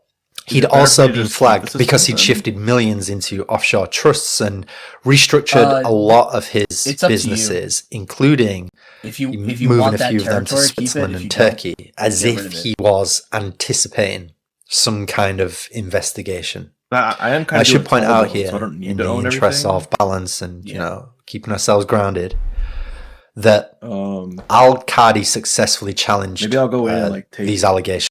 Take over like any asteroids. I'll just use them up real quick.